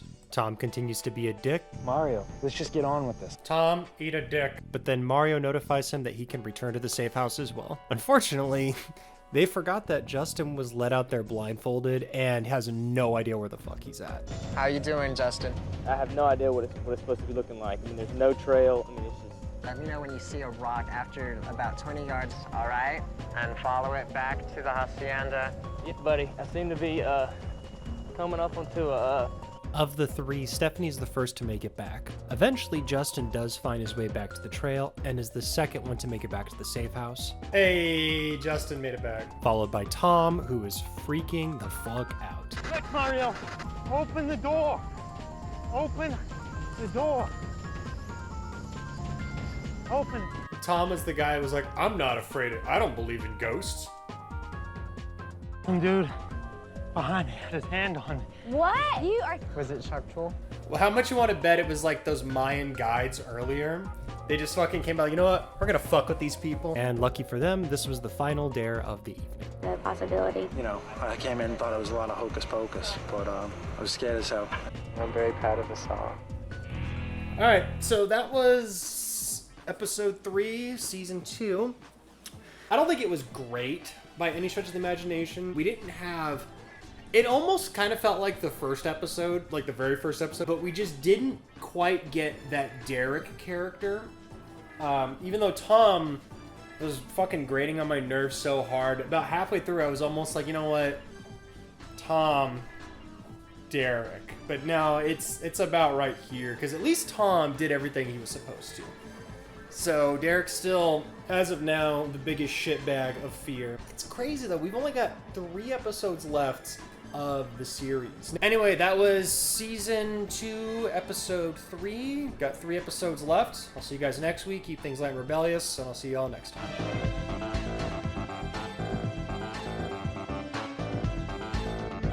Figured I'd be a little healthier this week. I always promote pizza. After this, we only have 2 episodes left. It's fucking crazy. And this season's a little weird. I think it got canceled halfway through, which is why we only have 6 episodes.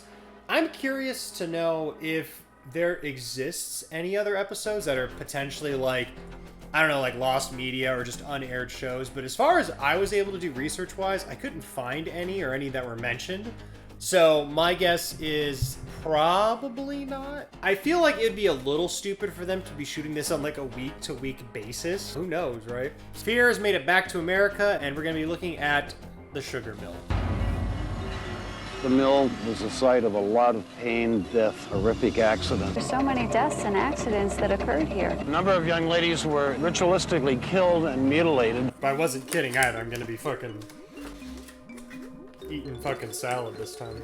Tonight's contestants are Valeska, Joe, Jason, Selena, Ira, and Shamir. I'm very nervous that I might see something and I won't know how to handle it. Maybe ghosts don't like me. Ghosts do exist. Not all are good, not all are bad, but I know there's something out there. Not to sound cocky, but I'm going sick. I have such doubts. We're back to my previous episode about people who always say they're the best. Somewhere in the Hawaiian Islands. In a show first, immediately after removing their hoods, Joe decides he's gonna have no fucking chill when it comes to getting with Valeska. boyfriend, girlfriend, married, not married, anyone got anything? What's your name again? Valeska. Boyfriend, girlfriend? I'm married. Oh my God. Damn, girl. After Joe continues to be the most fucking annoying person on the show, we then get the mill's backstory. Well, the Key Sugar Mill was built in 1876 and had an unfortunate number of accidents, hauntings. You know, they built this entire Key Sugar Mill on sacred ground. Out of the peripheral vision, I saw this, like, thing floating, turned and looked, and it was a head floating. And it was, like, level, like a person, but there was no body. They are corrupting a very sacred ground, and you can't do that without consequence. Carla made out like this, like a bandit. Like they couldn't get the Warrens back. What a missed opportunity. They got fucking discount Lorraine Warren here. And lucky for us, everyone's favorite awkward bro is the first one out for the dare. Oh, whoa, where are my beads, dog? Beat me. Alright, any words, man? Yeah, I love America. You're gonna die. You're gonna die. Joe seems like that asshole when you go to the gym with your girlfriend. He comes up and intentionally lifts more weight than you, and then like calls you out in front of your girlfriend to try to look cool, and then invites you to his fucking yoga class like a week later. It's weirdly specific. Hey, I mean, if she's willing to go with that, she gets what's coming to her, I guess. Once Joe reaches the area for his dare, in another series first, the producers of Fear must have heard everyone's complaints about Joe, and they decided to just hang him. Invoke the spirit of the hanging lady by reenacting her death. Now grab the hook on the chain hanging from the ceiling. Oh good, they're gonna hang the asshole. Attach the hook to the hole on the back of your harness behind your neck. Confirm once the hook is attached to your harness. Fuck, that's going so slow. I feel like that would take fucking forever. Not gonna lie though, it'd be pretty fun. It's like, whee! Alright. It's a good time I didn't hear that. Oh, radio silence, man. Shut the fuck up. In the past shows, how many times have people quit? Like, is there usually the one in each average is episode? 2. Have they had an episode where everyone stuck it out? No. Well, Really? we can do that. Dude, let's be the first. I'm down. I don't care how scared I get. I'm not. The group let Joe hang out for a bit while Valeska must head down to the storage room for her dare. Okay, I'm outside. Locate the path that leads straight out in front of you. Oh my god, no, I can't. Oh. Which way do I go, Pin? No way. Unfortunately, she makes it about 15 feet out before she heads back in. It's just a face. I didn't see a body. Someone give her a hug. And unfortunately, Valeska does not make it. Let's be the first ones to make it! After roughly an hour and a half, Joe is instructed that he has completed his dare and must lower himself and head back to the safe. Oh fuck. I freaked myself out there for a second. I looked at the chain at the bottom, thought someone was moving. I was like, oh shit. Oh shit. Oh shit. Alright guys, you got work to do. Let's go. Fan of the show, Shamir, has second doubts about heading out on her dare. However, after receiving the shells of Joe, she finds the strength to continue on. You're standing outside the safe house door. Locate the path that leads straight out in front of you. I think I want to go home. Before turning right back around. After her and Jason have a heart-to-heart, she heads out towards the storage room. Unfortunately, after getting lost in the cornfield, she ends up heading back and aborts the dare. Have they had an episode where everyone stuck it out? No. Well, Really? we can do that. I'm talking all this shit, but I'd probably be fucking scared too, man. I probably would have been the first one to left. Luckily for the rest of the contestants, this is the end of night 1. At the start of night 2, Ira heads out to hopefully complete the storage room dare. After making it to the storage room, Ira is instructed to go into radio silence and wait for further communication. Joe continues to be the most self-aware contestant on the show. The only ghost that's here is the ghost that used to be this turtle. Yeah, oh yeah. Get her a walkie-talkie. Yep, I got it it. right here. All right, babe. No, can you just not talk to me? Just do it, because I don't want you to talk to me. Oh, thanks. Hey. Oh, Shut up, shut up, shut up, don't shut tell up. me to shut up. I helped you through a lot of Be careful. Keep checking Shut up, your shelves. shut up.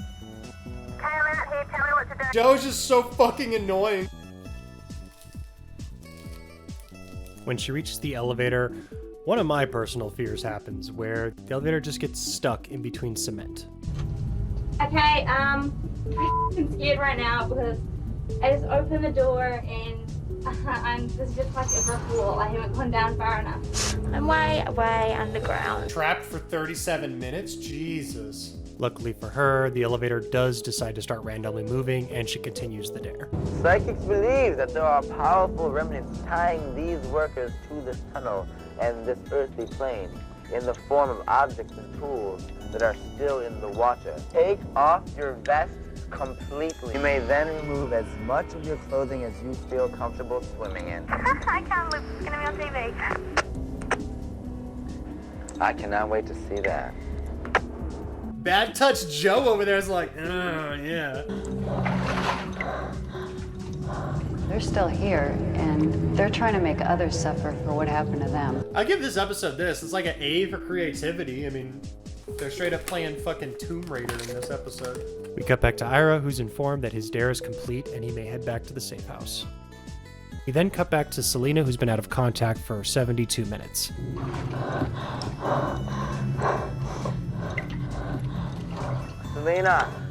Selena, come back.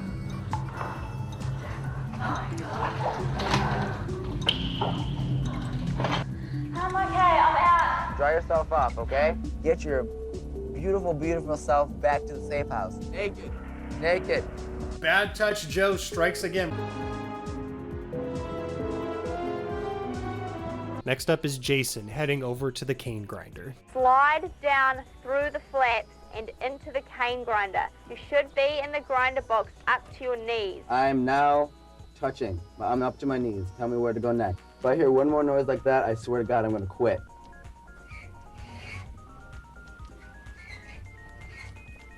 Stop. Stop. Stop! Bring what you got! That's what you get for talking shit to the ghost. That was freaky. Wow. Ah! Yo, this conveyor belt just slipped. Now that was scary. And in a true test of faith, he must stick his feet into the cane grinder and then turn the cane grinder on. I'm about to turn on the cane grinder, okay?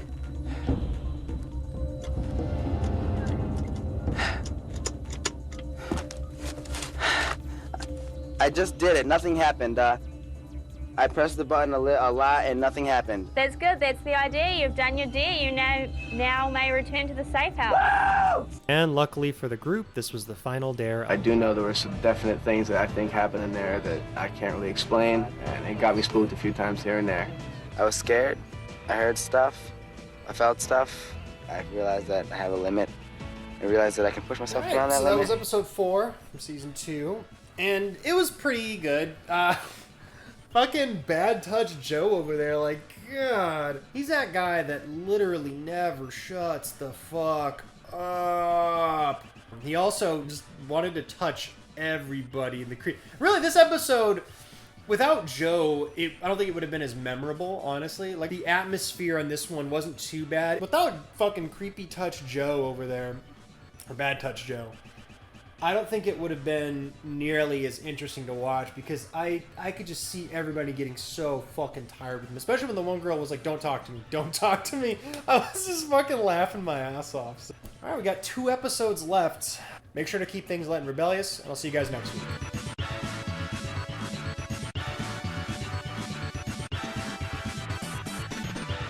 Alright, so we have made it to episode 5 of season 2. We're just going to jump right into it. This is going to be Fear, Season 2, Episode 5, or Episode 15 if you're just counting it as total episodes. And we're going to be at Serenity Lake. I know, buddy. I'm to go shoot this today, and Gray didn't want to move, so he gets to be in the video with me. Right, buddy? Yeah. Serenity Lake Sanitorium was built as a sanatorium for tuberculosis. Very often it was a death sentence. Pigmen grew an obsession with the staff lady that had been apparently raped and murdered. When a body is not buried, the ghost will remain in that area. Leave me alone. I've been possessed. Yes, you go, girl. The contestants for tonight are Heather, Thomas, wearing what looks like a vintage YouTube t-shirt. Told you, man, time travelers. What the fuck is he talking about? Next up is Gabrielle, Antoine, then we have Creed, and finally we have April. I think that this is going to be really good for me. If there is something really scary that happens, I am already viewing myself as sort of a team leader. Bullshit. Bullshit. I don't know how okay I'm gonna be alone in a place like this. Say your prayers, I'll say mine. And I'm gonna get that $5,000 in my pocket. Because you know what? That's another reason I try to do the spirit thing, because I'm in debt. You know what? The dude was honest. After the introductions, we're shown that every single one of the contestants are taken to different areas in the hospital and must use a map to find their way to the safe house. And personally, I think that's a brilliant idea. And one by one, all the team members slowly filter into the safe house. The contestants then get the backstory on the hospital. Dr. Ellison moved here with his wife, and while he was here, his wife contracted the disease, tuberculosis. She did pass away, and this doctor had a very difficult time letting go of her, and apparently did hold on to her body for some number of days. In the early years, there was a patient physically deformed. I guess that's how he got his name, Pigman. So they built a special room for him up in one of the attics. I was being chased. I don't know by what, by whom. I didn't look back. I just ran. The inspectors came out, found the place abandoned. There was bodies around. Who's going to the attic? Just gonna say that. I think he's scared of the pig man. First up, we have Heather heading towards Dr. Ellison's bedroom. I hear footsteps. Okay, sweetie, just stay calm. Bullshit. Bullshit. Nothing to be afraid of, Heather. Once she reaches Dr. Ellison's room, she's told to stand by as April heads out on her dare towards the children's ward. I'm in the children's ward. Over.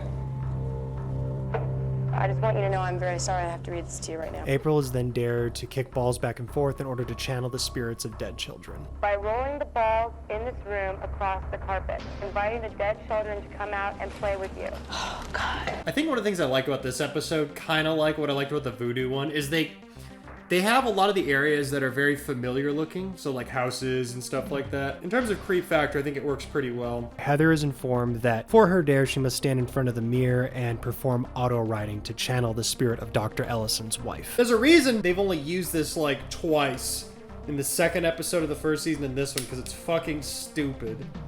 Auto-writing. I'm not here to hurt any of you. I'm just here to play. After kicking around the balls for a while, she notices that some of the balls are kind of moving in strange directions. And back towards me. This one ball is like just going everywhere. I keep hearing like something moving. Like... Whoa, what the fuck was that? Heather then receives a spooky message from Dr. Ellison's wife. Hello, do you copy me, Heather? Heather, did you write on the paper? Oh, fuck. And she said, beautiful. Before she is told that she's completed her dare and can head back.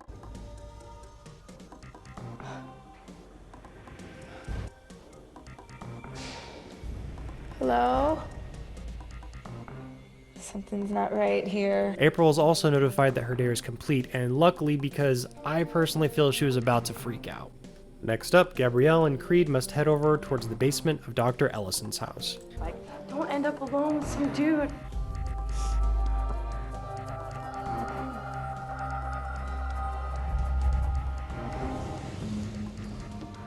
We are inside the house. Whoa. Don't be jumping like that for bugs, dude. Bug, yeah. You gotta be jumping like that for real. It appears to be a boarded up door.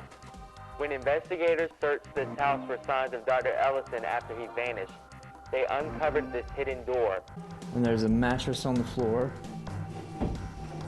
There's a lot of stuff in here, old candles. Upon investigating the room, Gabriella learns that, well, she's got to spend the whole day in this little room. There are Wait, stop, Arnold, stop what you're doing. Purple, get out, and white, stay in. In a vain attempt to keep the memory of his wife alive, Dr. Ellison kept a small shrine of remembrances, braids of her hair, and her ringed fingers still wearing the wedding band. Purple, close the door leading to the secret room with white inside and latch it.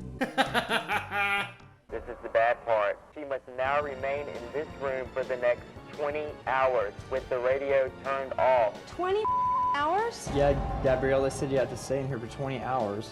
Don't lock that door, man. I'm serious. You're gonna be okay, though, okay? You're cool. Easy for you guys to say. I'm already viewing myself as sort of a team leader. I feel so bad. I mean, I'll give Gabby this. She's like, all right. After Creed locks Gabrielle in the room, he heads back to the safe house for the end of night 1. We're then shown Gabrielle just kind of hanging out in her room for a couple hours. 20 hours, man. What the is that? I feel like the only thing I can do is sleep. How is that even a possibility? They did it better this time than they did originally with the prison, because they at least left her keep the radio. At the beginning of night 2, Creed is then told to go back to Dr. Ellison's house to release Gabrielle. And Gabrielle is very, very happy to see Creed. I feel like a bastard for leaving you in here. No, don't worry about it, dude. I'm just so glad you came back. Come here. Come here. I'm You so did glad. it. You got it, baby. And rightfully so, she cries when the minute she gets back to the safe house. You bow to no one. It just was a very sad house. Yes. The energy in there was so sad, and by being there so long, it was permeating. However, she's not given a moment's rest as Gabby, Heather, and Thomas must head out to check out the Weldon house. Once there, the 3 of them must perform a ritual. It's definitely getting much hotter. Yeah, it is. It is warmed up so much. I'm starting to sweat. Okay, calm down. I'm good. I'm just We gotta get this over and done with. Yep, that's right. This episode's got it all, man. Locking people in rooms all night, seances. The only thing they haven't done is ritual sacrifice. Yet. You are about to invite a spirit to enter your body. White will be the channeler through whom the spirit will speak. Oh, God. Okay, one recommendation, when you watch this show, don't watch the previews ahead of time. Because they do kind of ruin, the end of episode previews, they kind of ruin part of the episodes. I invite the spirits here to come forth. I willingly give myself over to you. During the ritual, Gabrielle starts to freak the fuck out. I understand, Abraham. I understand. Pain. Yeah, I understand. Pain. Was it worth the 5,000, Gabby? Was it worth the 5,000? Now that you're fucking possessed by Private Abraham or whatever the fuck his name was? Okay. What did she do to you? She was such a bitch. I'm gonna fucking clip that. That was funny. She was such a bitch. She was such a bitch. She was such a bitch.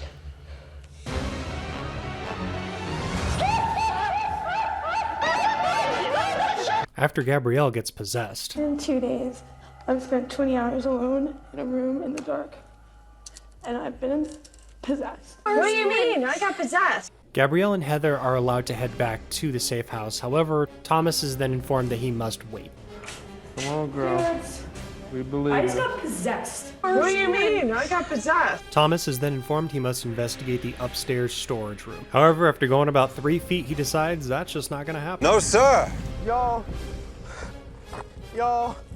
God, that was so scary. I'm coming. I'm not coming to hurt anyone. Okay,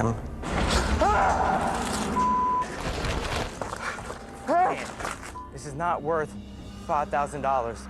Yes, it is. You're just gonna be fine. You don't want to quit. You can do this. $5,000 is not worth this much to me, and there's something evil there, and I can't. Thomas feels like he can't do it and is chased all the way back to the safe house. Leave me alone. Leave me alone. Screw it. And unfortunately, this is the end of his journey.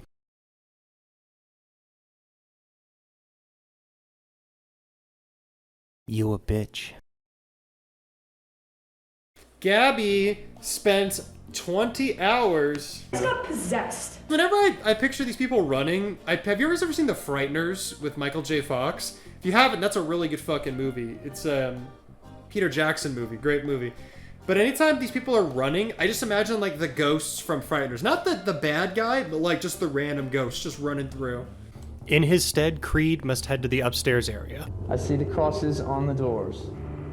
This marks were a sign for the angel of death to come and claim the victim inside. And because summoning demons wasn't enough, they have the son of a preacher man attempt to conjure up the angel of fucking death. Seriously. You will now attempt to call back the angel of death. That is just plain wrong. I know who is protecting me, so I'm fine. I got the faith. While Creed attempts to summon the Angel of Death, April's worst fears comes to pass as she is summoned to the Pigman's room. I'm not going up there. Okay, Purple, I'm now leaving you. I'm going on to my dare. I need you to stay strong with me. I'm getting a little scared, and just keep me strong, okay? Man, I got people praying for us all over the place, so we'll be all right, okay? Won't lie though, this is the best episode in my opinion so far. We cut back and forth between Creed and April. Creed feels that there's somebody in the hall. April is mustering up the courage to go visit the Pigman. There's somebody in the hallway. Stop it. Leave me alone. I don't think I can do this. Unfortunately, the fear was too much and April decides to quit. In her stead, Antoine must pay a visit to the Pigman. Meanwhile, Creed, for lack of a better word, seems to have summoned the Angel of Death. The Angel of Death? I saw some kind of phantom ghost walk past behind my door, and it felt like it came straight into me. It was a figure of a woman. You got it, buddy. You got it, okay? Gather all your equipment and come right back. And after summoning the fucking Grim Reaper themselves, Creed is then notified that his dare is complete. You will now conduct an investigation to determine which of these 6 rooms is the hot spot for the Pigman's haunting. Use the UV powder to detect signs of a wandering spirit. Sprinkle the UV powder just inside the doorway of the room you're in now. I got a real cold breeze coming through this door. He then marks the door to the room that he believes that Pigman's ghost resides in and heads back to the safe house. And lucky for the remaining contestants, they have conquered this episode of Fear. I'm really glad I did it. If I can do this, I can do anything.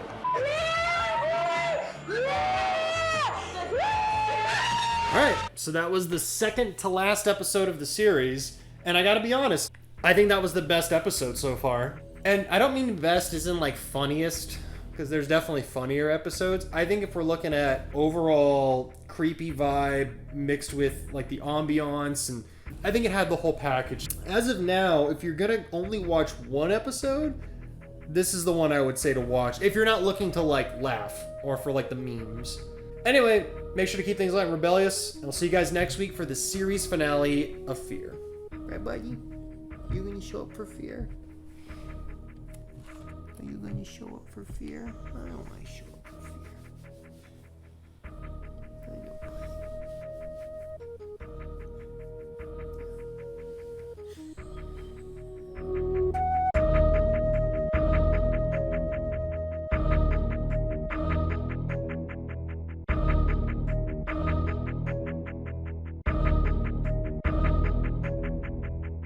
So we've officially made it to the final episode of Fear, and I'm not going to spend too much time kind of dawdling in the beginning because we've got the final episode to get through, and I'll just kind of do more talking at the end of it, I suppose. So this is season 2, episode 6, Boettger Brewery. I don't know how to. Honestly, I don't know how to pronounce that first part. So it's a brewery though. So I mean, this is the series finale. It's got to be good, right? There is a chill that comes over you. This place is haunted. His throat Took his own life out of himself. is horribly disfigured. You should see that thing. You really don't want to be at an old Becker brewery. Ooh, it's a spooky castle with lightning and shit.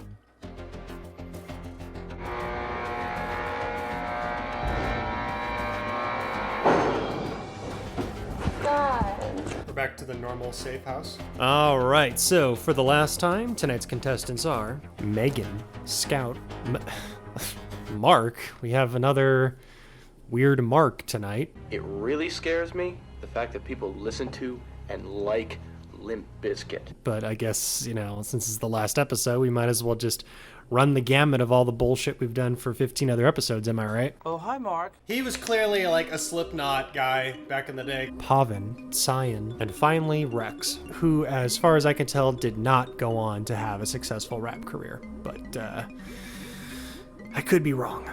You know, trying to see if I could hang. I guess I better believe in ghosts.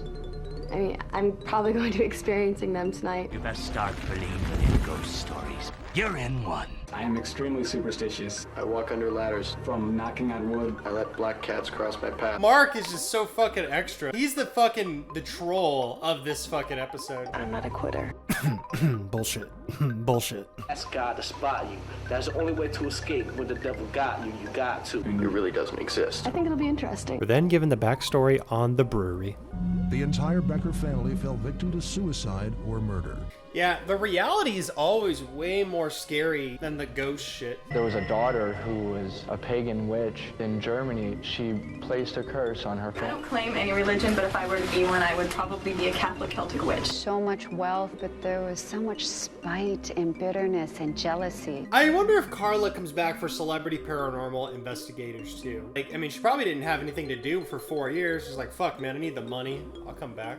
3 G's don't come for free. Out of that union, there came one entity, and he is called the Monkey Boy. This is the cage where Frederick Jr. kept his illegitimate son. I gotta say, the history of this is really interesting. I have had indications of him from orange eyes looking back at me to breezes going behind the back of my neck. Paranormalology. The first stair, Sion must investigate the ballroom. All right, are they all gonna make it? Is this gonna be the only episode where everyone makes it? They've got one chance. However, she makes it about 15 feet before deciding to turn back around. And what separates this moment from all the other times people have turned around after stepping out about 15 feet is the fact that she just doesn't tell her navigator that she's coming back. So they're all shocked when she just kind of turns up at the door. Oh my gosh. And go down another short flight of stairs. Yeah, open the door, open the door. I can't do this. When it's us in that position, we're gonna be feeling the same way. I don't know you well enough to give whether or not you do it or you don't. Hold on, was that Mark that said that? Ooh. I don't know you well enough to give whether or not you do it or you don't. That's just it!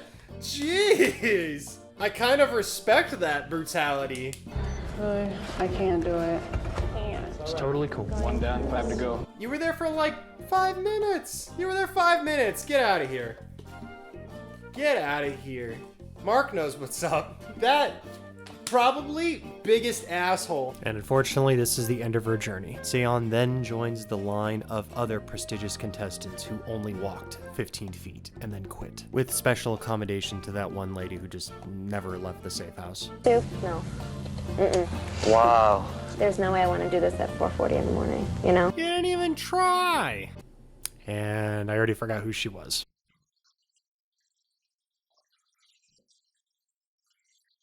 In her stead, Rex heads to the ballroom with an equipment box. And while Rex heads over to the ballroom, Megan and Scout must head out towards the Great Hall.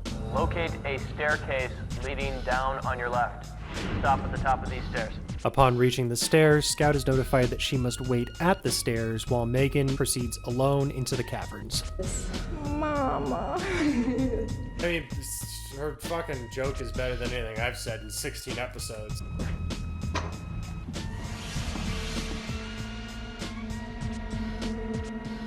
Oh, piss.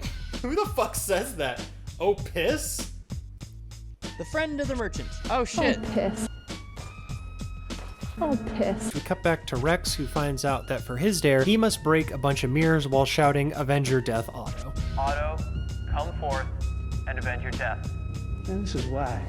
He is very much here, housed in this mirror. Avenge your death, Otto! How many years of bad luck is it by smashing mirrors or whatever? More, bring it! Yo, hello? Bring it! Oh, hey, well, how's up, huh? We cut back to Megan, but unfortunately, before we can find out what her dare is, she decides that she's going to head back up after receiving a bit of the backstory on the Monkey Boy. Shake while exploring this room.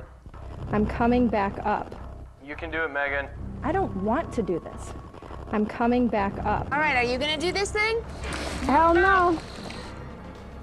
Hell no. And while she heads back up, we get to see Rex basically destroy the ballroom. Shut up.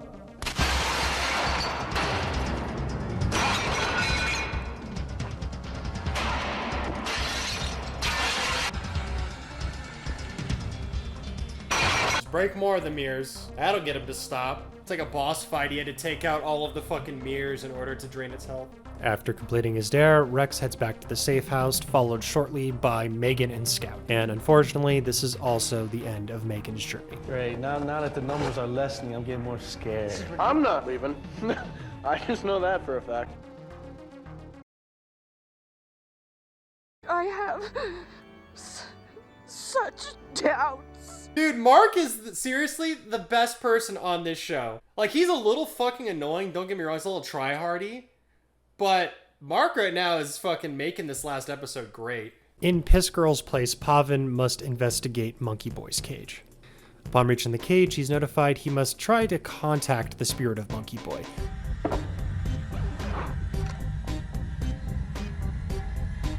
And while this happens, Scout is notified that she must walk down the stairs and attempt to help Pavin reach Monkey Boy.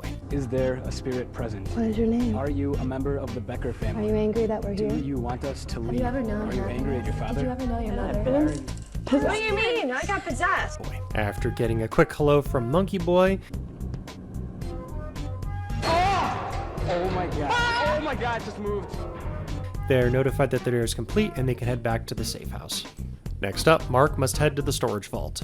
Let's go meet the Dark Lord of Hell. Alright, Mark, because you've been a smart ass all night, we're gonna fucking chuck you in a hole for 24 hours. Watch, I guarantee fucking see it's gonna happen. And I haven't seen this, so I don't know what's supposed to happen yet. You're gonna see a door marked Brewery storage vault. Can't see a damn thing. Alright, you ready? I was born ready. Oh, she likes Mark. Upon reaching it, he realizes that there is a bed inside. And you know what happens next. Oh, you asshole. Pavin is then instructed to head towards the storage vault. Upon reaching the storage vault, Mark is notified that he must be now locked in for the remainder of the night as well as the following day. I called that shit. They're gonna lock his ass in there for 24 hours. I fucking called that. They knew what they were doing. And lucky for him, everybody that's had to do one of these crazy challenges has always ended up winning the $5,000. And lucky for everybody else, this ends night 1. Jesus, MTV, can you fucking have a little more class? At the start of the next night, Pavin must head over towards the storage vault to let Mark out, who, let's be honest, looks a little bit worse for wear. Look at his fucking face. How's it going, boys? Mark, you okay? No, he's not okay. At the risk of sounding hammy, there's something evil about this place. Made a believer out of him, I guess. After they return to the safe house, Pavin and Rex must head towards the Great Hall. Pavin is notified that he must continue forward. Making it to the cage, he's notified he must lower it. Hang on a second. I'll hang on, but I'm scared. He takes a second to take a drink. What a fucking asshole. Mark the sociopath. Gonna get my supernatural groove on after this break. And then Mark states that he would much rather be in Monkey Boy's cage than spending the entire night again alone in the brewery. You know what? I would rather be doing this than do what I just did. Watch what you say, Marky Boy, because the fear producers are clearly listening. Note to self, never lock yourself in a Monkey Boy's cage. Rex is then notified that he must lift Pavin in the air, and Pavin must maintain radio silence while being suspended in Monkey Boy's cage. Oh my god, it just moved. Ah! Oh god. Ah! Okay, Rex is lucky he didn't have to go in there, like, cause that's a tiny ass fucking cage, and Rex is a big boy. There's no way. I don't think his ass would fucking fit in there. After Pavin maintains radio silence, Shaggy must head down to the Great Hall and lets Pavin out of the cage. And lucky enough for him, he finds out that he must now get in the cage and maintain radio silence. Hey, good luck, man. Pavin's like, later, bitch! Me locked in another cage. And I shit you not, in a series first, literally right as they were notified to go let Mark out, he freaking quits. I'm bowing out. This is too much for me. Get someone down here and get me out of this thing.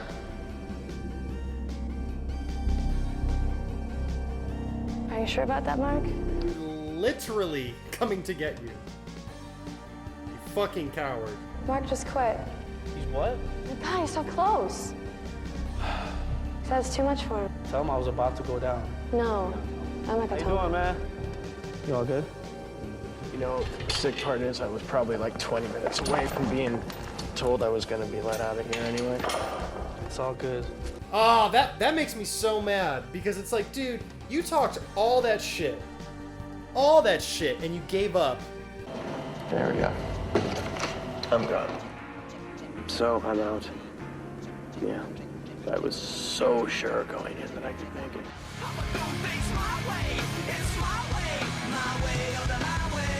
Derek and Mark.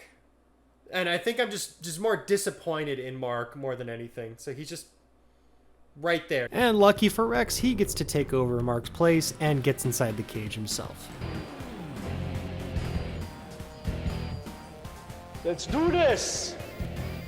Damn, and I was saying I don't think he's gonna fit. Let's see if I was wrong. See if he'll fucking fit.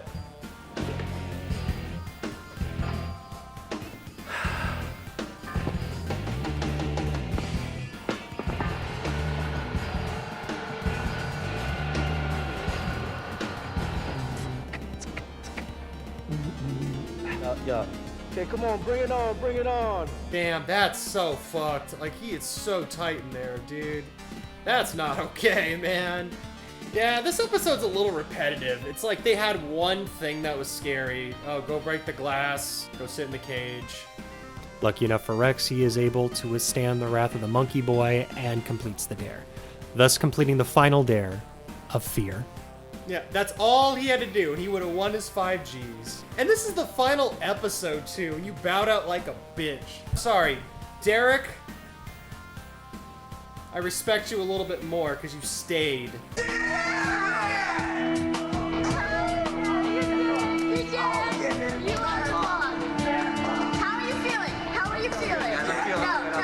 I'm so full of guys. The experience of overcoming my fears, it was a test of how far I could go. I think there are really spirits here. I came in here not believing in ghosts at all. I can't believe Mark quit. That really breaks my heart. That was my turning moment, is when he left. I thought, God, I could leave too. Come on, Monday. Oh yeah, cash, baby. Come on, let's walk side by side. That was the last episode. All I can say, it took 15 episodes for me to rank someone lower than fucking... Oh my god, I forgot his name now. I'm not even joking. What the fuck was his name? Derek. Derek. Like, Mark was such a disappointment that I forgot Derek was such a bitch. And again, Derek's bullshit was worse to a certain degree, but how do you go 20 hours? Like, you spent the night there. And then all you have to do is go sit in a cage after he also was like, I'd rather go do this than what I just did. And you still quit. And after you gave everybody all that shit, you were such a fucking dick the entire time. Like, if you weren't such a fucking penis wrinkle the whole time, I wouldn't... if you quit, you quit. It's all good. I liked that guy so much. I thought he was the funniest, one of the funniest dudes that had been on the show yet. And it turned out he was just a fucking fake. Sorry, Derek may have fucking lied about going into the fucking hole in the beginning. But you know what? He still did it at the end. He was just obnoxious and loud and fucking embarrassing the rest of the time. But he still fucking did it. And he survived. After he cheated, of course. But he got his comeuppance in the end. So, Derek, my man, you finally did it. You did not end fear as the worst. I keep saying character. The past 16 weeks I've been saying character, but person. That goes to Mark. Biggest fucking disappointment of the whole series. But wow, though, it's crazy. You know, it's crazy. Over the past few weeks, we've been going back, and this really was a show from my childhood. I didn't see all the episodes growing up, so some of these episodes I had no idea happening. The Monkey Boy one I did remember vaguely, because I remember them putting commercials of it all over the fucking place. This episode was good. I do think it was good. I don't think it was great, though. Just how big of a letdown Mark was. It's funny. It's great up until the point where he quits. And I think the one girl said it best. That was the turning point. That was the turning point for me, because that's when I was like, oh, really? Because I wanted to see him talk all that shit after winning and being like, oh, I ain't afraid of no ghosts. So that was a bit of a disappointment. That broke my heart a bit. Overall, I do think it's one of the better episodes in the season. If I was to rank this season, the best episode of the season is definitely last week's episode. Honestly, I still think that's the best episode of the series. So if you just want to watch one and, you know, you're not just looking for goofs and laughs, that's probably one of the best ones to watch. If you want to watch for laughs, the first episode's great. The very first of the whole series. Overall, I gotta say, the show was way, way better than I remember it being. And let me rephrase that and kind of caveat that. It's not a great show by any stretch of the imagination.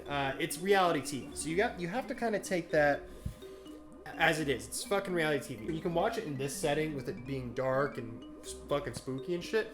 I think you'll enjoy it if you can just fucking shut your brain off.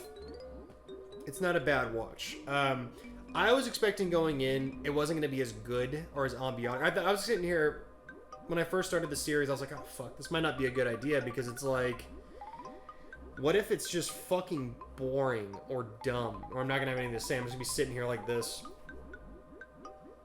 the whole time. And don't get me wrong, there were a couple episodes where they weren't that good.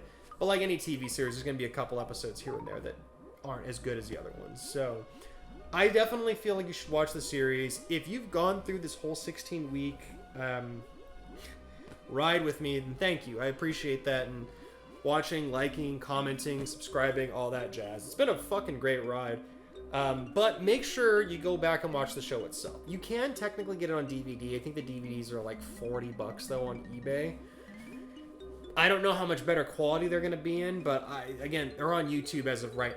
As of me filming this, they're still on YouTube that you can watch on a couple different channels. And I highly recommend going and checking them out. If you have any other ideas on what we could do series-wise that's similar to this, definitely let me know, because this was a fuck ton of fun, and I would love to do more shit like this. It's nice to relax and just kind of watch some bullshit. You keep things light and rebellious, and I'll see you guys next week.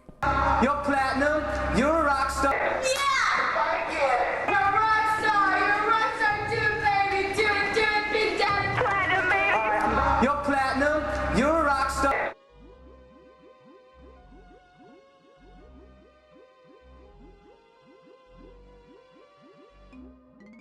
So, this episode, it's a little bit, there's a reason I'm dressed so fucking casually. This is gonna be a little more casual than even the very casual reviews I have going on for Fear as it is. With this episode, it's essentially like a recap show. If you watched any reality TV in the 90s or mid-2000s, you'll know that at the end of each season, they always brought the cast back, especially MTV. They always bring the cast back for a little reunion episode, and they'll kind of talk about everything throughout the season. But this one, it's going to be a little interesting because, for the most part, a lot of these people didn't interact with each other other than the fact that they were on certain nights together. So, I'm kind of kidding. I haven't watched this, so I don't know what's going to be on this or if it's going to be interesting at all to watch, but it's MTV. They're going to fucking somehow make it a little bit interesting.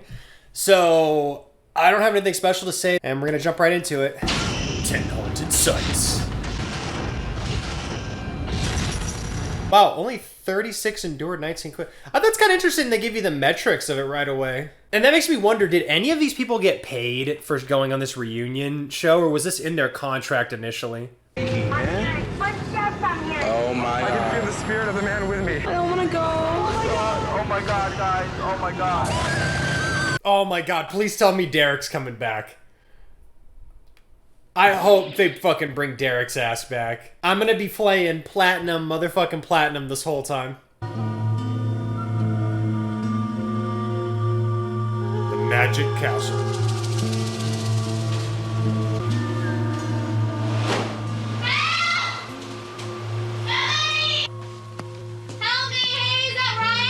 Where you at?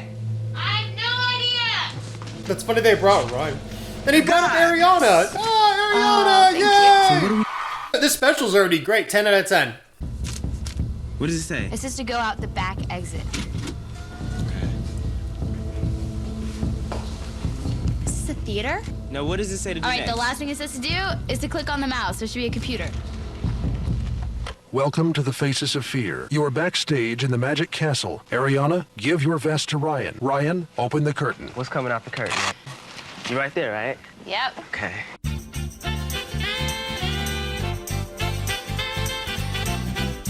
They put the sacks back on everyone's fucking head. Steve from West Virginia State Penitentiary. Jason and Abby from Dugan Brothers Cement Factory. Oh yeah, the worst episode of season 1. Oh wow, she's super cute now. Oh man. Hey baby. Hey baby. Come to Butthead. Darrell from St. Agnes Hospital. It's Holly. Holly and Angela from Hopkins Military Academy. Sharif from Eastern State Penitentiary. What's going on, y'all? What's going on? Tyree and Matt for the USS Hornet. Just a big girl, I guess. Matt just looks like a bitch still, though. Hey guys, welcome back to the Faces of Fear. We'll be answering the question. Oh wow, so Ryan and Ariana are the hosts? That's kind of dope, actually. Okay. I don't understand a word you just said. I have a question for you guys right now. Who here still sleeps the light on or has nightmares? You two? Oh my god. They didn't bring Derek back. That's sad. Didn't you go back to Westford to the penitentiary too? Yeah, I went down to the haunted house, stayed at the haunted house down there. Again. Yeah. It was pretty cool. Yeah, I'm the fucking celebrity. You had to do things that endangered you. I was thinking that it wasn't safe at all. It wasn't safe because I was just laying there. I'm like, well, if I get up, I have to leave. And it was the beginning of the night, so I was kind of like, I can't do this.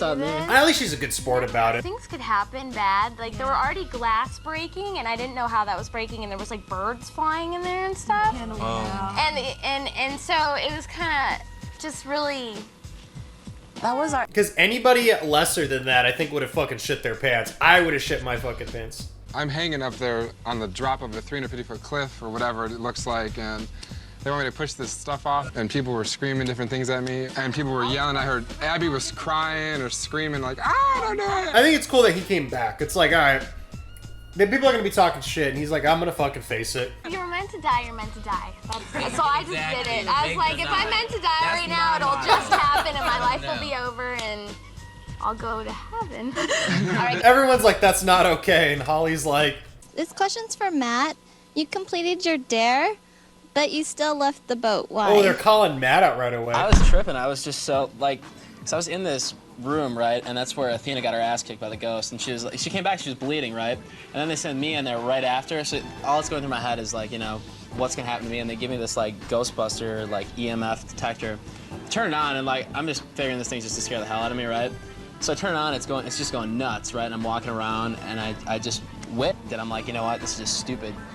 At least he took responsibility and said that he got scared. I'll give him props there. Still a bitch, but I mean, he's a respectable one. He's probably would have done better than me. And Carla, who was like the psychic, she told me, like, she sat me down in my room, right, and she's like, well, if anyone sees a ghost, it's gonna be you. And that just kind of stuck out in my head, like I was gonna see this ghost. And I'm like, you know what? I don't want to see it. So I'm out. Yeah, you know, so I said. The psychic, yeah. You know, I commend everyone on this stage. It takes a lot to do what we do. And that makes me so mad when people dog it. What the people see on TV is only like 30% of the 100 that is there. Because those I think the thing that tricks them is when they're looking through those infrared cameras, it looks like there's so much more light. But still, we're in total darkness half the time. It is pitch black, and you don't see anything around you, and that's the frightening thing, because you don't know your surroundings. You know when Athena was in there, and you were telling her that there was nothing above her head? Look at this. We're looking at you right now through the thermal imaging. I do not see anything above you, babe. There's no ghost around you. You are perfectly fine. That's how we leave. Bad it is to be out there, and just to hear something like that, she really would not have stayed. And I wanted everyone to stay. You know what I'm saying? I didn't want anyone to leave, so that's why I told her that. You know, with the electric chair, I mean, a lot of people say it looks like, oh, you just had to pull the top off. That thing was so scary. You know what? I get a lot of flack from that sometimes. People just say, well, it was just a chair, it was just a chair. No, it was not just a chair. Even I said it was just a chair. They're calling me out now, man. Pull off and run, okay? I'm gonna pull off and just book the hell out of here. Okay,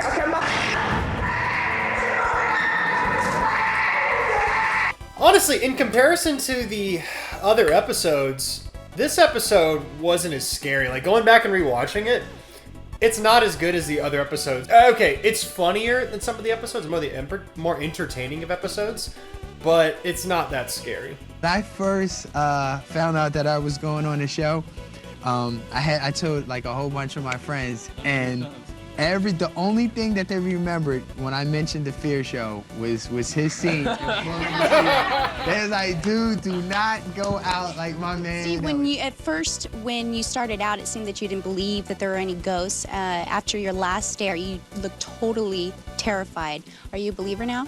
I cannot believe it. If I didn't have these people here with me, I think I might have just cut myself in there, done harm to myself, because I'm freaking. At least we know Steve's okay after all this, because that was a little, when he was like talking about cutting himself, I was like, ugh. Even now, I'm still kind of like. I would say I'm a believer. I'd say I'm more open to if I come across a spirit or a ghost. I mean, if it comes, it comes, but I haven't seen it. But that place, if there are ghosts, if there's a devil, that's where it is. Between you and the ghost, to me, it looked like you were kissing him. But what really happened? What really happened? I went into that room, and I swear there was nothing in there. And the next thing I knew, there was definitely someone in there, and it was a guy. And I definitely felt halfway through it that it was in my body, and it just felt like this awesome feeling. Seriously, I felt like whatever it was hitting. They're all kind of slowly scooting away, like, Were you like, did you feel like sexually stimulated? She said it felt awesome. Did you guys catch that? Awesome. That is such a powerful word to use. I'm just happy they brought all of my favorites into this episode. Did anyone get really upset if one of the team members quit and the others had to complete their dare? I was a little upset on the dare that I had to do, only because it was my girl's first one. You know what I'm saying? And we had kind of just gotten there. And it's crazy because even before we went out, if you watch it on the tape, she actually says, yo, I'm not doing it. I'm going home. Yeah, I'm going home. Yeah, she just fucking left him. Like, no, she didn't even, that reminded me, I remember now, she didn't even fucking care. She locked him and ran. And I'm like, Dad, we ain't even get outside yet. We still in a safe house, you know what I'm saying? When people start quitting, and I know everybody can vouch for this, the second one person quits, it becomes scarier. Because it becomes real. Realizing that this got to this person. And you don't want it. It got to this person. You're absolutely right. And it's a domino effect. After you won the $5,000, you got to do a bonus scare that seemed really scary. Congratulations. You have completed your final dare. But wait, each of you has a chance to earn an additional $3,000 if you complete a bonus dare. I'm going for 8, bro. That's almost 10 grand. I can't. That's what I'm I can't go back to my hometown without trying this. Man, I don't know if I can do this, man. The doors were already closed. They were already closed. So every time I ran past the door, it was slammed. If it was fake, they would have had 20. They would have had to have like 20 people following me making noises, you know. And you know, I would have seen them. Was it worth the 3 G's, man? Oh yeah, you know. You got any left? I'm cash motivated, money orientated. Platinum shines in the dark, my friend. I have a question for you, Abby. When you had to pull the lever and release all the cockroaches with a box on your head, at first, like, you kind of couldn't do it, but you went back and you completed the dare. And I just want to say, like, what? I just want to, yeah. It's just Ariana must have heard me saying that she looks really good. She's like, oh yeah, fuck this bitch. And the people have spoken. Who do you guys think had the scariest dare of all? The winner is Sharif. I feel serious. I feel it was appreciated. 18 plus hours. Yeah. Who would you want to share a bed with in the safe house? Of course, early 2000s MTV would ask who do they want to share a bed with. Steve!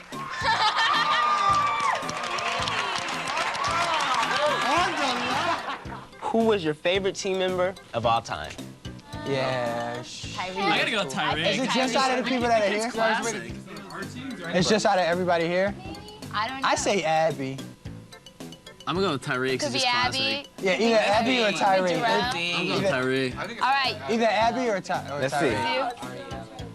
It's Holly. What? Get the fuck. This is why I always lose faith in humanity. You picked Holly as the best fucking teammate? Tyree should have won. I mean, all joking aside, Tyree should have got that. Now it's time to hear from the other side. That's right. Here with us now is our special surprise guest, Fear's very own psychic, Carla Berry. Yeah, oh my god. They're pushing this woman so fucking hard. I gotta be real. I don't think I said too much in the other episodes, but anytime I'd see Carla, I just went, oh, God. And you know the thing is, I don't even really hate Carla that much. It's just, she's just trying too hard. She's a discount fucking Warren. That's all it is. It's a personal truth. Like I was telling all of you guys before we even went in, your personal filter on the metaphysical world. Okay, you were sensing it on the way up. Yeah, you were absorbing a lot of what I call random energy. I'm sorry, the psychic stuff, man. And you thought you were going to die, right? And you didn't do the dare, and everybody gave you hell for it later. But the thing is that someone who commits a suicide, that's the hardest thing for them to forget. Suicides linger forever and ever. You know, even an amateur to go in, even me to go in and release a spirit that does not want to be released, they can't even look at their own death. So, Carla, do you think that the spirits in the cement factory were angry with Abby for entering the furnace tunnel where they had died? I still think that was probably my least favorite episode, though. I don't know why they keep coming back to this one. I mean, Abby's great, don't get me wrong. Best looking, I'm going towards Abby now. I mean, other than her, like, the episode wasn't that good. It was very gimmicky, and it just... I don't know.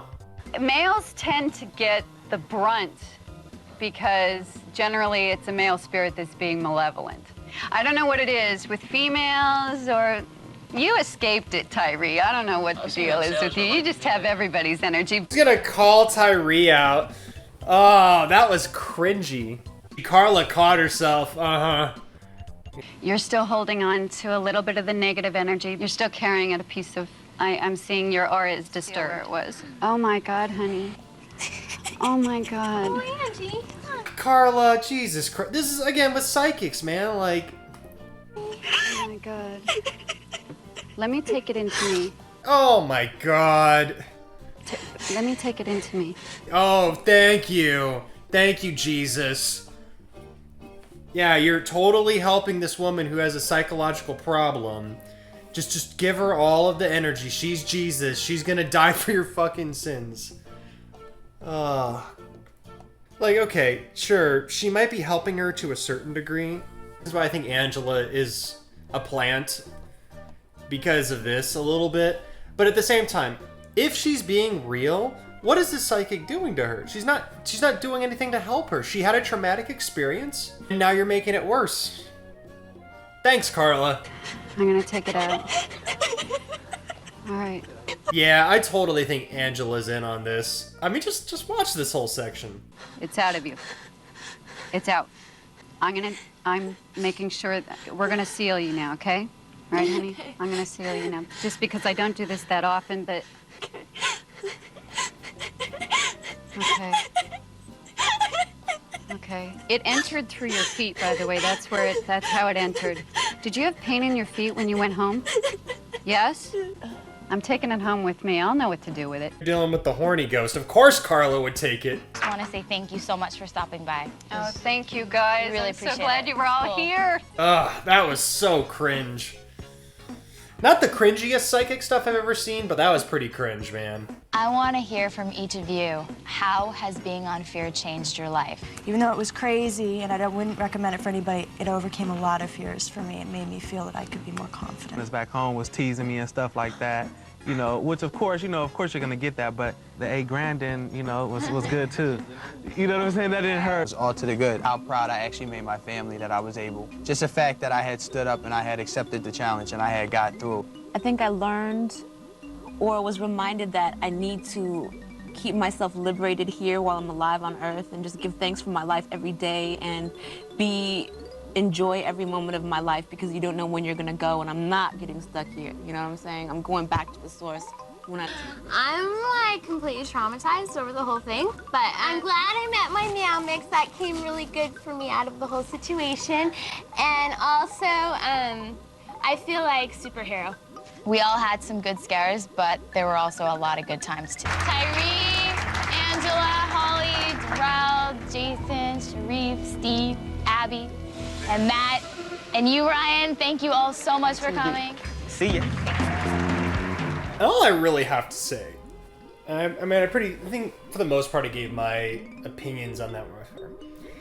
We all know why fucking Derek's ass didn't show back up. Platinum shit. I think they were probably trying so hard to get him on there, but he knew the minute he came on there, everybody was gonna put his ass on blast. Keep things light and rebellious.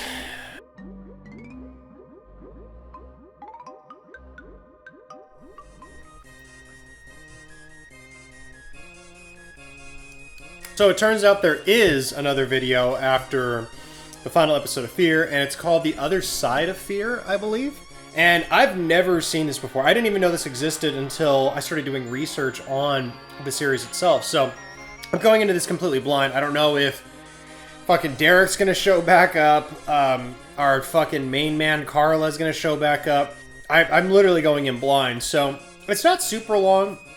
I think it's actually like 30 minutes long or something like that. But I did want to get this out because I think it'll encapsulate everything that we talk about with Fear. Done. So I guess you can consider this the series finale of the Fear reactions, reviews, whatever. So anyway, let's just fucking get this started. It's a dark, cold place. He's touching my fingers that are wrapped around this thing and I can't move. Oh god, the frame rate on this rip is terrible. It starts with a queasy feeling in the pit of your stomach. Lots of activity going on. Chills run up your spine. Whether you believe there's ghosts there or not, these horrific things have happened there. Open the gate! There's no escape, and you're trapped on the other side of fear. Our first stop on Fear's location list, the Dugan Brothers Cement Factory. My least favorite episode, aside from Abby, other than that, I'm kind of just like... Built directly on top of an old cemetery, it became a gruesome factory of death. Hopkins Military Academy. Oh, that was a good episode. 160 years of brutal hazing rituals. Not all of its cadets survived this agonizing transition to manhood. Camp Spirit Lake. The Satan one. What secrets lie in these dark waters? What evil lurks deep within its forest? St. Agnes Hospital. 3Gs don't come for free. Buck Hill Inn. Once the jewel of the Poconos, now a rotting shell and host a severe poltergeist deck, the USS Hornet. Awesome World War II killing machine. Just happened to know where the key was out. You know, my ass. Eastern State Penitentiary, where, under the cruelest forms of punishment, hardened criminals snapped. If Eastern State Penitentiary didn't kill you, it drove you insane. Yeah, they locked him in a fucking cell for 24 hours. We've had a lot of weird stuff happen, and you know, it's just, we really tried to write it off as much as possible just so we can keep on working. What we didn't know is they would scare the crew as well. So we are pulling up to the USS Hornet. The next thing we do is we bring our criminal investigator and our psychic. So I can blame the producers for bringing Carla along. I won't lie, this show would have been fucking awesome to work on. And when you see them react to certain, rooms, Scares the hell out of me. Well, yeah, it's the power of suggestion. Here we go. What you're about to see is real. None of it is fake. This ship has been decommissioned for approximately 30 years, and down below there's areas that have been sealed up for that long. And there are toxic gases down there. And if you go in those areas, you may not come back out. Approximately 270 people have died. There's some strange occurrences here, a lot of them that can't be explained. I came by the Admiral's briefing room here, and I heard a voice say, "I'm over here, come here." I was up here by myself. I know what I heard. I wasn't imagining anything. One of my technicians was down here last night. He was on his way out. The second cell, the middle one, swung open on him. And he thought it was one of us goofing around, playing a prank on him, and there was no one. I think I enjoy this era so much because of the music, like all the new metal and all that bullshit. Fucking love it. This is where the kamikaze guy died. He drove himself out of his mind. He tried to kill himself flying in. He's gonna crash against the carrier here, but he missed. So they brought him down here to spend the rest of his days.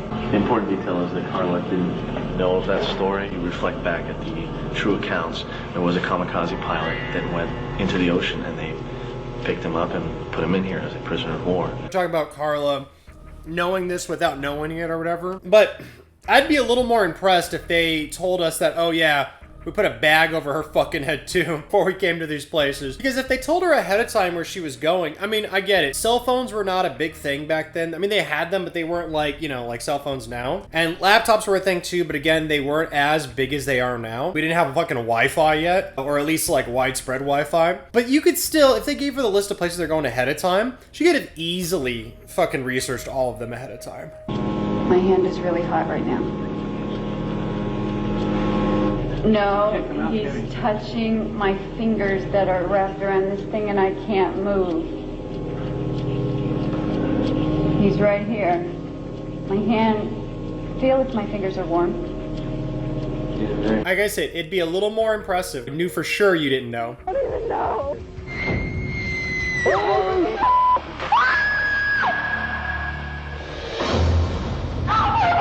I wonder if this, like, happened before the show started.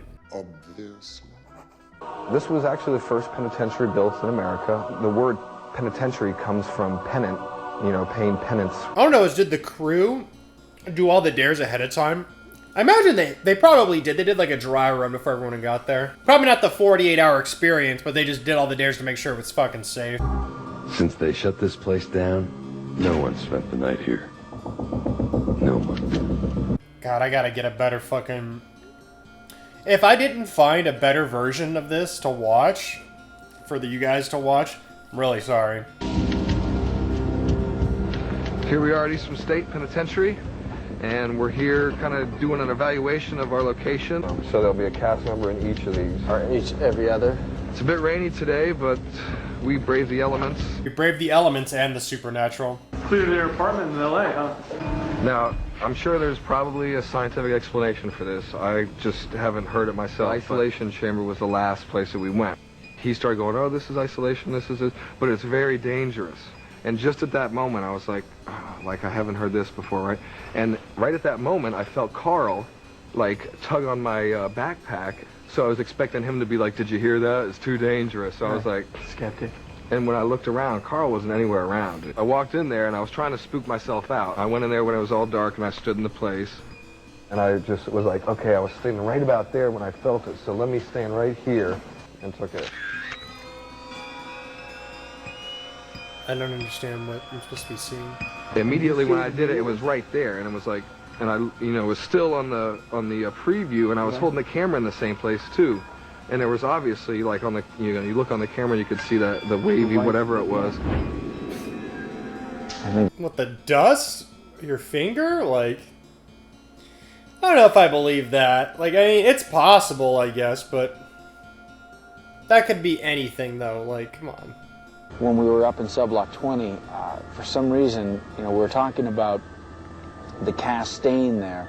And you could probably do 1, 2, and all of a sudden I couldn't breathe. It felt like something just kept blocking my throat, and I couldn't take a breath.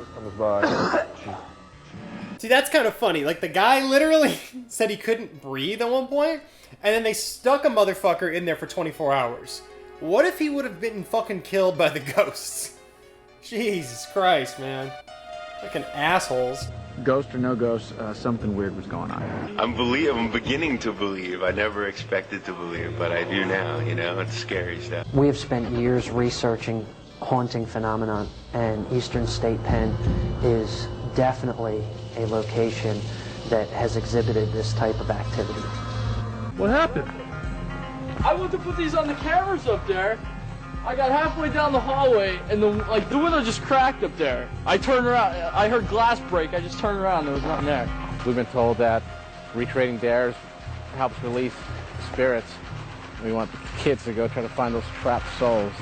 Okay, again, if this is all legit, and they didn't fuck with anybody or did anything, that's fucked up. They threw all these people into fucking areas where there's supposedly ghosts and demons and all sorts of shit. Especially in the second season, where they were drawing, I think the best episode of the whole series, where they're drawing the upside down fucking crosses to bring the angel of death. Like, what would you have done if it showed up? Like, I mean, if anything, yeah, okay, you lose a cast member, but you just proved fucking ghosts exist, so, or the devil exists, whatever, you know. So I guess that's a good trade-off. Me and my friend, when we were younger, ran away from home one night, and the only place we thought of was to come here, so we snuck into the prison. First thing I think of when I fucking would run away from home is, I'm gonna go to the prison and fucking sleep there. I'm Bobby Sizemore. I'm the member of the crew who was stupid enough to take their dare and stay in the prison all night tonight by myself. Okay, so they do actually try the dares. And say, I'm going to beat you and bring you down to the hole. I'm going to beat your ass and take you to the hole. I'm out of here.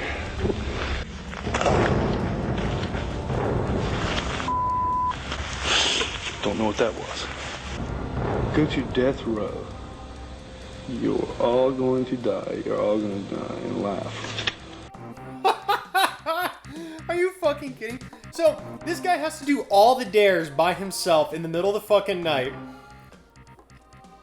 That's fucking hilarious. He's not even getting the money. You're all going to die.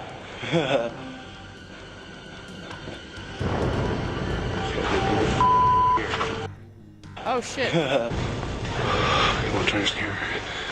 Y'all can tell me if you see anything. No, sir. Open the gate! Open the gate! Threw you to the ground? Yeah, just like shoved me. You felt like a physical force shoved you? We don't need to be in here. We don't need to be in here, especially pissing these things off.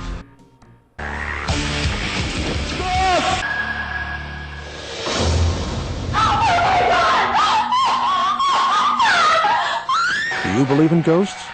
Have you seen one? Log on to mtv.com, click on Fear, and tell us what you think. Well, that was a little weird. Like, the way they... Almost like this took place after episode 1. Let me look at that real quick. What may have happened was they aired the first 2 episodes, and then there was like a lapse in time for them to go shoot the remaining episodes, because maybe they still weren't sure if they were going to do the series or not. Because it wouldn't make sense to do 2 separate seasons and then do the whole Faces of Fear thing at the ending, where they're bringing back people from 2 different seasons. That wouldn't make any sense. I love how the guy's like, we shouldn't be fucking in here fucking with the ghosts. And it's like, okay, again, if this is all legit, you had them do way worse shit on the show. You read articles nowadays about the rich wanting to, you know, drink the blood of young people and shit. And when I see shit like that, it makes me think like, Hollywood's definitely fucking satanic. Or whatever, you know, fucking thing you could think of it, be Cthulian or whatever. So they're into the old ones. So yeah, that was the series of Fear. Technically, I guess we could have watched this after episode 2, but I didn't fucking know because I'd never seen this thing before. You know, it's been 16 weeks, man. As long as I did this correctly. Now, I shot a lot of these way in advance, so I'm sure you probably noticed my face is different from my normal weekly or bi-weekly videos, however I'm doing them at this point. To keep things light and rebellious, and I'll see y'all next week.